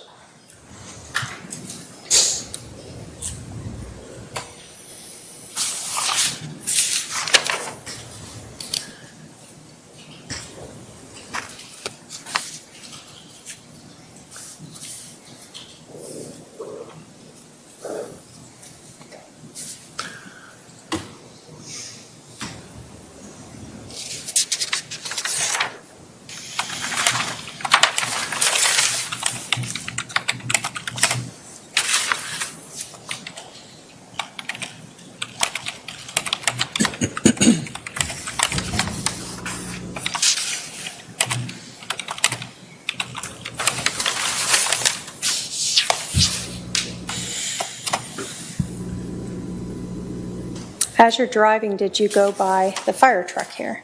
I did. And is it standard for fire to stage a little ways away from the scene when it's a shooting? Yes. Why is that? So they could respond quickly. Do they want you to clear the residence first before they show up? Yeah, it needs to be safe for the firemen. We had to make sure there's no one else in the house that was armed or in the area. And as you're arriving, is the person, the shooter, still inside the house? I can't recollect. I think he was at the door right now or just coming out to the door. Why did you pull your weapon?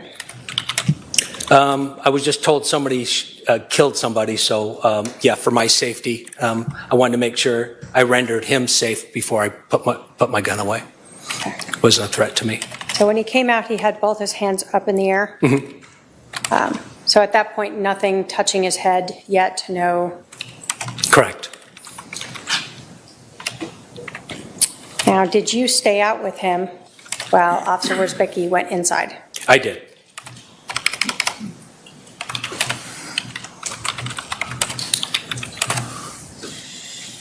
While you're talking with him during this whole time, at this point, he still hasn't brought anything out to try to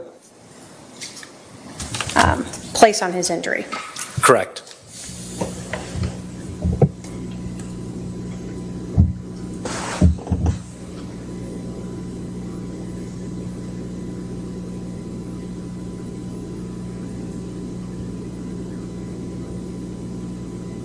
When he came out, did he already have those sunglasses on the top of his head? He did.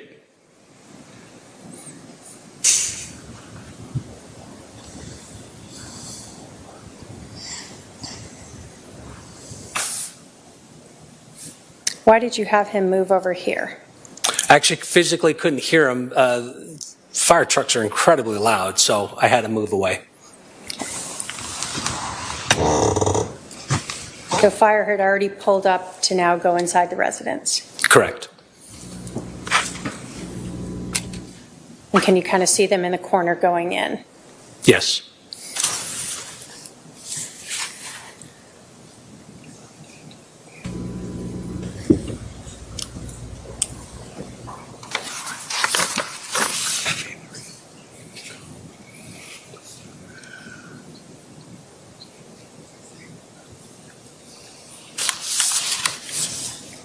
Did you learn whose truck that was in the driveway? I don't recollect right now whose truck it is. I think it's his, but I'm not sure.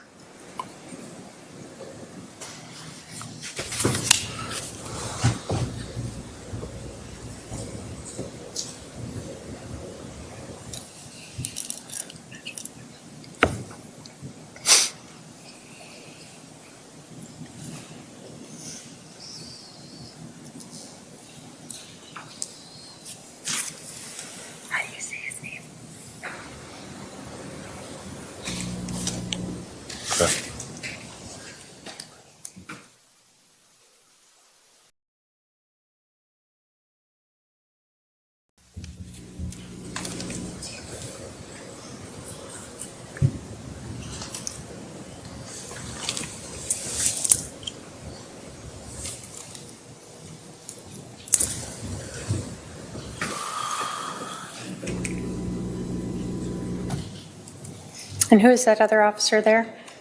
That's Officer Wizbeski. Sorry, I've been calling him Wiz since I've known him. Shorter.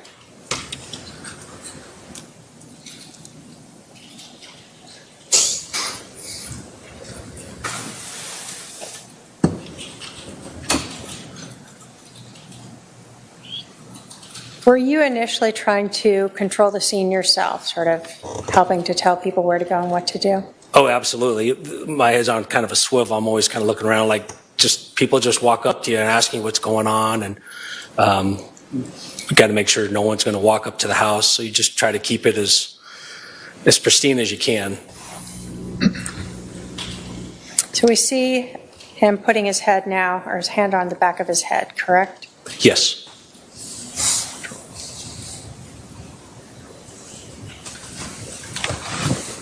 And you indicated there's a fire truck there. You asked him if he wanted any medical attention?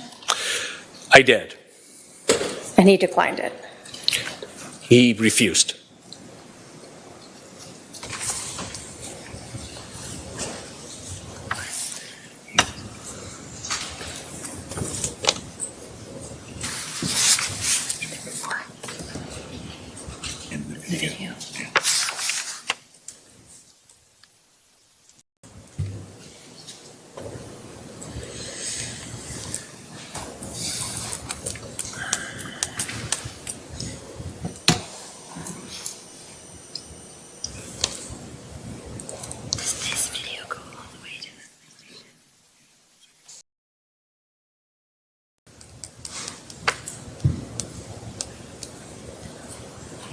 Who are those?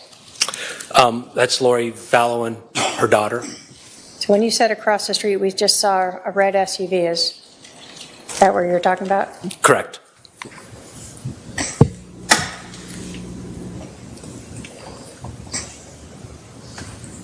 So at this point, did you know the name of the individual inside the residence? Yes. And who was that? Charles Vallow. And did you at this point understand who that woman was that walked up? Yes. And who did you believe she was? His wife.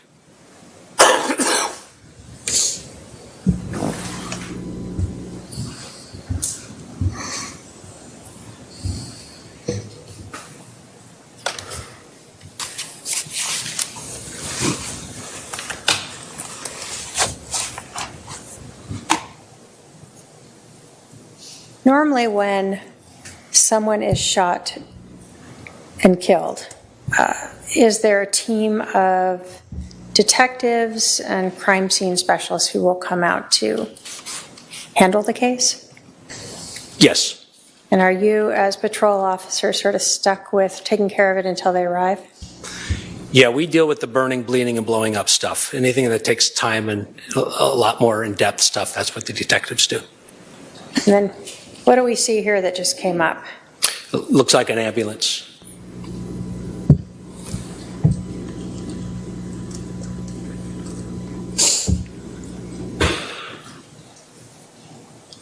You told us that you understood when you were arriving that this shooting had just happened. Do you recall at this point when the 911 call came in? No, I don't remember specifics on the time. I think at 8:39 I was dispatched to it. And I would imagine the call for service came in a minute or two before that. And approximately, do you recall how long it took you to get to the scene? Probably 4 or 5 minutes.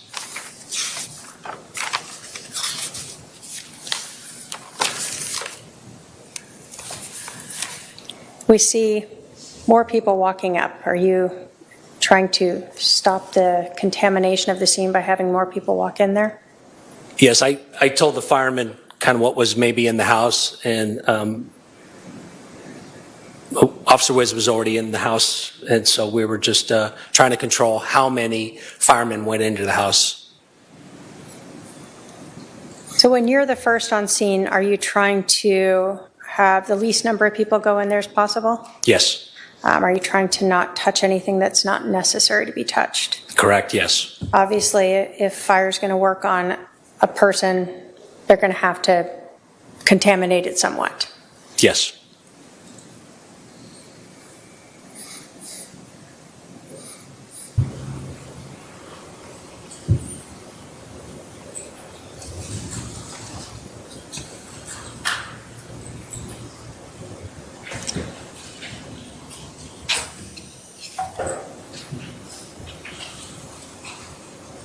Is that when we sort of see fire now leaving?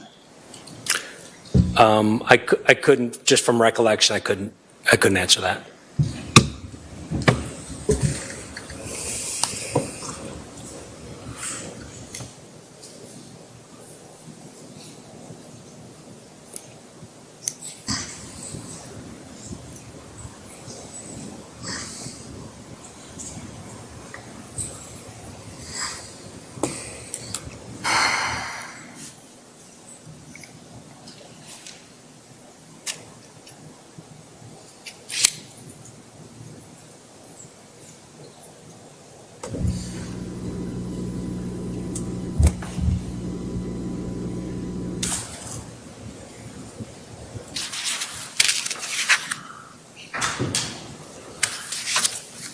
We see something in Officer Becky's hand. Is that the crime scene tape?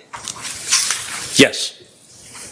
We do an inner and then an outer perimeter. The exact same thing.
Is it normal for a patrol officer to have to stay with the individual who is the shooter and ensure that no one else is contacting them?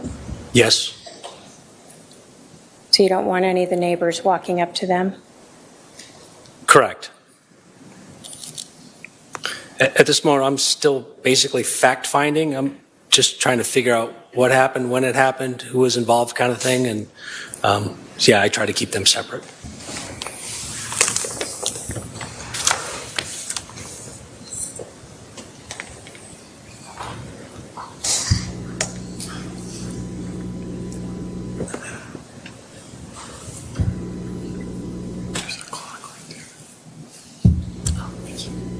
At some point, do sergeants and others start arriving on scene?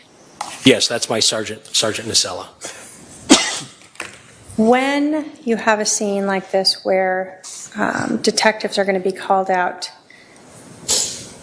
do all the different patrol officers provide their information that could be relevant to one person who can then brief the detectives? Yes, I briefed my supervisor to let him know from my point of view what I know and what I was told. And then at some point, I think he would disseminate that to the detectives. Okay. So is this you kind of telling him at this point what you've learned? Yes. And can we also see what the body camera looks like on the shoulder there? Yes, he has the same type.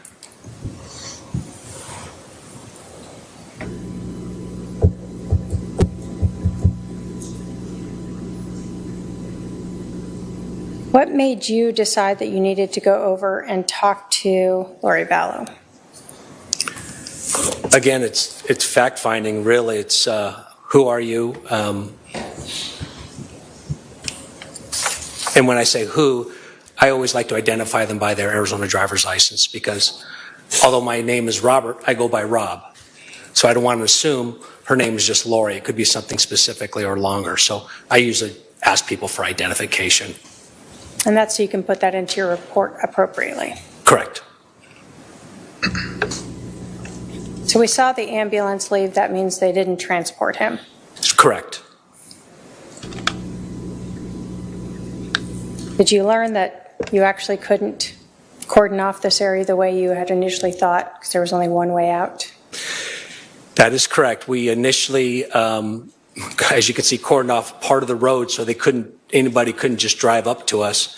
We later learned that's the only way that part of the neighborhood could actually exit the neighborhood. So we had to change the tape a little bit.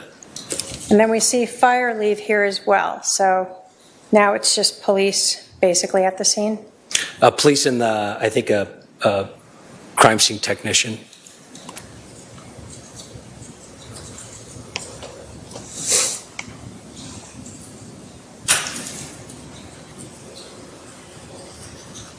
And are you still the only person responsible for making sure that no one is talking with Alex Cox?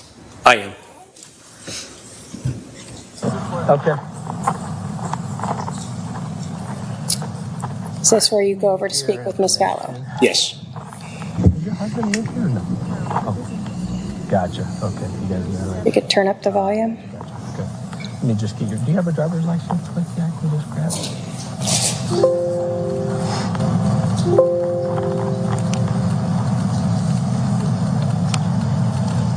Thank you.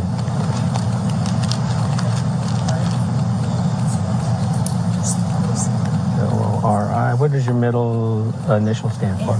Noreen. Noreen. N-O. R-E-N. V-A-L-L. What's a phone number for you, Lori? 808-755. 755? 5452.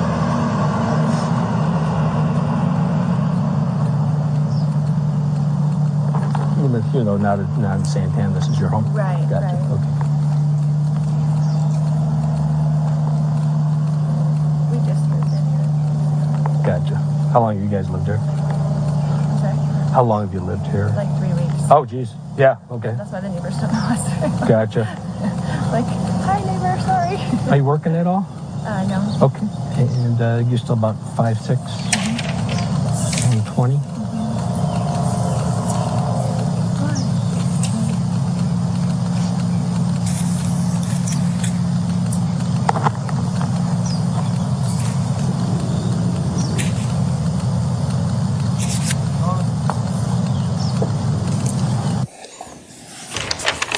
Did you also get biographical information from?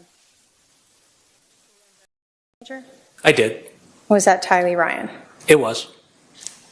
Let's stop it now.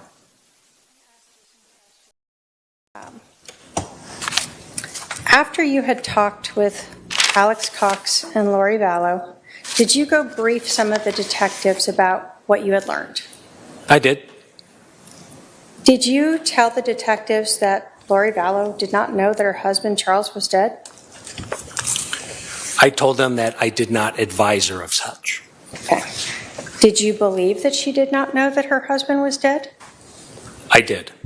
Why did you believe that? Well, I was under the understanding that this just happened. She just arrived back on scene, and I did not advise her of what happened in the house. When you spoke with Alex Cox, did he provide additional information that made you believe that she was not present when this shooting happened? Yes.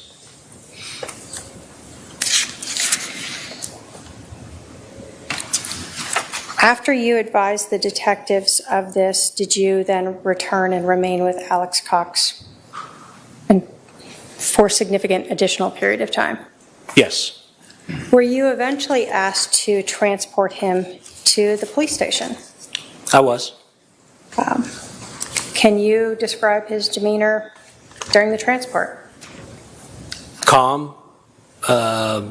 Didn't ask. We just talked about things not related to this at all. Just a conversation between like me and you. Just normal, average tone. Calm.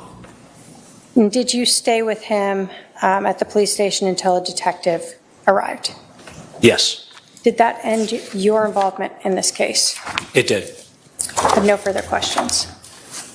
All right, cross-examination.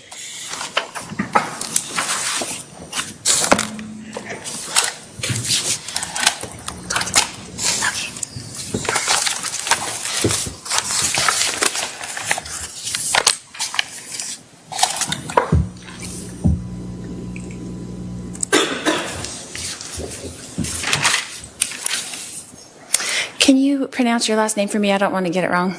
Krautheim. Krautheim. Yes. Yes? Okay, Officer Krautheim. At Correct? the time, yes. At the time. Okay. Thank you. Thank you. Appreciate it. You mentioned about Alex being calm when he exited the house. Is that correct? Yes. And then he's also, you were advised that he had told the 911 operator that he composed himself and then called 911. Is that correct? I don't remember the compose himself, but I think he did. But you stated in your report that Alex was very calm throughout the entire time talking with him, correct? Yes. Okay. And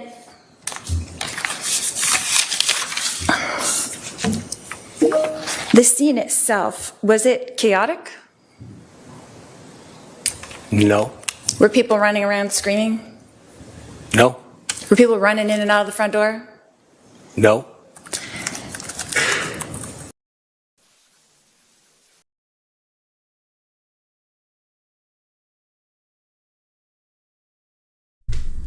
Ay, ay, ay. All right, that's on them, you guys. That's on the feed. Something's going on with the feed.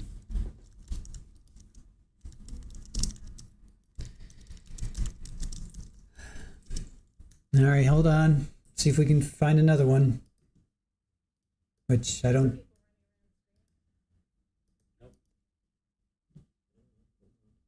It's on the same one, you know?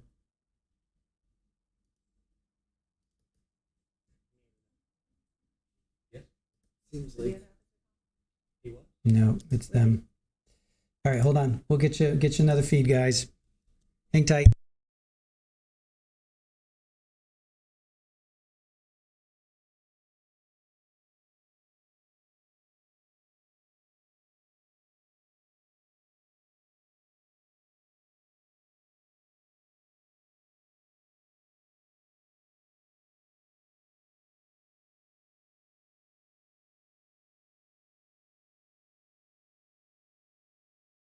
No, I'm saying when I arrived at the scene itself was calm environment.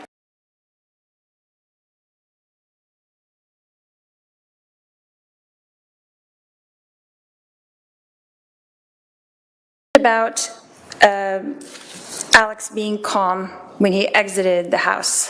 Is that correct? Yes. And then he's also, you were advised that he had told the 911 operator that he composed himself and then called 911. Is that correct? I don't remember the compose himself, but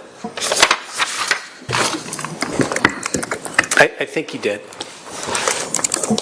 But you stated in your report that Alex was very calm throughout the entire time talking with him, correct? Yes. Okay. And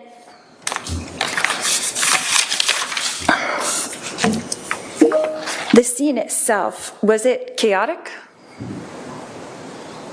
No. Were people running around screaming? No. Were people running in and out of the front door? No. So were the officers calm? It was just me and another officer. Were you calm? Yes, Was the other officer calm? he was. Were the detectives calm? They were. Was the fire department calm? I didn't interact with them very much. I couldn't answer that. Your friend the Wiz was calm? Yes, the other officer, yes. So when I arrived at the scene, things were pretty calm. Is that a question? Yes. Oh, yes, you were calm. No, I'm saying when I arrived at the scene itself was calm environment. It was. Okay. So if I would have been hysterical, that would have been more out of character than if I was calm when everybody else was being calm. Isn't that correct? Speculation. Sustain.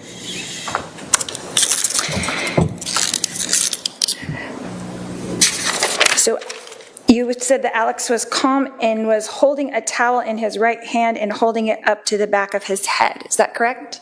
He did. And you said, oh, sorry, it's in my other note. Just now that his head had a 1-inch laceration. Is that correct? Yes, That's like a cut down his head. 1 It inch? is. Okay. And you said a small knot. I did. Is that correct? Okay. And that it was bleeding a little. Is that correct? Yes, Okay. And so a small knot is what you declared it, but would you not call it a goose egg?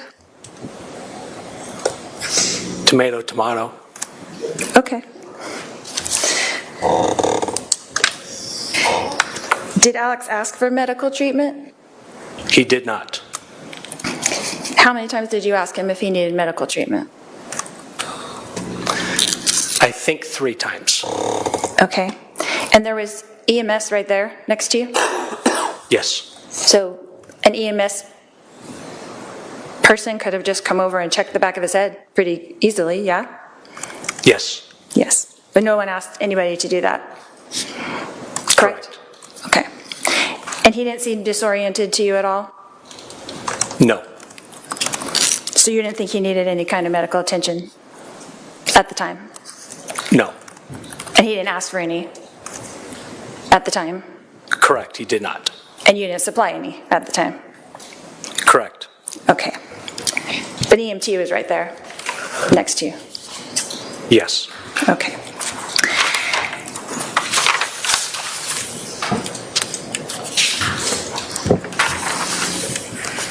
That's another thing that you said, calm and nonchalant. Is that correct? You Yes. stated that Alex was nonchalant. What is your definition of nonchalant? kind of like how I am now. I don't have a lot of emotion. I'm not afraid, just nonchalant. Is that your typical demeanor? I guess it depends on the situation and the circumstance. I mean, this can be a stressful situation, right? So it's your demeanor right now. It is. Testifying in court can be a stressful situation. I guess it can be.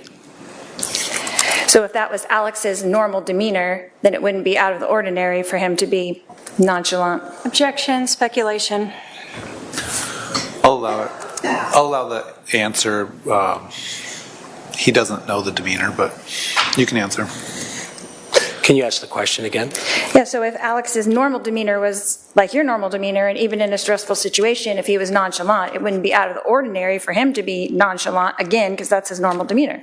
Correct? Objection to compound question. I'll sustain that objection. You mentioned that I had parked across the street. Is that correct? Yes. Why did I have to park across the street? I don't know. So we saw on the body cam, right, that there was a huge fire truck, correct? Yes. There was police cars, correct? Yes. There was a CSI van, correct? She was parked somewhere. I don't know where. Next to the house, kind of, I guess, south of the house. So there was nowhere to park except for across the street. Is that correct? No, That's not correct? that is not correct. Where else could I have parked? Well, the street's long. You could have parked anywhere along the street. You could have parked on the other street. That's where I parked. Or you could park on the other side of the street, south of the home, where there was plenty of parking. So there was other options to park. But I parked as close as I could to the scene so that I could come talk to you. Is that correct? Speculation, testifying. Sustained. So we can agree that there were lots of police vehicles blocking the house. Is that correct? Emergency vehicles. Correct. Yes. Yes, emergency. Police, fire, CSI, all were there, correct? Yes. Okay. But even though all of those things are there, the scene was not chaotic. Is that correct? Correct. It was a very calm scene that day. Objection asked and answered. Sustained. Do you know how hot it was that day? No, but it was hot. It was hot.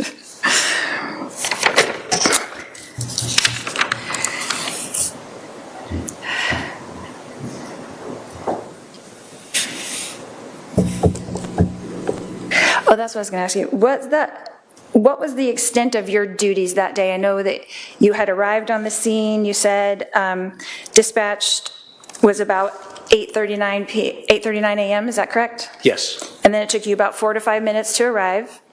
Yes. And then you were the first on the scene. No. No. Who was the first on the scene? Do you know? Wiz was. Oh, that's correct. And then who arrived? How long after he arrived did you arrive? Do you know? Oh, I was like seconds. Okay. Maybe 10, 15 seconds. And then you were right there when Alex came out of the house? I was. And you were with him basically that whole time? Till he got into the police car? Yes. And then did you drive him to the station? I did. So you were in the car with him the whole time? Yes. So you really never didn't have eyes on Alex from the time he came out of the house till the time he got to the police station? Correct. Okay. And did you have a conversation on the way to the police station? I did. You did. And that's the second body cam we didn't watch, is that correct? That has your name on it? Yeah, there's another body-worn camera we haven't seen. Right, from the police car, I'm saying. Yes, me driving. You driving, but it comes from the car, not from the shoulder body cam, is that correct? No, it comes from my body-worn Oh, it was still on your shoulder? Yes. Okay. And in that,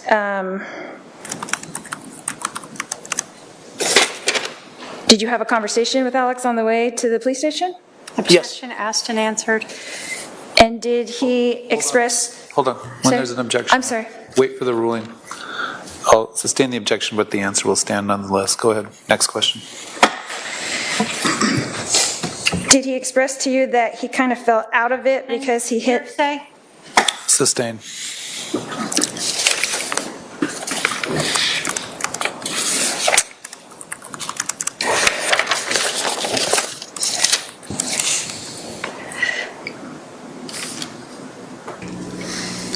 When did you make your report about the incident on July 11th, 2019?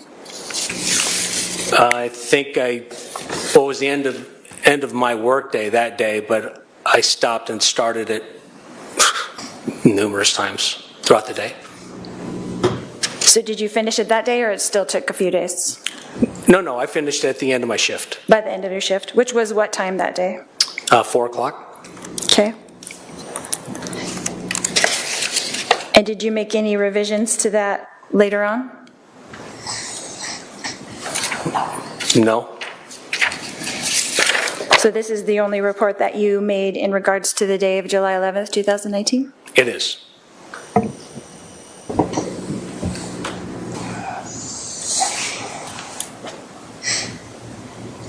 You stated that there was red liquid on the rag towel that appeared to be blood. Did you think it was something other than blood? Well, I had no way to test it, so I have to articulate it that way.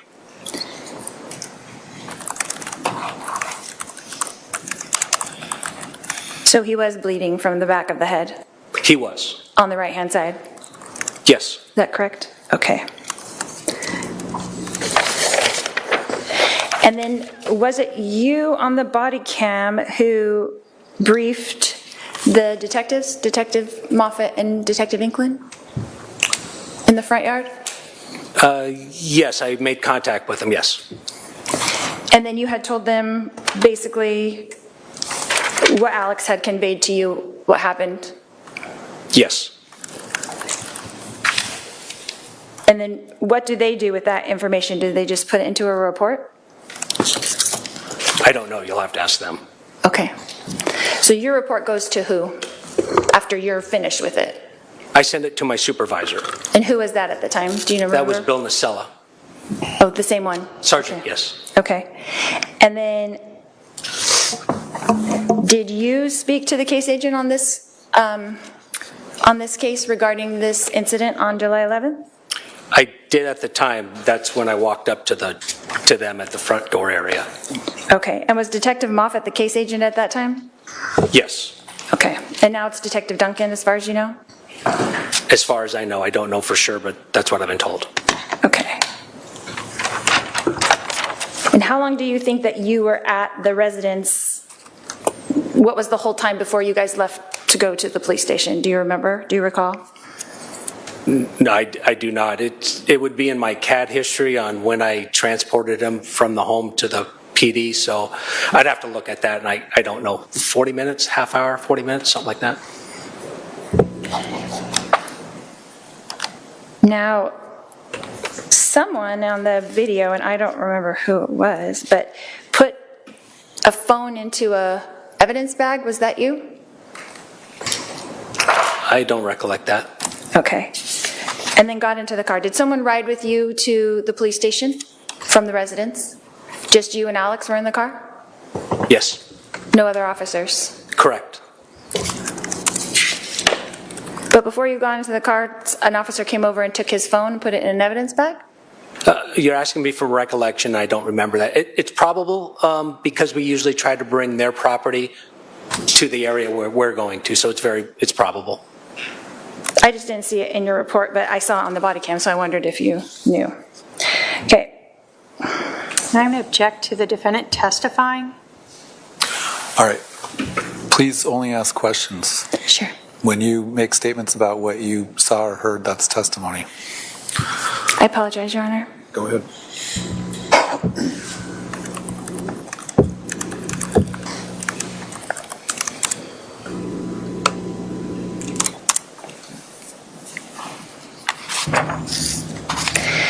So it says in your report that you were asked by Detective Moffett to transport Alex to the police station not handcuffed. Is that correct? Yes. And to the downstairs interview room. I'm assuming that's at Chandler Police Department? It is. Correct? Okay.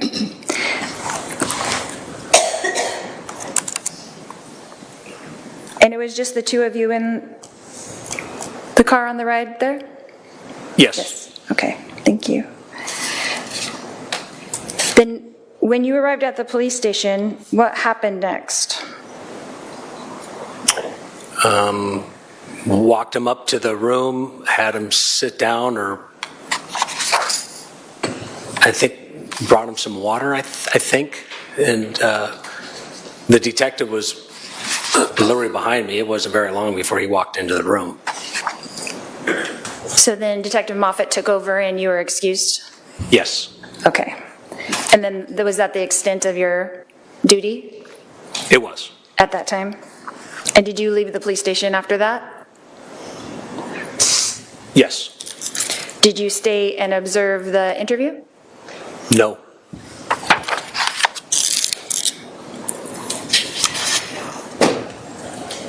So Detective Moffett took over for you and you departed? Yes. Okay. Thank you. You said when you spoke to Alex that he was cooperative. Is that correct? Yes.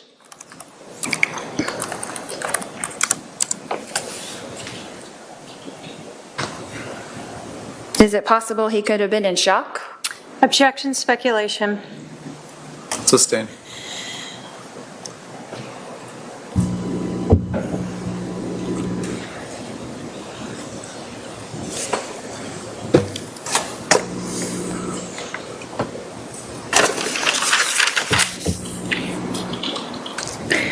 From your observation, how long did the cut on Alex's head bleed? I mean, you were with him for that 40 minutes, and how long do you think it was bleeding? Well, I couldn't answer that because I wasn't standing in the back of his head when I first made contact with him. So to be honest with you, I don't know when it started. So I don't have the minutes. Did it appear to be bleeding when he exited the house, or no? I didn't look at the back of his head right away when he exited the house. When was the first time that you looked at it? About how long after he exited?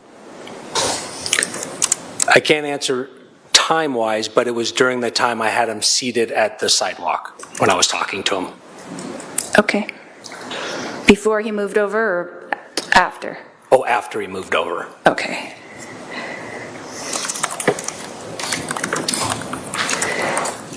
Did you ever enter into the house? No. You were just there in the front yard Yes. the whole time? Okay.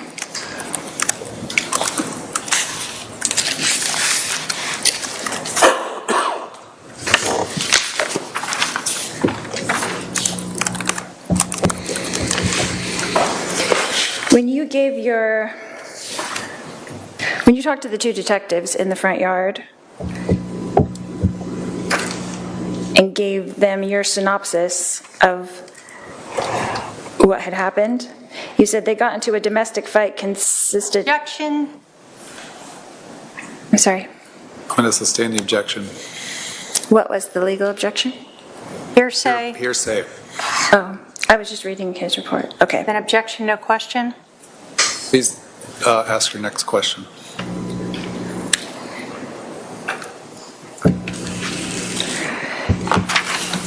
You said in your report that at one point Alex's niece grabbed the bat. Objection. Hold on. Hearsay. That's Improper hearsay. question. Okay, you can't ask hearsay. Please ask your next question.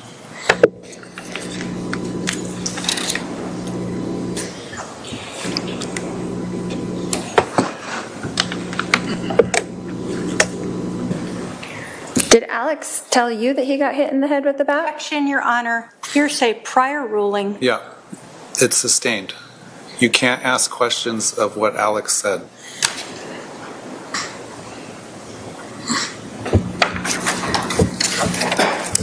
So you observed that he had this bump on his head, but you didn't know how he got it.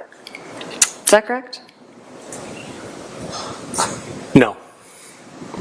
That's not correct. You did know how he got it. Is that correct?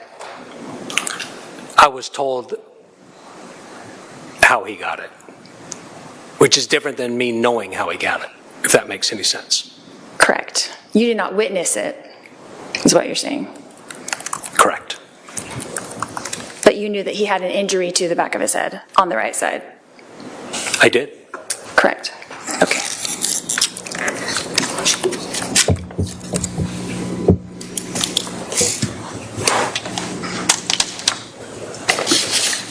And how did you obtain that information? Your Honor. You can't answer if it calls for hearsay.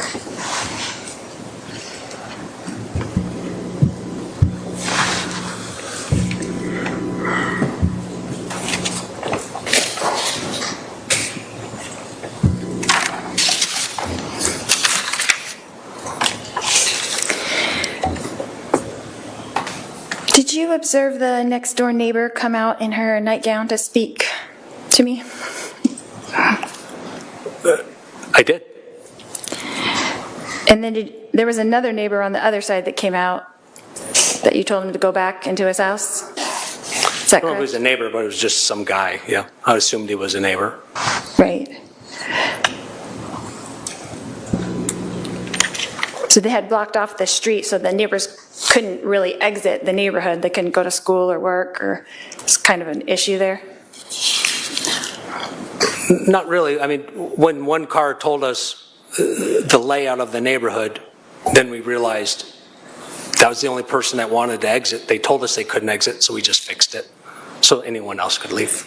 Right, but they were trying to come up to me to find out what was happening. Objection, Okay. speculation, hearsay. I'll sustain the objection. Let's take our afternoon break for the staff and the jurors. We're going to take a 15-minute stretch restroom break. Please remember the admonition. All rise for the jury.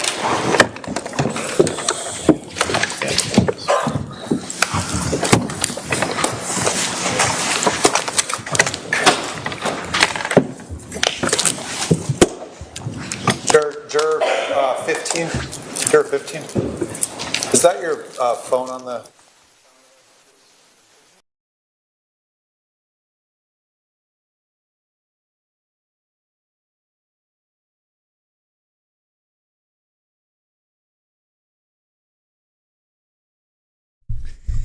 All right. While they take a break, we will do a little recap here. Let's see. Wow. So they haven't taken a break since defense opening. Holy smokes. That's a long time. All right. Let me see if I can get through this in 15 minutes. All right. So Lori, speedy trial. The evidence will show. Daybell. I have been charged with a crime, a serious crime. Conspiracy, this was her opening. Conspiracy is an agreement between people. There has to be a plan. This was her fourth marriage, and Charles had 2 kids that he was bringing into the relationship. Charles was a life insurance agent. The evidence will show $2 million policy on Lori. They had a 13-year happy marriage. Charles played high school, college, and AAA. He was a right-hand batter, but he threw as a southpaw, which means left-handed. 2013, they moved to Hawaii for 3 years. Tylee was 3 years old when they got married. Tylee and Charles had to see a therapist because the relationship got so terrible. Tylee's biological dad died of a heart attack. Objection, hearsay. Wasn't that, it was something else, I think. Charles and Tylee, they were fighting. The fighting got worse in January. It increased to physical in 2019. February and March, she said March was captured on video. Can't wait to see that. She said May and July. Worst of all, July. So Charles pulled JJ out of his school and moved to Texas. JJ was diagnosed with severe autism when he was 3. He had to move back to Texas, moved back from Texas to Arizona on behalf of JJ. Charles was in Houston. Lori was in Chandler, Arizona on July 19th. So Colby, Cole, and Zach, who were their kids, were not living at home anymore. Charles started sending hostile text messages, and Summer, her sister, was concerned. She didn't want Charles staying with them when he flew into town. So Charles would stay in a hotel that she apparently found, also the rent-a-car she found. So Charles flies into Phoenix. Charles pays for Adam to fly in from Kansas. School opens at 8:20. So Lori also booked the rental car, or I think it was an SUV. She says the evidence will show that Charles texted Adam. The evidence will show that Tylee and Alex were asleep and only Lori and JJ were awake. The evidence will show that JJ was in the front seat with the engine running, even though he was 7 years old. She made a point. She said that like 3 times. Charles came back in to get his phone. Remember, she said that? Not that she held on to it. He came back. He left. That's what she told police as well. She says Charles started yelling at Lori. Tylee came out to protect her mother because she was sleeping, right? And she woke up. She came out with protect her mother with a bat. Alex didn't have a shirt on and he was pulling up his pants because he was just waking up too. They struggle and they fall to the ground. That's Alex and Charles. Tylee was on the ground and Lori picked her up and sent her outside with JJ, who was still in the car running.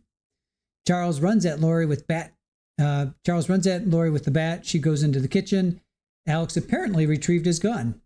Apparently. Lori runs outside to the children and Alex shoots Charles. JJ was struggling to get out of the car. He was still in the car, and they had to get into the car and drive away. This is when she gets emotional. She takes off her glasses, asks to grab a tissue. So Tylee and Lori got out of the house so quickly they didn't even have shoes. She drove the kids through Burger King drive-thru that Charles had promised JJ. She stopped at Walgreens to get flip-flops to walk onto the hot pavement. When they met law enforcement when they got back, this is when they told her that Charles had been deleted and they were taken to the station. Alex was taken in too. A victim advocate was introduced to them. They were put into the police van and taken back to the home. We did as instructed by law enforcement. Law enforcement asked Alex to return, and he does. All three of them return home as instructed. Alex goes in, and then Lori and Tylee stay outside. Detectives ask if they have Charles's cell phone, and Tylee retrieves the phone at 3:19. She knew exactly when Tylee retrieved the phone. They gave the password to the detectives, and then she left to go pick up JJ. So then those three return. Law enforcement, they were all gone. Alex was the only one that remained. The next day, she contacts law enforcement and asked about Charles' belongings. They were at the hotel. She asked law enforcement, what's next? The last thing I heard, I didn't hear anything until June of 2021 when I received an indictment for this crime from the grand jury. Objection sustained. Alex passed away 5 months to the day. He had a blood clot in his lung. I thought he had a heart attack, so I know a lot of you said otherwise, so thank you. Objection sustained, not relevant. I am the only person being charged with this crime. That was objected to, sustained. Money and Social Security were my motive. They say that. Collecting money is not a crime. Self-defense is not a crime. A family tragedy is not a crime. Then she says, thank you, and sits down. That was 16 minutes long. Then Erwin Wierzbicki, who's a patrol officer. He was the first to arrive. He had the body cam. He says Alex was very nonchalant. Oh, Father, thank you for the gifted memberships. 5 gifted memberships. Did you get anybody? Kath Collins, Randy Tucker, 5 a.m. research. Oh, Anna. We know Anna Pekarsky. We know her.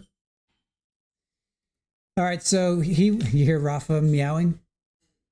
Terry Lynn was gifted. Fantastic. Hey, Angelique, how are you? Thank you for joining us. Oh, Scott RS Footy. Yep. Here from RA. Going to be here tomorrow too. Awesome. Thank you for joining us. I thought Scott was covering this. Anyway, cool. Thank you for joining us. So he was the first to arrive. He said Alex was very nonchalant and complacent. He said Alex was nonchalant and complacent. So remember that. Patrol officer said Alex was nonchalant. That's what I have written down. So he went inside, he cleared the house. He saw a male body on the ground, lying on his back, motionless with arms to his side. The room was empty, no furniture. Two gunshot wounds to the chest and blood pooling near his neck collar line. He thought he was not alive, so he would have done CPR if he thought it mattered. Fire department is still called out to give official time. Did you observe any projectiles on the ground? Lori says, objection, leading. That was overruled. He cleared the house. He located the firearm in the back bedroom. He doesn't recall if he touched the firearm or not. Fire department entered. EMS enters the room. They try to render aid. There's other police officers there now. The body cam is admitted into evidence with no objections from Lori. They show the body cam. No wallet was found. Alex was sitting on the curb. He kind of feels the back of his head. Alex was extremely calm. And then 2 stills are shown to Erwin, and it confirms blood pooling in the neck area. He put up crime scene tape, and that ends his involvement. Then Cross. Lori gets up to Cross. You said that the individual exiting the house was nonchalant. He said, I wouldn't use that word, but calm. So he actually did use that word. Are you qualified to give someone a psych evaluation? He says, no. Did you check my husband's pulse? He said, yes. Did you perform CPR? He says, it appears he was deceased. CPR would make it worse due to the wounds on the chest. He's like, yeah, if you're pumping, of course, it's going to go all over the place. Blood's going to go all over. So when the 911 was telling my brother, it would have had the same effect. He says it depends on when the call came in, but yes, it could. Do you have crime scene experience? He says, yeah, just my 20 years. I thought that was pretty good. Can you tell where the bullet came from? He said, near his feet. Did you see the projectile on the baseboard? He says, I don't recall that. He was at residence within 10 minutes after the 911 call came in. It's protocol for fire department to take over CPR. Let's see. On top of the gunshot wound, is that part of the protocol? He says, I don't know what their protocol is. And she says, I would think so too. Haha. She laughs. Did you see me arrive on the scene? He says, I was on my way out of the crime scene when you arrived. How did you see the 2 wounds through the shirt? Just an observation I saw. I'm not exactly sure what I saw when I was there other than the 2 holes in his shirt. And then she's like, I guess his shirt was open when you walked by. Objection to the question. Please ask questions only. Judge says, did you talk to the case agent on this case? He says, who's the case agent? And then Mr. Duncan, I guess. I've talked to him many times over my career, but on this case, maybe 5 times. Not discussions, but in passing. How many times have you emailed? Objection, relevance, that was overruled. Actually, that was overruled. Text, phone calls, ma'am, I have no idea. How long after did you make a report? She asked this question. She's going to ask this question probably all the time. By the end of my day, which was 5 p.m., were there any revisions? He says, I don't believe so. No edits on your report? Yes. Did you review your report? Yes. Thank you. That's all I have. And then redirect came in. Shooter's demeanor. Were you telling us what you observed? Yes. He was calm and collected after just shooting someone. After checking your pulse, are you supposed to touch the body? He says, no. Is the body a crime scene? He said, yes. If you perform CPR, it could alter the crime scene. He said, yes. Were you responsible for processing the crime scene? He says, no. And then the jury questions, no jury questions. And then Robert Krotheim, who's a patrol officer, he was second on the scene. He said Alex's clothes were clean. He was calm. He wasn't emotional at all. He had an inch laceration on the right side of his back of his head. And then music started to play. What was that about? That was crazy. Then this music started to play, right? He knew the deceased was Lori's husband when he went to speak to her. He spoke to Lori and Tylee on the scene. He says Lori was nonchalant and calm. There were a lot of emergency vehicles around the home. Did Lori ask about her brother? He says no. Did she ask why there were so many law enforcement and fire department vehicles around her home? He says no. There was no objection to exhibit number 1. I'm not sure where the camera's going, but they're going somewhere. Oh, he's probably trying to white balance. Yeah, I think they're trying to white balance. Let's see. Did you believe Lori knew her husband was deceased? He said, I did not. I thought she just arrived back at the house and didn't know what happened. Alex was calm upon this transport. He was average, normal tone, talking like we're talking now. So then Lori gets up to cross. Alex was very calm the entire time you were talking to him. Yes. Was the scene chaotic? He says no. Were people running around yelling and screaming? He says no. Were you calm? He says yes. Was the other detective calm?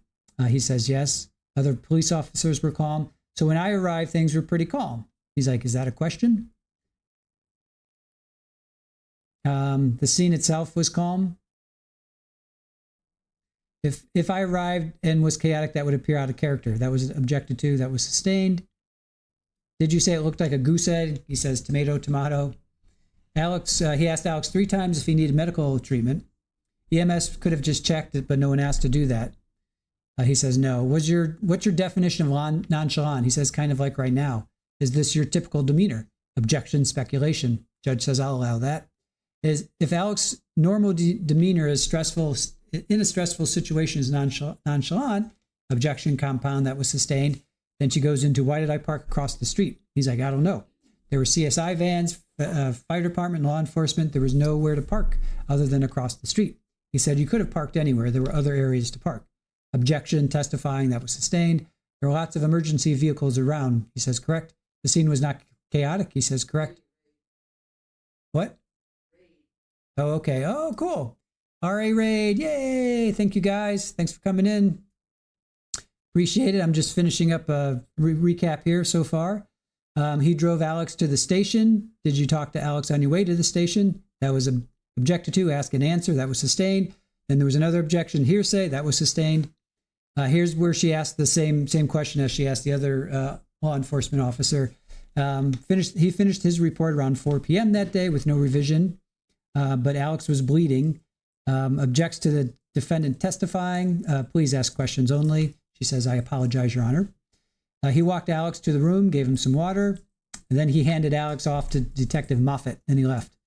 Alex was cooperative. Is it possible he was in shock? That was objected to. Oh, see you on the other side.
Well, thank you, Scott, for sending everybody over here. We made a choice of, was it Karen Reed or was it Lori Daybell? And we went with Lori Daybell because we have a courtroom insider. Joe Schmo is at the courtroom. So we will be covering Lori Daybell from now until the end. And we will be doing daily recaps. After every day, we will be doing a recap. So court's back in session. I'll see you guys on the other side. And thank you for joining us, everybody. Appreciate it.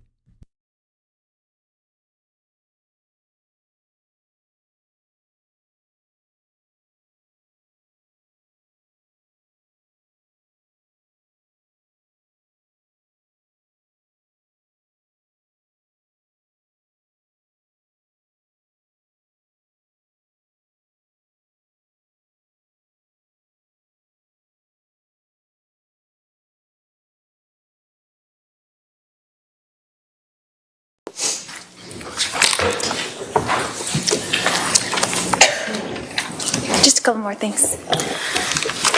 You mentioned that you briefed the detectives. Is that correct? Yes. And what did you tell them in that briefing?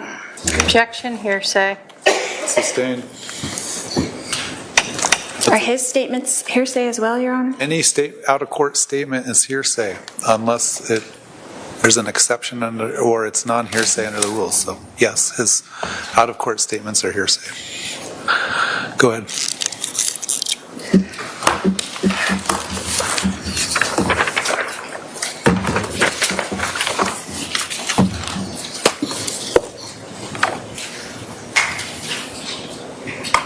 But you did brief the detectives before you headed to the police station? Is that correct? I did. And who was there? Do you remember? Nate Moffat, Cassie, I think my Is that sergeant. Detective Inklin? I'm sorry. I don't want to interrupt you. No. Oh. And just off recollection, I think there was another one, but off of recollection, I don't remember. And that was about how long before you left to go to the police station?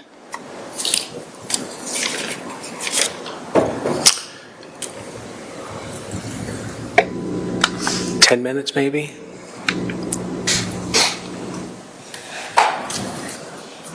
And how long do you think you were speaking with them? Under a minute. Under a minute? Yes. For the briefing? Yes.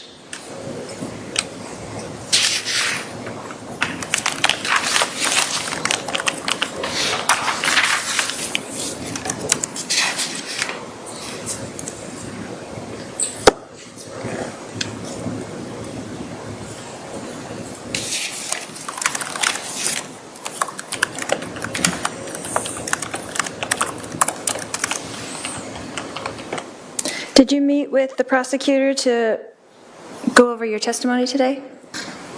I did. When was that? 2 weeks ago, maybe? How long did that meeting last? Probably around an hour total.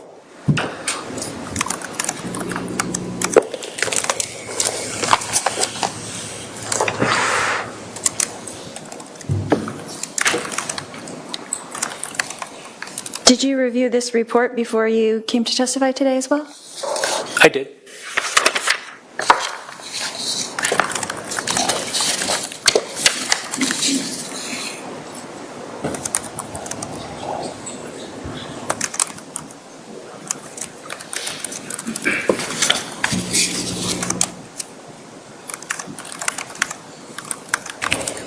It was not part of your duty to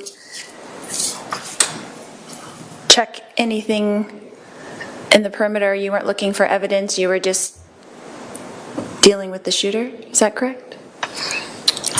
Well, not just the shooter, but scene management, making sure the resources were en route.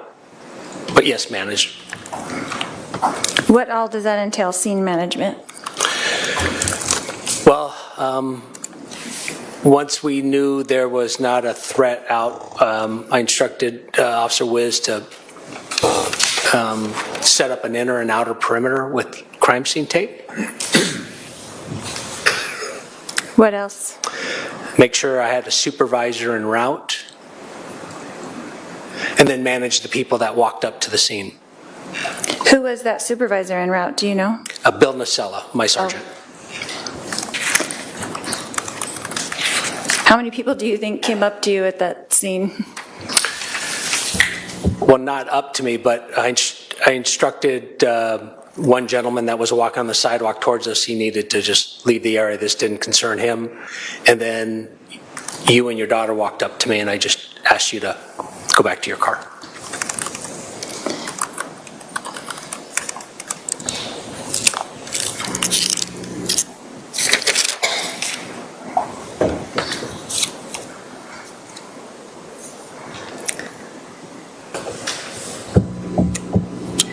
Did you have any conversations with your supervisor when he arrived? I did.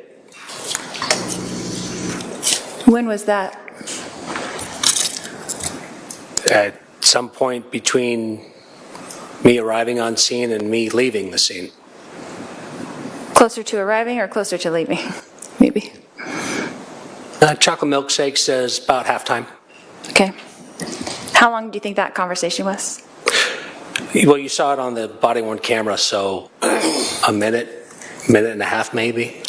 And he was just checking in with you to make sure everything was going well, that you were scene managing.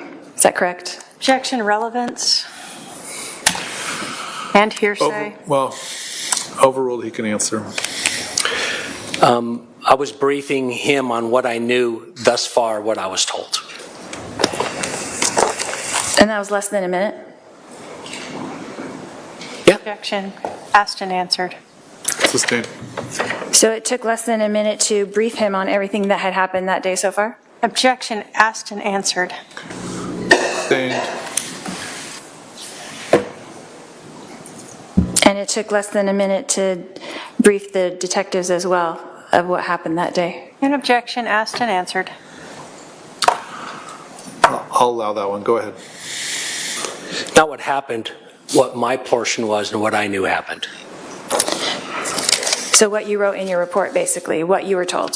Is that correct? Yes.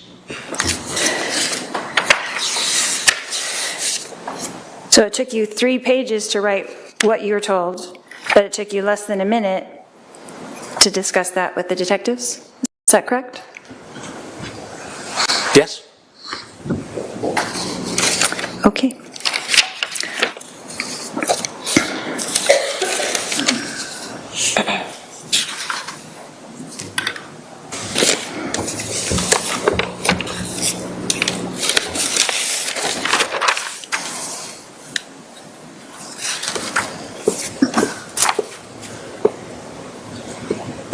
How long was that transport from the residence to the Chandler Police Department? In miles, probably 8 miles, 10 miles maybe. How long do you think that took around? 10 to 15 minutes maybe.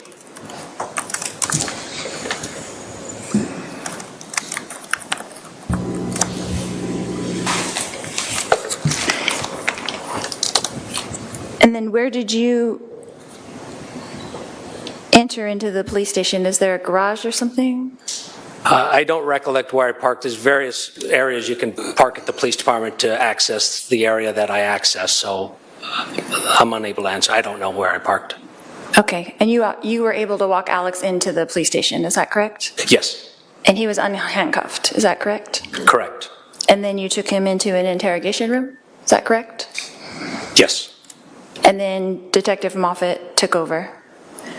Yes. Okay. Just wanted to be clear. Okay.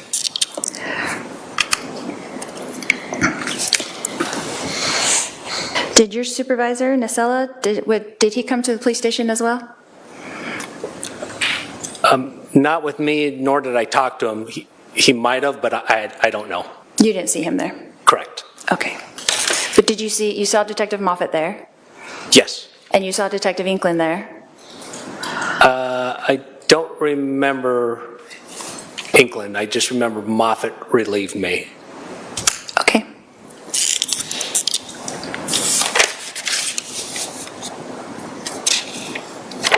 That's all I have, Your Honor. All right. Redirect.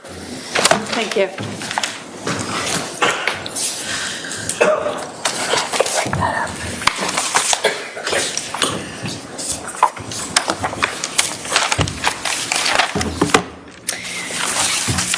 At the beginning of cross-examination, you were asked about Alex Cox's demeanor. Do you recall that? I do. And you had advised that he was nonchalant and calm, right? Yes. And you were asked whether or not you were nonchalant and calm too, correct? Yes. Had you just shot someone? No. You were asked if the firefighters were calm and nonchalant. Had they just shot someone? As far as I know, no. How about Officer Wiz? You said he was nonchalant and calm too. Had he just shot anyone? No. So it's not really exactly the same to compare you to the shooter, right? Correct. I would not compare us. When you went up to the scene, you had your gun drawn on him, correct? Yes. Still nonchalant and calm? Yes. You were asked a lot also about your nonchalant and calm appearance today in court. Are you stressed or just answering questions to the best of your knowledge? The latter, just answering questions to the best of my knowledge. You had to testify before? I have. You were asked about the injury to Alex Cox. We have seen the body-worn camera footage and we cut it off at some point. When Mr. Cox first came out of the house, he did not have his hand to his head, correct? Correct. You told us you didn't notice an injury at that point? Correct. When he first sat down on the curb before you moved him, did you notice an injury at that point? I did not. Was he touching his head at that point? Recollection, I don't remember. At some point in the video that we watched, did we see Alex Cox touch his head? Yes. When you were watching him, did you at times see him rubbing his head? Yes. The towel or paper towel or whatever that was in his hand, was that the only item you ever saw him using to rub or touch his head? Yes. Was it soaked or saturated in blood? No. Can we see it on the body cam that it's mostly white? Yes.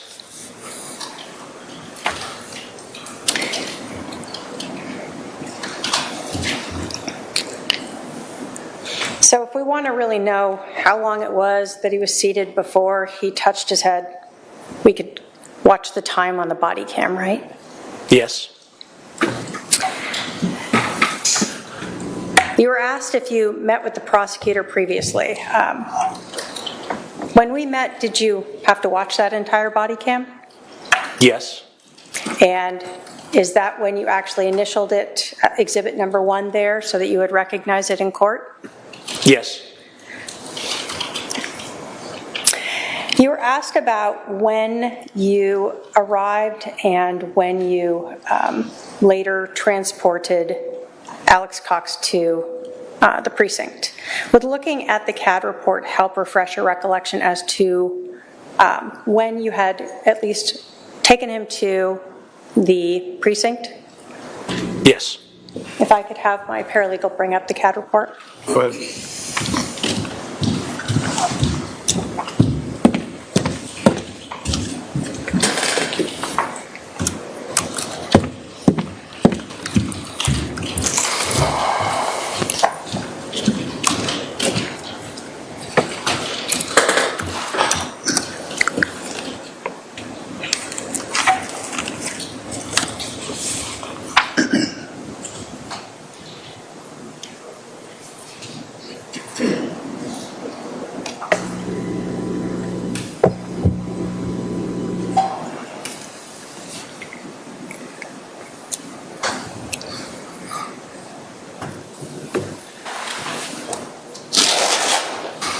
Does that help refresh your recollection as to when you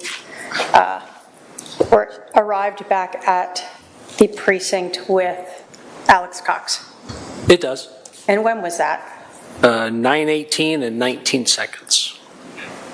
And so the 911 call was at 8:36 a.m.? That's when I received it. It could have come into the dispatch a few minutes earlier. And you said you arrived, and we saw you on the body cam right after Officer Where's Biggie, who got there around 8:41? Yes. So you were with Alex Cox at the scene and talking to Lori Vallow and her daughter and doing those briefings in that 20, 30 minutes? Yes. No other questions, Your Honor. All right, I see at least one juror question in a bin. If there are any juror questions, please pass them down at this time.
Go ahead, the state has a follow-up question.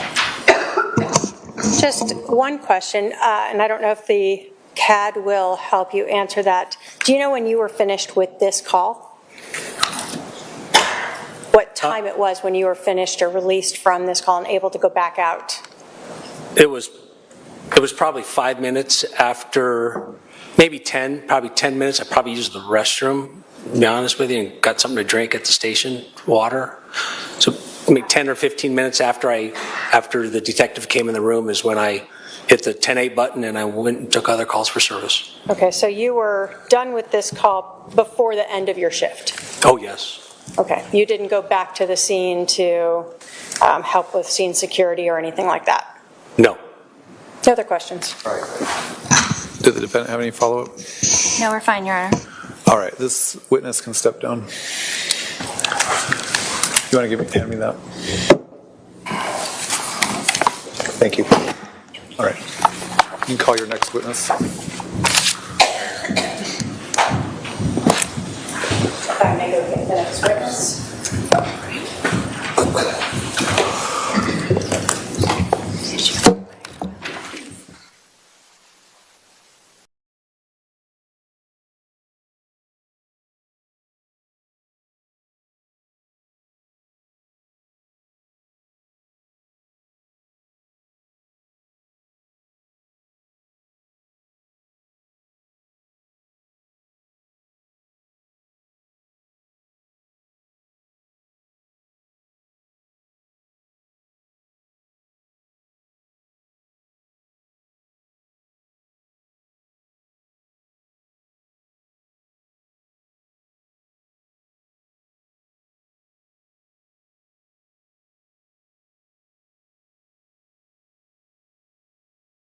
The podium here and be sworn in by my clerk. Can you spell your name for the record? Scott, S-C-O-T-T, Calvin, C-A-W. Please raise your right hand.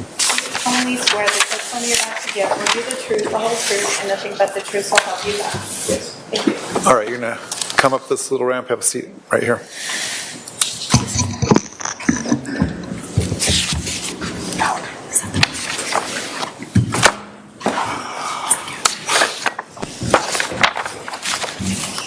Sir, would you please introduce yourself to the jury? My name is Scott Cowden, And where do you work? Chandler Fire Department. How long have you worked there? Almost 26 years. And talk to you a little bit about what firefighters do. Do you just respond to fires, or are you also responsible for something else? No, the majority of our job is going to be EMS medical calls.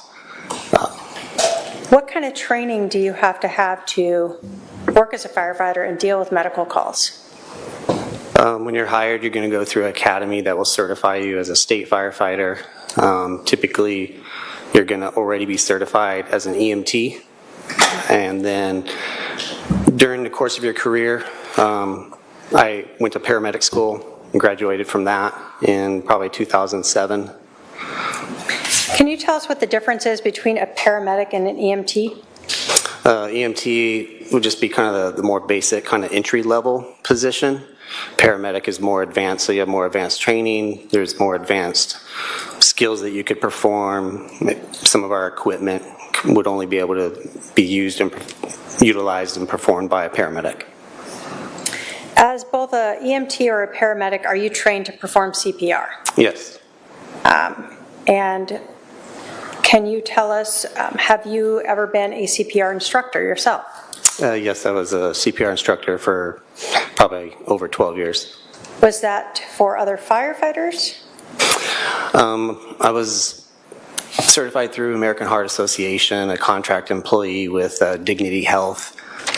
They have a variety of different classes that could be for just the lay rescuer, lay person that wants to know how to do CPR. They have classes that might be for certain businesses that want their employees. And then there's healthcare provider classes that it could be firefighters, nurses that are attending to be recertified. Every 2 years you have to have that certification recertified. Can you tell us what CPR is? It stands for cardiopulmonary resuscitation. So you're kind of acting as the heart The heart has stopped beating, so no blood is flowing through the body. You're doing chest compressions on the chest, and you're pumping and pushing that blood to the body. When would you give CPR to a person? If they don't have a pulse. You confirm that just by checking for a pulse, and you don't feel that. The heart isn't beating, and you would need to start chest compressions. What is the point of that, of doing those chest compressions? You said moving the blood through the body. Why? You're trying to, give them a chance, increase their chance of survival. I don't know what maybe the latest numbers and statistics might say, but in the past I've seen it say that if somebody's starts CPR within the first few minutes, it can double or triple their chances of surviving. When you are called to a scene, are you guys being given updates by the 911 operator to your dispatch so you know what to expect? Yeah, so you get dispatched and you already have an idea of the type of call, and then en route we call it PTI, and that will come across the computer screen. And so now you have more information of what you're kind of walking into, so you can kind of game plan it a little bit more. If somebody calls 911 and doesn't know how to do CPR, what happens? My understanding is that 911 would talk them through that and give them instructions of what to do. Okay. When you are giving CPR, you talked about chest compressions. Can you talk to us about, is there any physical identification that you might observe on a person who has had CPR chest compressions? That I might see after a person has been given chest compressions? Yes. So you need to perform it in the right location. So it's the lower half of the sternum or breastbone. To kind of find that, it's more helpful if you can see the skin, maybe lift up the shirt. So that's typically something we're going to want to do. If CPR has been done and it's been done effectively enough, you can see almost like a depression or an impression that is left there on the skin, because you need to do it forceful enough and deep enough that you're actually compressing the heart to push the blood. So you said you might see a depression. Does that not just pop right back out when you stop? No, you'll still see it. You'll see it like if you stop CPR during the call for whatever reason that it might be appropriate, and then you go back to resuming CPR, you'll see where your hands were. That area can be vulnerable to breaking. Ribs can break during CPR, so there's typically depression in the chest. Do you ever actually hear anything when you are giving someone chest compressions? I for sure feel it. I don't know if it's audible enough to hear it, especially with maybe the rest of the commotion that's going on, but you definitely feel that crunch or that crack. I kind of compare it to like if you're cracking your knuckles in your hands or something, your fingers. It kind of feels like something like that, but more extreme, I guess. And this is something that you have felt multiple times in doing CPR? Yes, in teaching CPR, you want to forewarn people of that too, that to kind of expect that and not necessarily kind of be alarmed. You don't want them to think they've caused more harm necessarily. Does that crack or crunch occur each time you restart CPR in the same patient? No, it's typically just the first couple of times. Have you previously performed CPR on a person who was shot? I'm sure I probably have.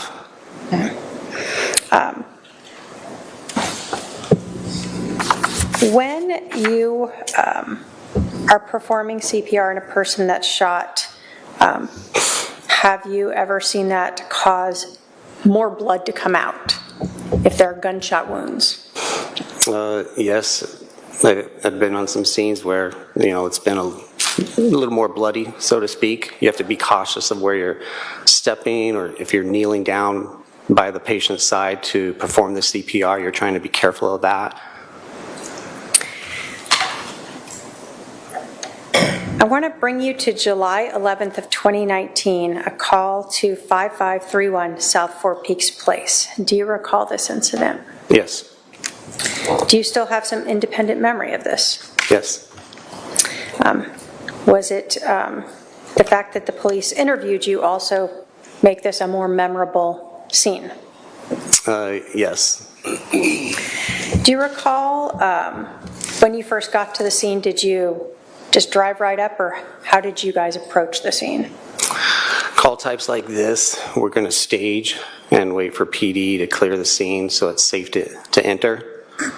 So you're going to get into in this particular case, you're going to be in the neighborhood, but you're going to be around the corner, around the block, a street away, whatever kind of might make the most sense based on where we're coming from.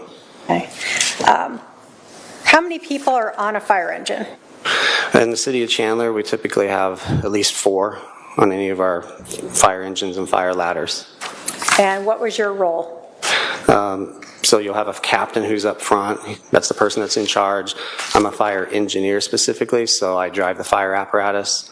And then we'll have 2 firefighters in the back seat. Do you recall in this case about how far away you were staged? I mean, from a time standpoint, we might have been 30 seconds away.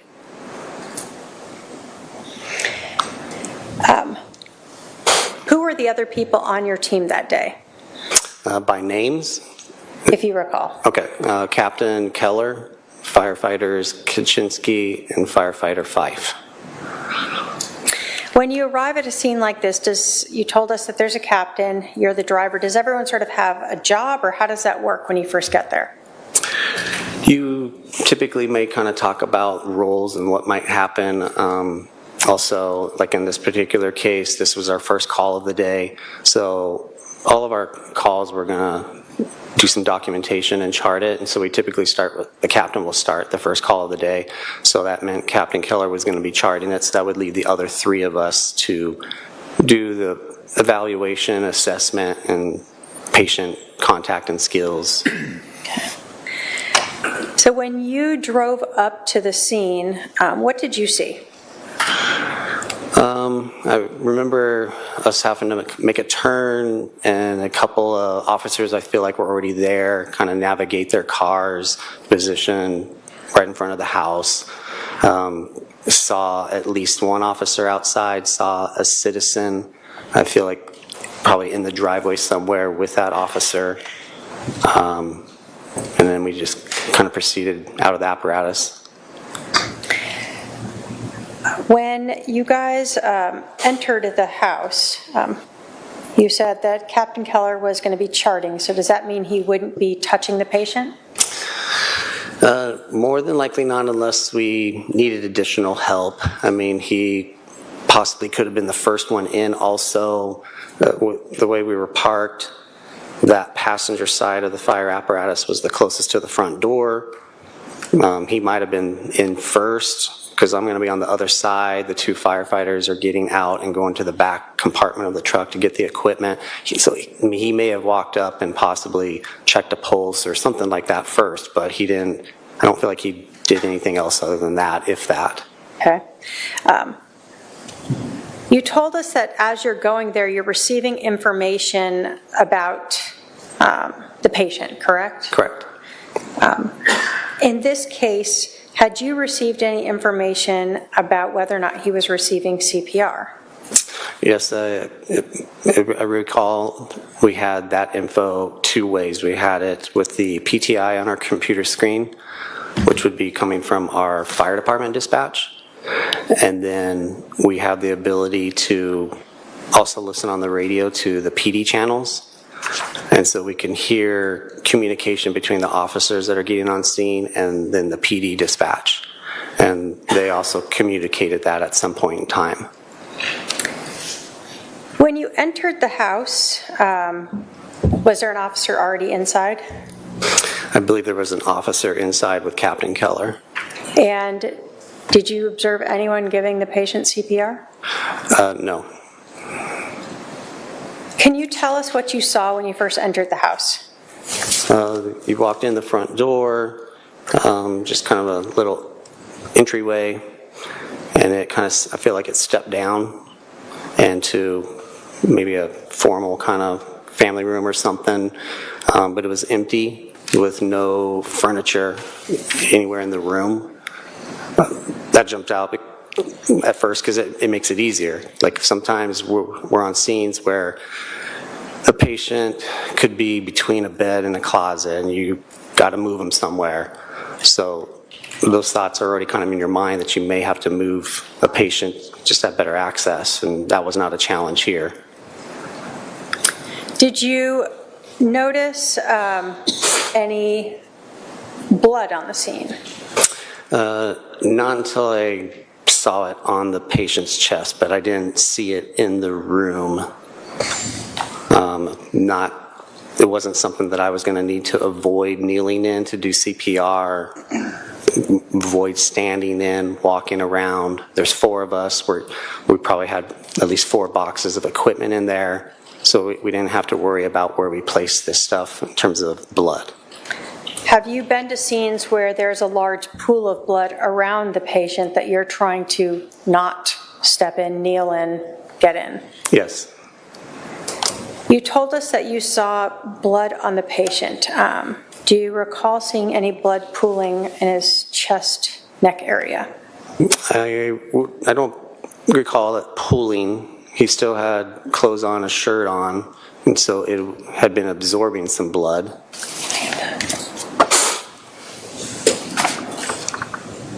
I'm going to show you an admitted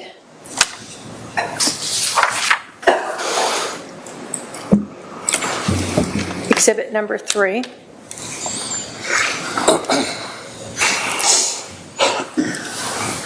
Do you recall ever seeing this pooling of blood around his neck there?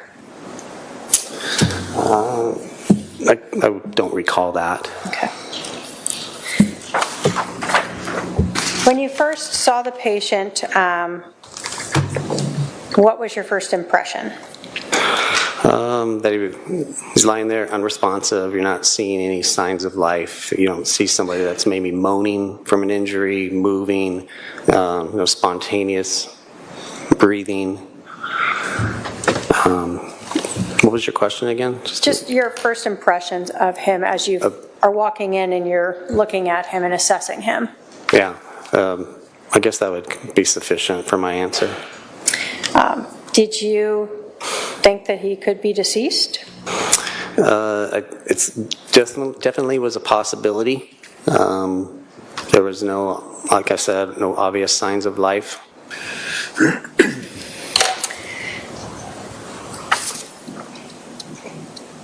When you got into the room, did someone begin performing CPR on him? So when I got to Charles' side, I would have performed a more detailed assessment, so to speak, rather than what I was seeing visually. So you're checking for responsiveness. You can move the patient. You're going to check for a pulse. Now you're closer to the chest. You're looking for breathing, seeing if you see the chest rise and fall. And we would call him unresponsive and pulseless and apneic. Apneic meaning not breathing. And then I would have started CPR. So he wasn't breathing, he had no pulse, he wasn't moving, there were no signs of life. Correct. You told us that you had received information that someone had been doing CPR prior to your arrival, correct? Correct. Did that impact your view of the patient and your decision-making on what you should do next when you see this patient that is lifeless? I mean, it makes you think that there's increased likelihood that of survival, possibly, until we can, starting CPR is still appropriate to do, and then we can utilize some of our rest of our equipment.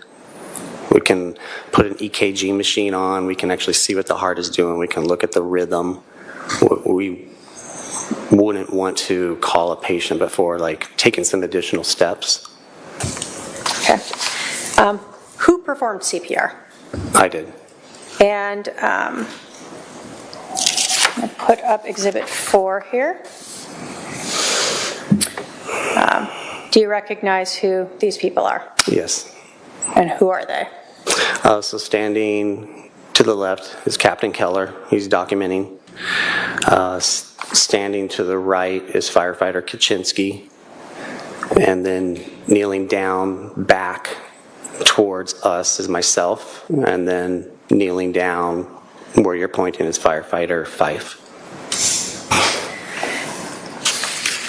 When you first began performing CPR, can you tell us what you felt?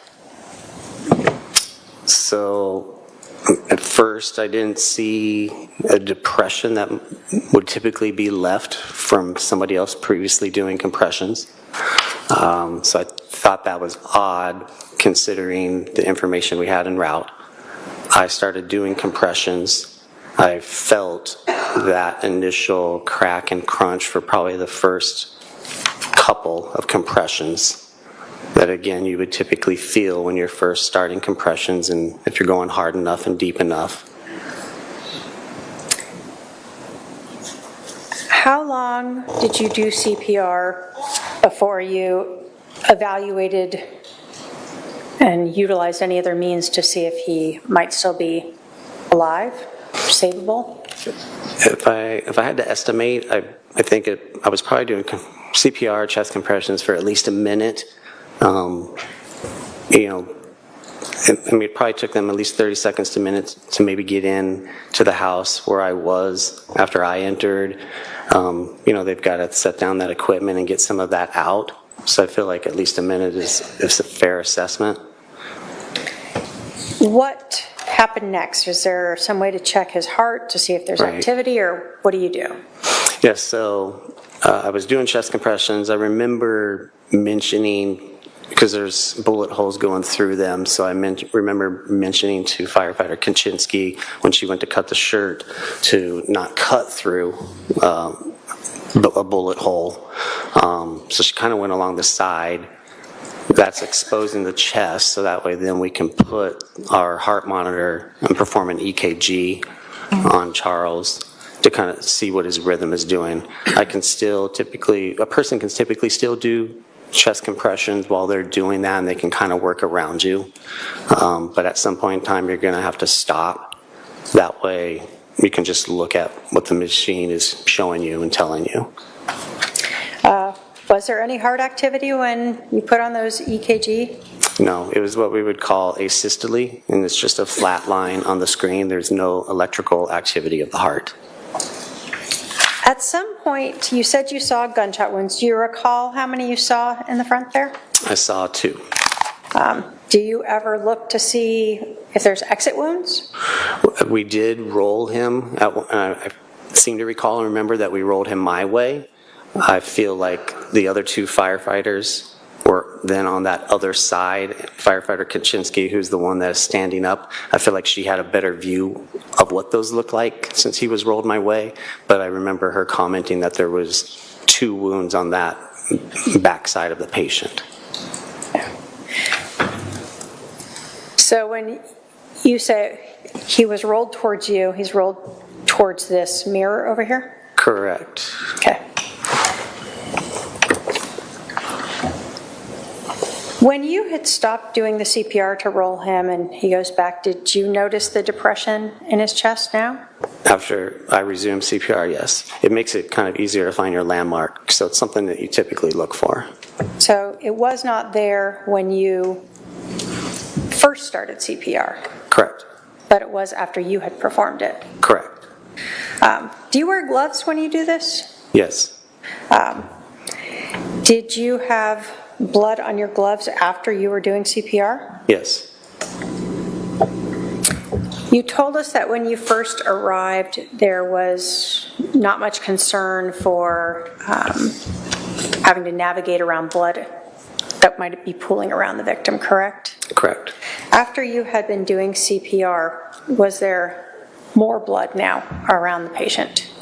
There was definitely more on his chest. More was coming out of the wounds, specifically the one on the chest from what I recall. The shirt isn't necessarily there to absorb it anymore. We've removed it. I can't recall necessarily on the ground like where I might have been kneeling, but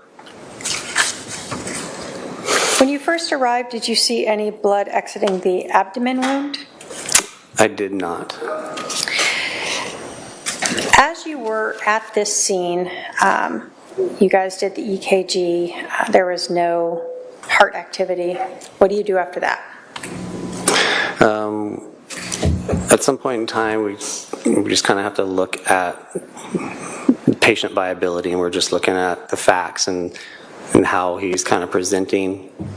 And we're considering time that we've already been on scene, time, staging, responding, all of that. And we do have offlines that we follow for different types of medical calls, and we felt that he fell into that category of not being viable and that we could call him on scene. Now, you talked about you were not staged very far away, correct? Correct. Were you staged very long before you pulled up? I felt like we might have been there for at least a couple of minutes. Okay. When the patient was rolled, did anyone notice anything about, or did you notice anything about his skin that made you also question perhaps how long it had been since he had been shot? Yes, it was pointed out because I didn't have a good view of that backside, the skin color, some modeling. There's changes in the skin color that are starting to occur from, blood hasn't been circulating, maybe been circulating as effectively as compared to when the heart is beating. You've got 2 injuries to the thoracic torso of the body, so to speak, the chest and abdomen. Those are going to hit internal organs and cause internal bleeding. And so that blood is starting to kind of what we would call dependent lividity, and it's just gravity. It's just kind of starting to go towards the backside, and the color changes are occurring. So as the heart stops, the blood starts to just pool. Yes, it's just stagnant and not being moved, and then those injuries inside, he's going to be bleeding internally. And so some of that pooling causes color changes to the skin? Yes. That were observed? Yes. Was there anything about this victim, about Charles, that made you think that CPR may not have been performed on him prior to you arriving? It was just simply the fact that what I saw on the chest when I first looked at it before I started CPR, and then what I felt during my first couple of chest compressions.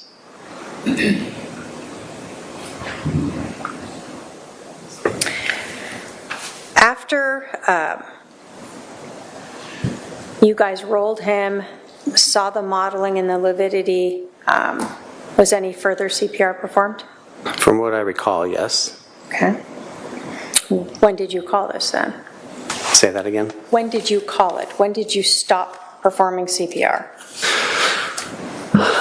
So I don't remember with 100% certainty if I feel like, from what I recall, I'm performing chest compressions, the shirt's going to be cut off, we're exposing the patient, rolling, looking for more wounds and injuries, confirming what we see on the back, pointing that out to Captain Keller so he can document it, rolling back down, resuming CPR, monitors going on, stopping again to look at what the monitor's saying, resuming again to then have a brief discussion based on, okay, what we found, what are we thinking, where does he kind of fall? Ultimately, did you guys terminate any treatment at about 8:48 a.m.? If that's what's on the documentation, I would agree with that. I know we responded in the morning. It was our shift starts at 8 a.m. This was our first call. I don't remember if you said earlier what time we were dispatched or not, or just established the date. If my paralegal could approach with the charting, would looking at the charting help you refresh your recollection as to when you guys ended any life-saving means?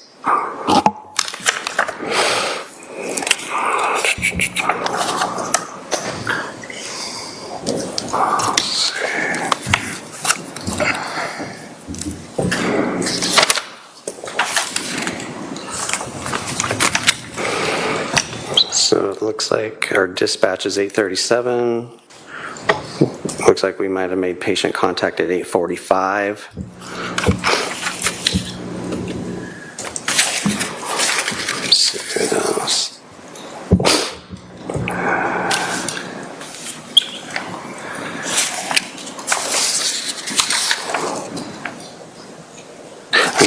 The dispatch screen that will have like times of responding and things like that might have an appropriate time on it also that I'm not seeing right here though, but I'm still looking.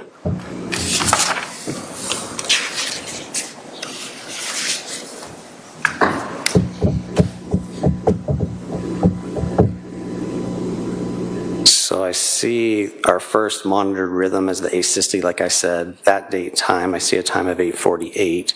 So that might have been when we called him. I can see the obvious signs of death that Captain Keller used as the reason for discontinuing ROSC, return of spontaneous circulation, no. So that would probably be the appropriate time. Okay. After, well, let me say, so does it seem about right that you were with this patient for maybe 3 or so minutes? Actively working? Actively working, I think probably close to 5 minutes. Okay. And once he's called, what do you do at the scene? What do you do with all your equipment? So once he's called, it's kind of a PD scene now, so we're gonna leave the body. We're gonna gather up what we can, our equipment. Sometimes there's some stuff we might need to leave behind that's necessary to leave on the patient. So like the EKG monitors that are stuck on him, you leave those on him? Yeah, we can disconnect those, exactly, and bring the cables with us. Okay. When you told us when you arrived that you noticed a individual with a police officer near the driveway. Correct. Did you see that same person still outside when you exited? Yes. Did you notice any bleeding or obvious injuries to that person? No. Did you make an assumption as to who that was? Yes, our PTI en route said brother or brother-in-law shot brother, so performing CPR, so you're kind of assuming it's that person. Okay. In terms of his size, is he someone that, you talked about people may not be able to always be strong enough or able to perform CPR in a way to cause the depression or that crunching sound, for lack of a better term. In your experience, what type of people are we talking about for that, where you wouldn't be surprised that you may not have seen that depression or the crunching? It's typically going to be maybe an elderly population, somebody that's not as big, not as strong, that might not be able to perform chest compressions hard enough and deep enough. Sometimes if a patient is in a bed, so mattress has give to it, compressions won't be as effective. You want to get him to the floor. Obviously, he was already on the floor, so that aids chest compressions. Was there anything about this male that you saw when you observed him entering or exiting that made you believe that he had been injured? No.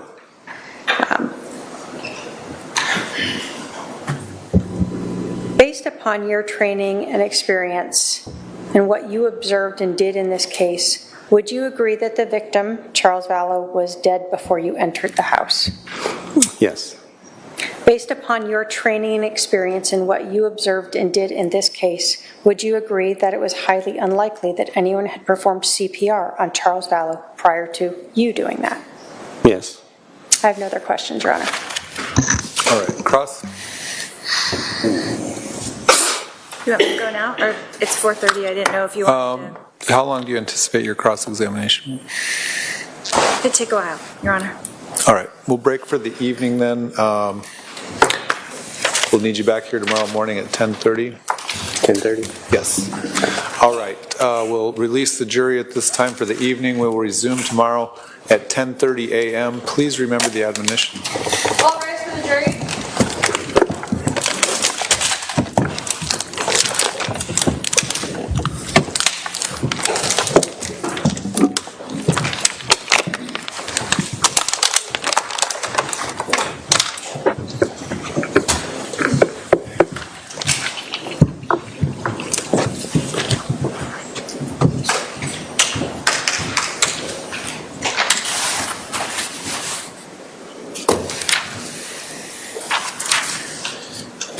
All right, you can be seated.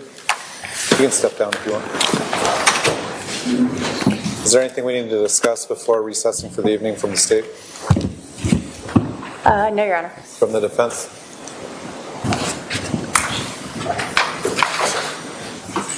Is there anything we need to discuss before we recess? No, Your Honor. All right, we'll see you tomorrow at 10:30.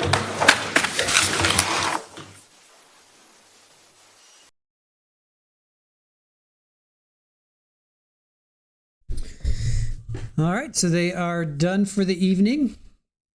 I'm going to go ahead and do a little recap here.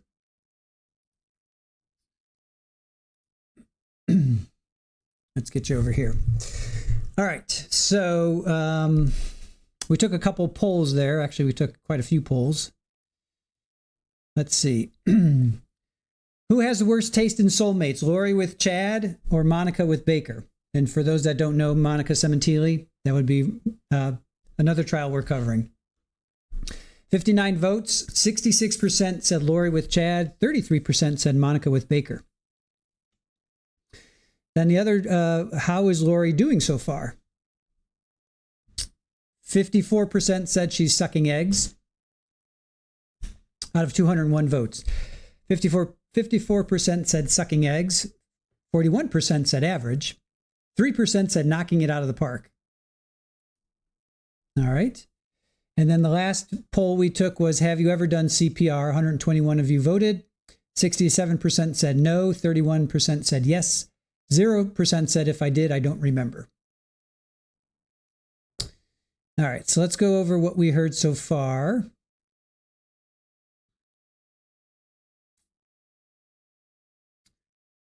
So let's see, we were, let me just back up just a little bit. It was Robert Krautheim.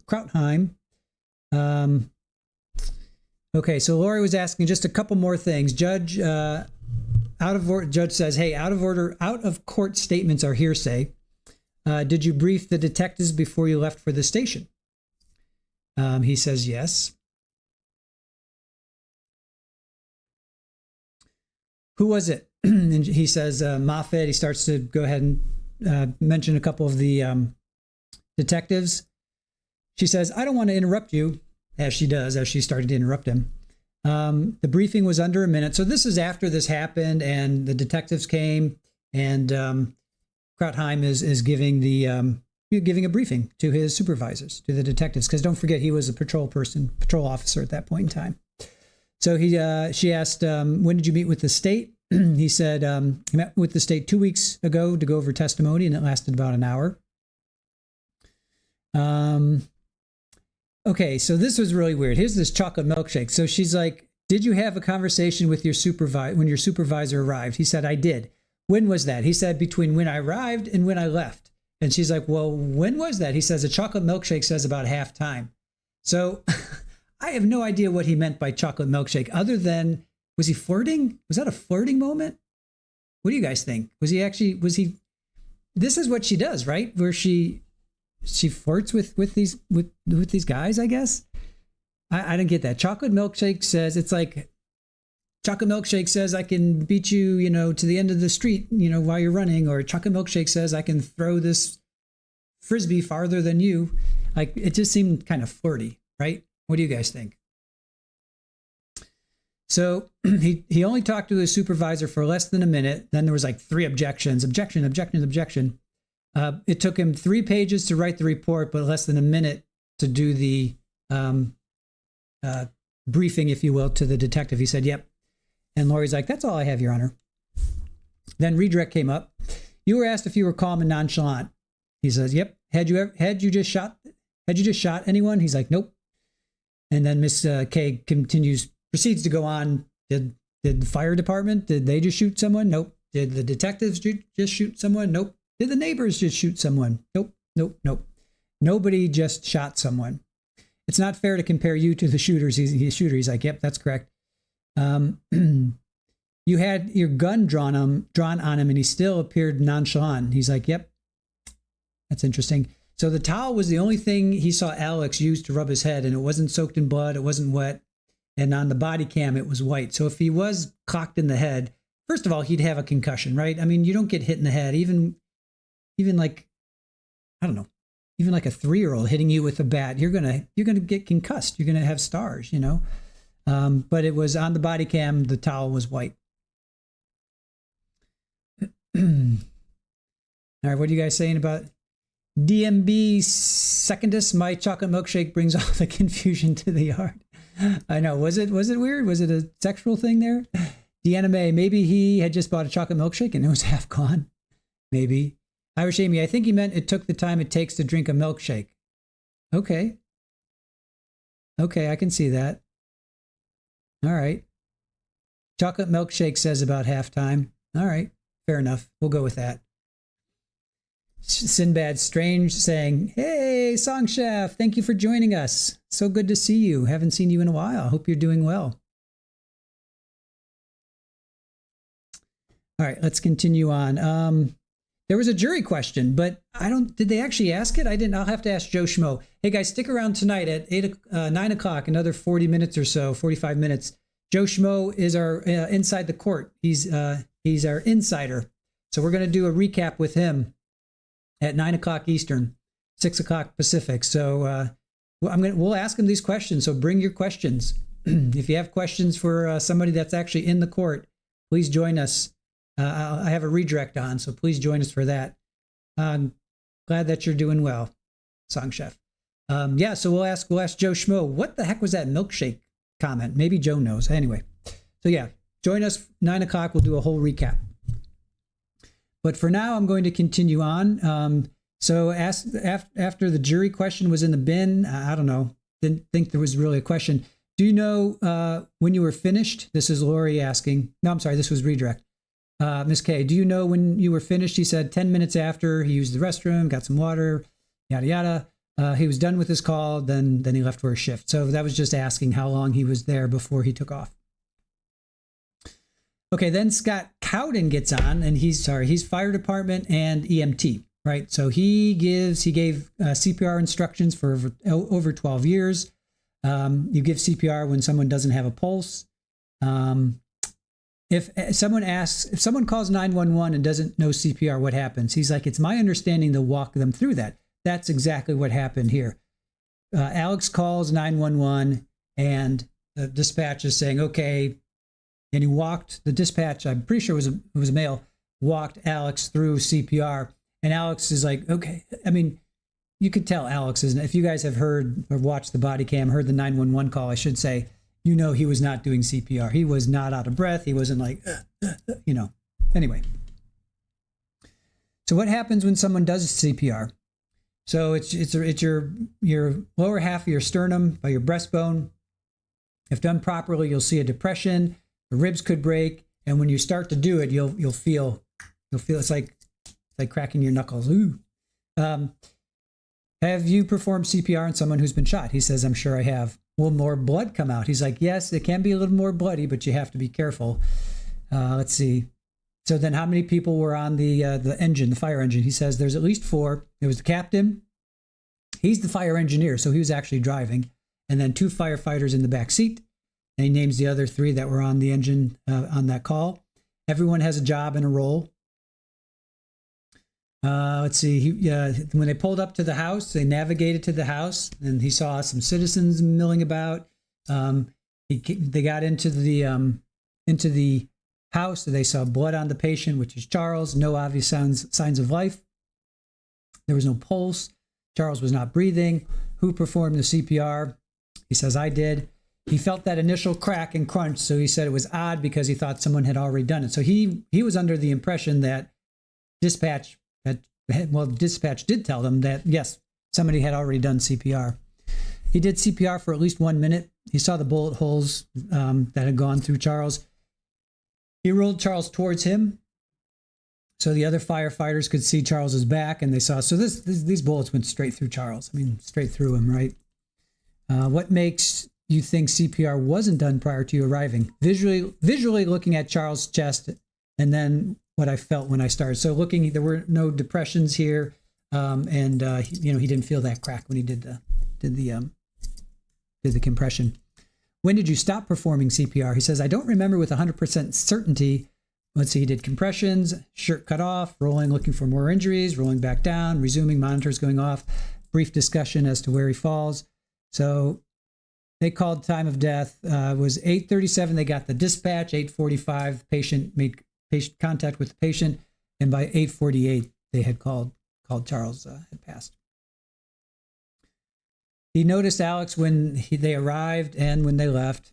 And then Miss K was done questioning, and then Cross gets up, and Lori's like, well, Judge, it's 4:30. Do you want me to go on? And Judge asks, well, how long will you go? And she's like, a while. So then they called it. They called it then. So, all right. What are some of your questions, comments? Song Chef, how do they find a jury who doesn't know this case? Seems odd to me. There's 4 million people in Maricopa County, so that's a lot, right? And I looked it up. You know how many people are in Orange County? Let's check this out. Orange County, Florida. I did this the other day just to kind of give you, all right. Orange County. Okay, so where Sarah Boone was tried in Orlando, right? Orange County. There's 1.47 million people in Orange County. Maricopa has 4 million people. That's a lot of people, right? So I can see them finding a jury that don't know this trial, don't know this case. Denny Don, and Alex would have had blood all over his shirt if he had done any CPR. That's true. That's a good point. All right, Missy, have a good night. Oh, Florida Gators. Oh, that's right. Got the national NCAA tournament on tonight. I picked the Gators to win, so if I win, I win money. So I'm rooting for the Gators. I think I win like $40 or $50 for my family. Let's see. But I'm not going to watch it. I'm going to be here with Joe Schmo, and I hope you guys are with us too. We're going to be going over all things Vallow Daybell, Day 1. Shirley Roth, if not, it's not if you don't know the case, it's if you can make an informed decision only on testimony. That is true. Denny Don, yeah, it took only a day. We are a lot in Arizona. I've been a resident since I was 9, and I'm almost 60. Sinbad, we have 15,000 in our county. 1,500 live in the town proper. Deanna May, what does she need a while for? She can ask all the same questions again. You were nonchalant. She definitely asked the 2 law enforcement the same questions at the end. I caught that. She asked, let's see, what were the questions?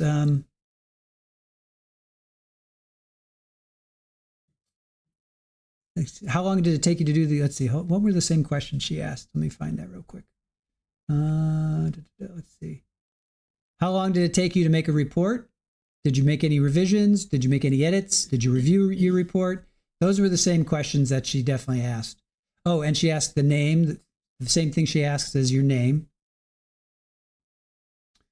Quite honestly, I thought she did pretty good. I was shocked. I thought she'd be more off the rails. I thought it'd be more like a Daryl Brooks kind of thing. Question number 1, was everyone nonchalant? I have to say, I thought she was did pretty good, you know. Dwayne, you know me, basketball is everything. Yeah, I got money on the Gators. Oh, we're 6 subs away from 6,400, who will be our 6,400th.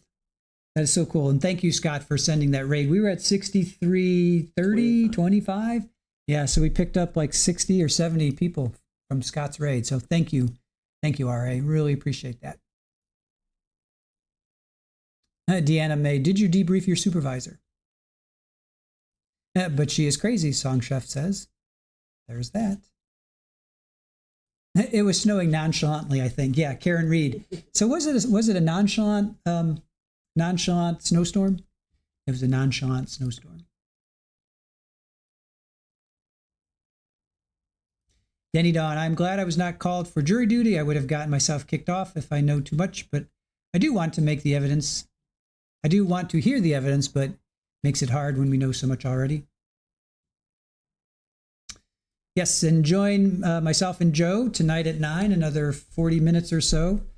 Joe Schmo, if you guys don't know, he is boots on the ground. He's been tweeting all day, posting all day on X. He's got a channel, Joe Schmo 88. Queen Ruth Ann, I thought she would be a little more obnoxious than she was. I thought so for sure. I know we're just getting started, but I thought so too. Yeah, were those solo cups nonchalant? Song Chef. DMB Secondus. They gathered evidence nonchalantly in Karen Reed, that's for sure. That is for sure. Deanna May, she won't be able to keep up a sane appearance. I know, I think as it gets rolling, I have a feeling too, she might lose it, like Daryl Brooks. Amy, I want to know what happened to the juror with the phone. Yeah. I actually put that in. Juror 15, is that your phone? Yep, I have that in my notes too. Irish Amy, good one.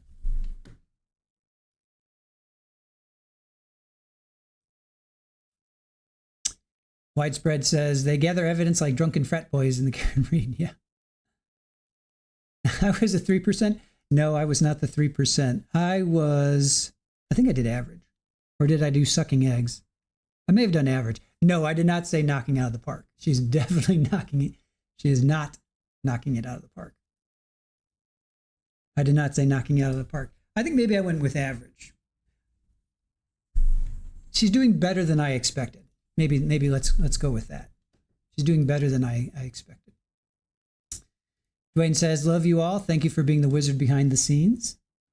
To Aaron, my lovely Aaron. Denny Dawn, I knew she wouldn't be like Daryl, but it's only day one. Just wait until Kay or some of the others, one she really despises. We will see the crazy later. That's why we're watching. That is why we are watching. That was in your notes to ask Joe too. Nice. DMB Secondus, I hope someone goes back and counts how many times she said the evidence will show. I know, right? Well, we're joking here that she is Speedy Trial Daybell. So she's also let the evidence show. That's what she started out with. I lost count after like 10. I mean, she literally, everything she said, the evidence will show, the evidence will show, the evidence will show. I literally have it in my notes. Defense opening, 16 minutes, the evidence will show. Yeah. And same with objections. She got in one, I think. She got in one objection. And I think state has gotten in maybe 10 objections. What has she gained from her crosses? That's a great question. What has she gained in her crosses? Has she given you guys any kind of reasonable doubt yet? I would go with the scene was chaotic, but everybody was calm. Everybody was nonchalant. I would say that was kind of, that was slight, right? That one was slight.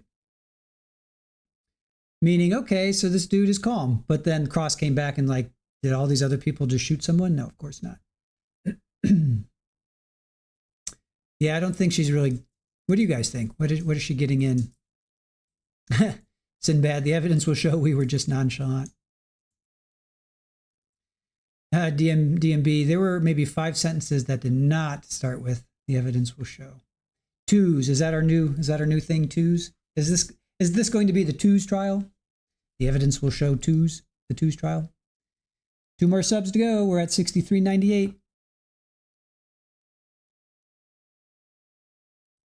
Ms. Holmes, 66. Alex definitely did not do CPR. Agreed. His mission was to make Charles gone, and he did. Believe that too. Now it's Alex's turn to be gone. Yep. And so he was. Sinbad, I want to hear objection grounds. Shirley Roth, yep. Give it a few days. Jen 404, she said she knew it all, so I thought she sucked. She sucked eggs. Elizabeth, how are you? The evidence will show it was just a crazy day. Danny Dawn, she has not changed my mind. Dwayne says, I stopped counting her. The evidence will show after the 6th time. Yeah, it was literally like every sentence. Like she was just every sentence. The evidence will show, the evidence will show, the evidence will show. Now, Shirley, I doubt she can act or play a lawyer, a.k.a. Esquire. Yeah, that was our little dig at her. Lily Wayne, but the police didn't do CPR either. That's true, and he explained why he didn't, because it's the body is a crime scene. So he came in, saw that Charles wasn't breathing, took his pulse, and he's like, it's not up to him to make that call, as sad as that is, you know.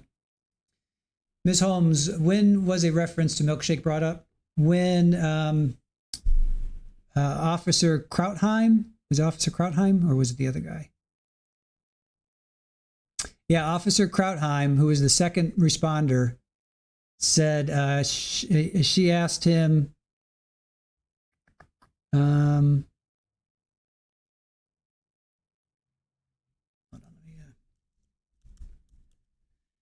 okay, so did you have a conversation when your supervisor arrived? He said, I did. When was that? He said, between when I arrived and when I left. And she's like, well, could you be a little bit more clear? And he's like, chocolate milkshake says about half time. So I really don't know what that was all about. I'm going to ask Joe about that. I'm going to ask Joe Schmo about that. Ooh, we're at 63.99. One more, guys. One more. And tell us who you are. If you get us to 6,400, we'll give you a huge shout out. Hey, Mike, glad you are back. Hope that call was good call. Hope it was good news. Therapist, you know, Lori questioning the first witness.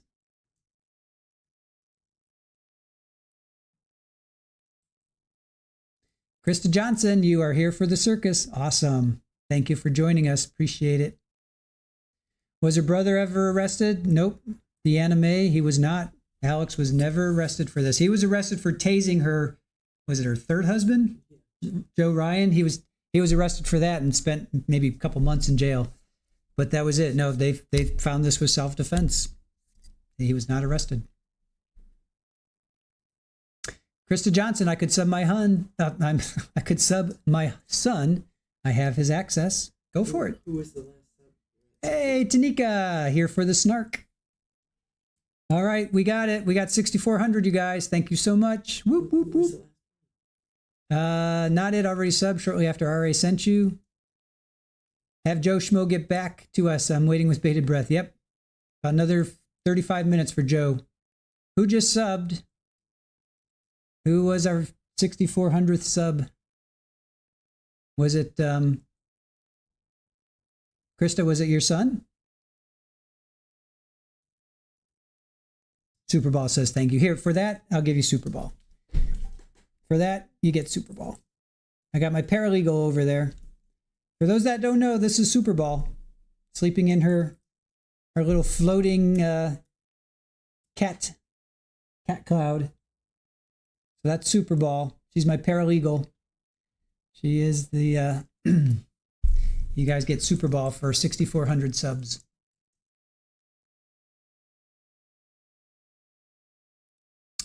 Sinbad, excited to hear the beginning of Levine's Cross. I heard something hilarious happened. I wanted to go watch, but wait until the morning. Yes. For those that have been with us for Monica Sementili, we watched just the morning session this morning, an hour and a half.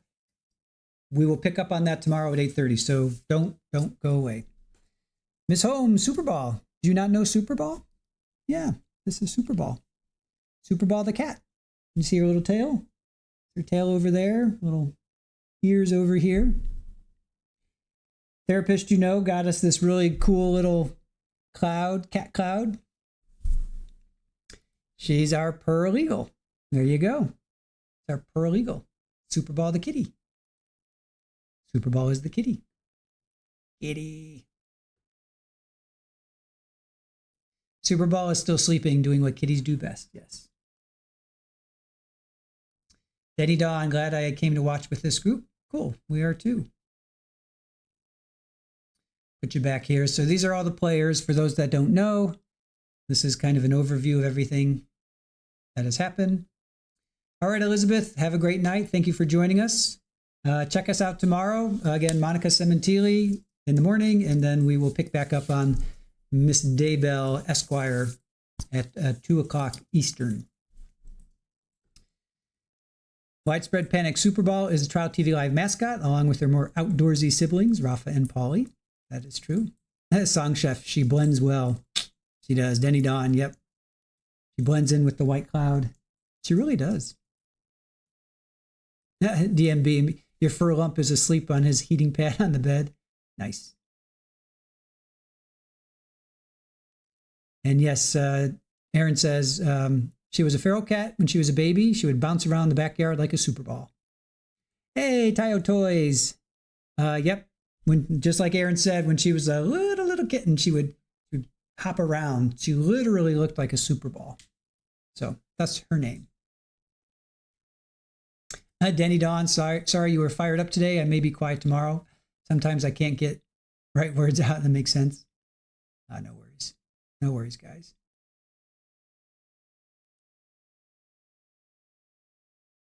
And we have emojis for those that are members. I'll drop here. Superball has emojis. There's one and there's another one. So Superball has her own emojis. So if you become a member, when you become a member, you can use Superball emojis. She was literally like a little, she was literally like a little Superball, like bouncing around. She was, all kittens are cute, just like puppies, just like any baby is cute. She was really cute.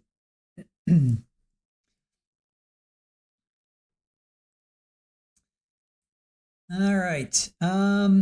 All right, guys, I'm going to grab a quick meal. Joe Schmo will be joining. We're going to be doing a dual stream with Joe Schmo in a half an hour. So we're going to portal you guys over. Let me just make sure I have my portal on. Got the portal action happening. Almost positive I do, but I just want to make sure. Okay, that's day 2. Don't want that. All right, so portal is enacted. Yes. All right, so I do hope you join us for Courtroom Insider with Joe Schmo. He was at the trial. He was at jury selection. We talked to him then. We're going to talk to him again tonight. Every night after court, we're going to have a conversation with Joe Schmo. He's in the courtroom, and we're going to be talking with him. If you guys have questions, definitely ask them. And put your trays and seats in their upright position. Make sure all limbs are inside the portal at all times. If you lose something, please contact HR, and they will be able to try and find your lost object. Trial Junkies United. Hey, it was a tough weekend. Oh, it seems like I slept all day. Can't wait to see Squeegee and the Joe Show. Nice. Thanks for your hard work, Superball and Aaron. Oh, thank you. All right. Portal will commence. Thank you, guys. Thank you to Aaron for all that she does on the back end. Thank you to our mods. We have a fantastic mod squad. Thank you to Scott for sending us a raid, and thank you to all new members that joined. We are at 6,403. So thank you, guys. We gained like 90 subs today, so really appreciate your support. We have a great community here. You guys make it what it is. So I really appreciate your support. And I'm going to portal us over to Joe Schmo. We're going to do a dual stream there. And join us tomorrow at 8:30 Eastern. We're going to pick up on Monica Sementili. We're going to go through until 1:30.